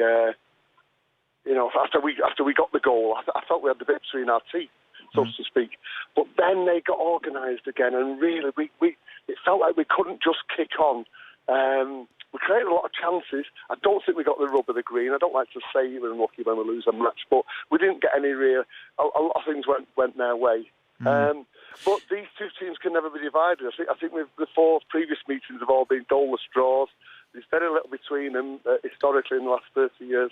Did it sum your season up a little bit, the game? There was times in the match when I'm thinking United are going to stuff them, and there was other parts that were just so flat and players looking sort of disappearing for periods of time. Was it maybe just a microcosm of maybe how you feel as a United fan this season? I think it was exactly that, Colin. It was. There was parts of the game where the fans were roaring because you could see United going forward with purpose and determination, pace. But then other parts of the game, it was tepid, and some players didn't seem to step up as players of old would have done under Fergie, under Busby, even under Atkinson and Doherty. And I don't want to pinpoint them necessarily, but in a final, everybody should step up to the mark. Everybody should have come off that field feeling they gave their absolute best. Yeah. And they worked hard. And of course, it went to extra time. And the match seems to have been as long as the day itself. I feel drained. Right, when you're there, it just even if you'd have won right now, you just want to get your head down. And it's kind of the way it is. Oh, listen, we're short tonight. Just want to ask you quickly. No trophy under Ollie in 2.5 years. You're there as a player. You were there, right there, to see that goal that won the European Cup for you. He's an extremely likeable person. One of my favourite managers in football I've interviewed. But do you think he's the man for you? Do you think when you look at how Unai Emery maybe had his number tonight, are you still Team Ollie? I am still Team Ollie. There's no doubt that if we'd have won tonight, he'd have won his first trophy, just like Fergie did against Palace in 1990. Yeah. That first trophy buys a manager time. McGuinness couldn't get it, Farrell couldn't get it, Atkinson and Doherty did. But Fergie needed it badly in 1990. Ollie couldn't get it tonight. I still believe he's the right man for the job, because although he's had 2.5 years, so that's not eternity, but a year and a bit of that has been under the terrible COVID restrictions. We need 73,000 back in Old Trafford. So does every club. Needs fans in their ground, but we can make a difference. But he's got to strengthen, in my opinion, midfield. I know there's arguments that they want the defence strengthening on the attack, but we need another guy who can go forward as a leader, a Robson, a Keane type player, even dare I say it, a Gerrard type player. To drive us on with Bruno and with. They're hen's teeth. They're hen's teeth. Arsenal fans would message in and say, how long have we been looking for that player? And I'd argue, how long will Liverpool be looking for that player? Got lucky to have Henderson, who played alongside him for so long and stepped up as a captain. That's the hen's teeth in football. That's always to find that player. They're one-offs, they're two-offs, they're three-offs. They're players that live forever in a club's history. So you're right. But fine, that's another thing. Listen, I've got to go, Pete. I love talking to you, but I've got to go. We're all pushed for time tonight. Lots of love, dear, and safe home.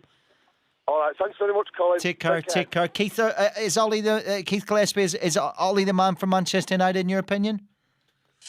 Well, I think when he took over, I think if you look in the 2.5 years, I think there has been progress. But when you look at what Man City's doing, and you're sort of falling further behind them, it feels as if there isn't. But you know, a few signings can change everything. You know, he certainly, as the caller said, you know, Sir Alex getting his first trophy.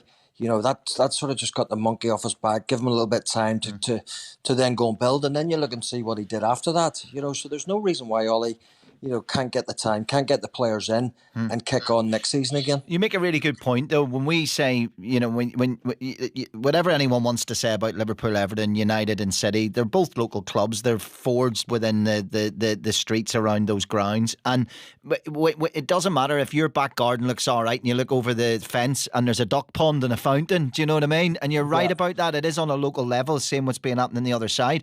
Let me ask you, Keith, before we finish by bringing up a couple of another United fans into the weeknight club here. We talk about teams who spoil football matches, and people be saying that about Villarreal tonight. But football's a physical game of chess. Otherwise, I'd be a manager, Keith. I'd be your assistant manager, be winning trophies. We often criticise the team that show less attacking ambition. But take tonight, for example, United had 60% of possession. They didn't deliver. They didn't get in behind enough. They didn't break them down. That's football. You've played in teams where you've had to employ that tactic. And what does that equal? That equals a manager you'd run through a brick wall for, that you carry out exactly what he asked for. And that in itself is absolutely one of the most important facets of this game we love. Well, exactly. I mean, we said, you know, Villarreal, they finished 7th in La Liga. You know, they aren't the greatest of sides, but they're not going to play just to suit Man United. You know, they want to stifle Man United because on paper, you look at the teams, Man United is a much stronger team. So they are going to have to sort of have a game plan to try and stop these better players getting on the ball, trying to create. And that's exactly what they did. And that's why they ended up, you know, taking the game all the way and then inevitably winning on penalties. So, you know, I think you just have to say well done to Villarreal for the way they managed the game. The players knew their jobs. They stuck to their tasks. And, you know, it paid off for them. Roy says goalkeepers, De Gea, you know... I think Neil Lennon just about got it right in his commentary, just listening and watching. Roy says goalkeepers should not have to take penalties in a shootout. They're paid to keep them out and don't generally have the same skills as outfield players. As a neutral, Roy, love it. When it gets towards the keeper, you absolutely love it. You want it to keep going. You want it to go. I wanted the two managers to take the 12th penalty each. That was actually saying United would have definitely won. Let's bring in Natalie and Deborah and see what they have to say about tonight. Hi, Deborah.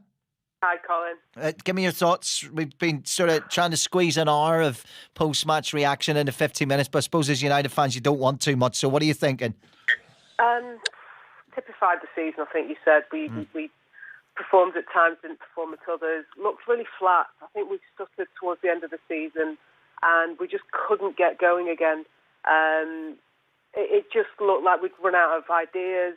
I know people are saying that Villarreal just stifled the game, but we knew they were going to do that. They got their goal, and actually that changed everything for us, because if we don't give that goal away, the game's different. They've got to come at us a little bit more. Maybe it's a bit more open, but we had plenty of possession, plenty of opportunities to create something, but too many players today just didn't turn up. What about that penalty shootout? Going second is nerve-wracking enough when it's your team, and penalty shootouts are nerve-wracking enough, but there was so many moments, you know, as not a United fan, where I was on the floor, like Rashford's stuttery run-up, Luke Shaw just taking a penalty. Those moments take months off your life. Yeah, I'd have loved to have been a neutral watching that, because I don't remember ever seeing a shootout go that far without a miss. No. And the quality of some of them, you had people that weren't first choice penalty takers smashing in some of the best penalties you can imagine. Yeah. And I think as a neutral it would have been incredible to watch. As a United fan, every time we were second, it's put years on me tonight. You're right, by the way. 15-14 Olympiacos AEK, and that was the Greek Cup final, is the longest. And if you look at the 5 biggest professional shootouts, you're looking at 14-13 Scunthorpe, Worcester City FA Cup record. You're not going that far back at all. You're not going many penalties less. You literally did witness one of the longest penalty shootouts in professional football. So I'm going to let you lie down. Thanks, Deborah. Natalie, you have the final word in this. How do we find you after that tonight? No doubt got it. Disappointed, dejected. I don't know where we can go. I mean, I'll keep believing in Ollie, but for me, there's no depth in that squad. You know, we had 2 chances, 2 shots on target. One of them was a goal. It's not good enough. You know, Rashford, I don't know how he made it to the end. For me, he had that chance in the second half, and that was 2-1, and I think we would run away with it after that. He's looked off for a while. I don't know, I think he's carrying an injury, so God knows how he's going to do in the Euros. He'll probably turn it on for them. But, you know, it's just where do we go? You know, for me, I think they need proper backing, but then he has been backed. But, you know, he's talking about Sancho, attacking players. I think they do need more flair and more, you know, I want to see Bruno, Pogba and another, you know, creating, and Donny van de Beek was supposed to be that guy, but he doesn't even bring him on, so I don't know what to do. There was so much chat about this in social media, and some of it I take with a pinch of salt, but there was a general swathe of how has Unai Emery made 5 subs before we've made 1. Just breaking it down as simple as that. Let me bring Keith in with you here for the final word. Keith, did he show his naivety in those big games? I mean, this is the guy who I was there when he masterminded a quite similar performance, by the way, where he had to weather Paris Saint-Germain. I think it was 2-1, wasn't it? The win in the Champions League. And I was there that night when they had to master that, scored early and sort of ride that through. So, but did he show naivety tonight? Yeah, well, you know, it's incredible to think that 100 minutes gone before you actually make a substitution, and that's right in terms of, you know, you don't have any confidence in that bench. There's nobody there. We keep talking about Man City, what they have on the bench. You know, it's an embarrassment of riches. But Man United, he just doesn't have the confidence to put anybody on. And you know, when he did make the substitution, he's bringing Fred on, who, you know, you don't have his poster on your wall, Keith, do you? He's not a Man United player for me. He's one who's played most of the season, but he's certainly one that I wouldn't be having in the team. And you bring him on after 100 minutes. You know, he's not going to change the game at all. You know, so I said it before. I can't believe Rashford lasted the full 120 minutes. I would have had him off before 90 minutes. He was that poor tonight. So.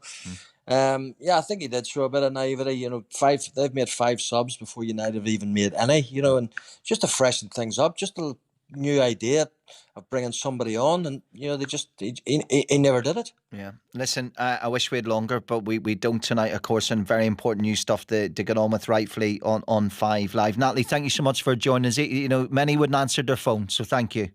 Thanks for having me on, and you know, onwards and upwards for the Reds for me. Happy days. Thank you very much to Natalie and Deborah and Pete. And Keith, it's never long enough with you. We could talk for hours. So thanks, Colin. Are we plotting this trip then to the Euros to watch the women's green and white army? Are we gonna take me and you a weekend, at least a weekend, one game? Yeah, we need to do a little bit more crowd surfing, don't we, next summer? That's good. I'll start preparing my liver now. Thank you. Thank you, Keith. Lots of love, mate. Thank you. Take care. Yeah, tonight is one of those. It's what live radio is all about. We roll with the punches. The Europa League final went to penalties tonight. An epic penalty shootout. It took it all the way to De Gea in that 11th penalty for Manchester United before anybody missed. And a word as absolutely, Kelly Cates pointed out as well, for Villarreal, their first ever trophy, a town with just a population of 50,000. And yeah, congratulations to them, and thanks to everyone who contributed to that. We'll get on with the show when we come back to huge news stories today to look at. I'm going to be talking to Steve Kelly, who lost his brother Michael at Hillsborough. Of course, we had that today, that story today you've read about, that we're going to talk to him about at 12, and before that, well, 7 hours of Dominic Cummings to pick through in about 22, 23 minutes, so that'll be a task in itself. Let's get the latest news and sport now with Aaron Paul. Listen on BBC Sounds. This is BBC Radio 5 Live. Thank you, Colin. The former senior aide to Boris Johnson has delivered a savage assessment of the government's handling of the coronavirus pandemic. Dominic Cummings gave more than 7 hours of evidence to MPs, claiming that incompetence had led to tens of thousands of needless deaths. The Health Secretary, Matt Hancock, who Mr Cummings claimed should have been sacked for lying, said he'd missed the Westminster hearing because he'd been concentrating on the vaccine rollout. The Mayor of the Liverpool City region, Steve Rotherham, says the families of the 96 Hillsborough victims have been let down by the justice system after the collapse of a trial of 3 men charged in connection with the disaster. The judge said the men couldn't be convicted of perverting the course of justice by amending police statements because the testimonies had been gathered for a public inquiry and not a court. Elsewhere, 5 men have been arrested on suspicion of attempted murder following the shooting of the Black Lives Matter activist Sasha Johnson in South London. And Amazon has announced it's buying MGM Studios for £6 billion. The deal will give Amazon's streaming video service access to a catalogue of 4,000 films, including the James Bond franchise. In sport, and Villarreal have won the Europa League after beating Manchester United 11-10 on penalties. The United goalkeeper David De Gea missed the decisive spot kick in Gdansk after the game had finished 1-1 after 90 minutes in extra time. It leaves Ole Gunnar Solskjaer still waiting for his first trophy as United manager. Antonio Conte has left the Inter Milan manager's job by mutual consent despite leading the club to their first Serie A title since 2010. There had been uncertainty over his position for several months. Elsewhere, and the Slavia Prague defender Andre Kudela has failed to have his 10-game ban for racially abusing Rangers' Glenn Kamara overturned on appeal. To the women's game, and Japan forward Mana Iwabuchi has joined Arsenal from Aston Villa. In rugby league, and the Wigan Warriors coach Adrian Lamb has confirmed his club are in talks to bring George Williams back to the club, and after he was surprisingly released by his NRL club Canberra Raiders. Ireland's Dan Martin won his first ever stage of the Giro d'Italia as he crossed the line first on stage 17. Britain's Simon Yates remains in overall third place, having reduced the gap to race leader Egan Bernal to 3 minutes and 23 seconds. And finally in cricket, Ireland beat Scotland by 41 runs in the third Women's 2020 International to take a 2-1 series lead. He was a sensational racehorse, perhaps the best there's ever been. I'm Vanilla Ice, and this is the story of a horse like no other. It's the most incredible story anybody's ever heard, and it's true. I remember seeing the front pages of the newspapers that were all about Shergar. Well, they say they've come to take Shergar. No one has ever admitted taking the stallion. No trace of him has ever been found. Sport's strangest crimes. The real story of Shergar the Superhorse. With me, Vanilla Ice. Everybody in Ireland knew what Shergar looked like. Available soon on BBC Sound.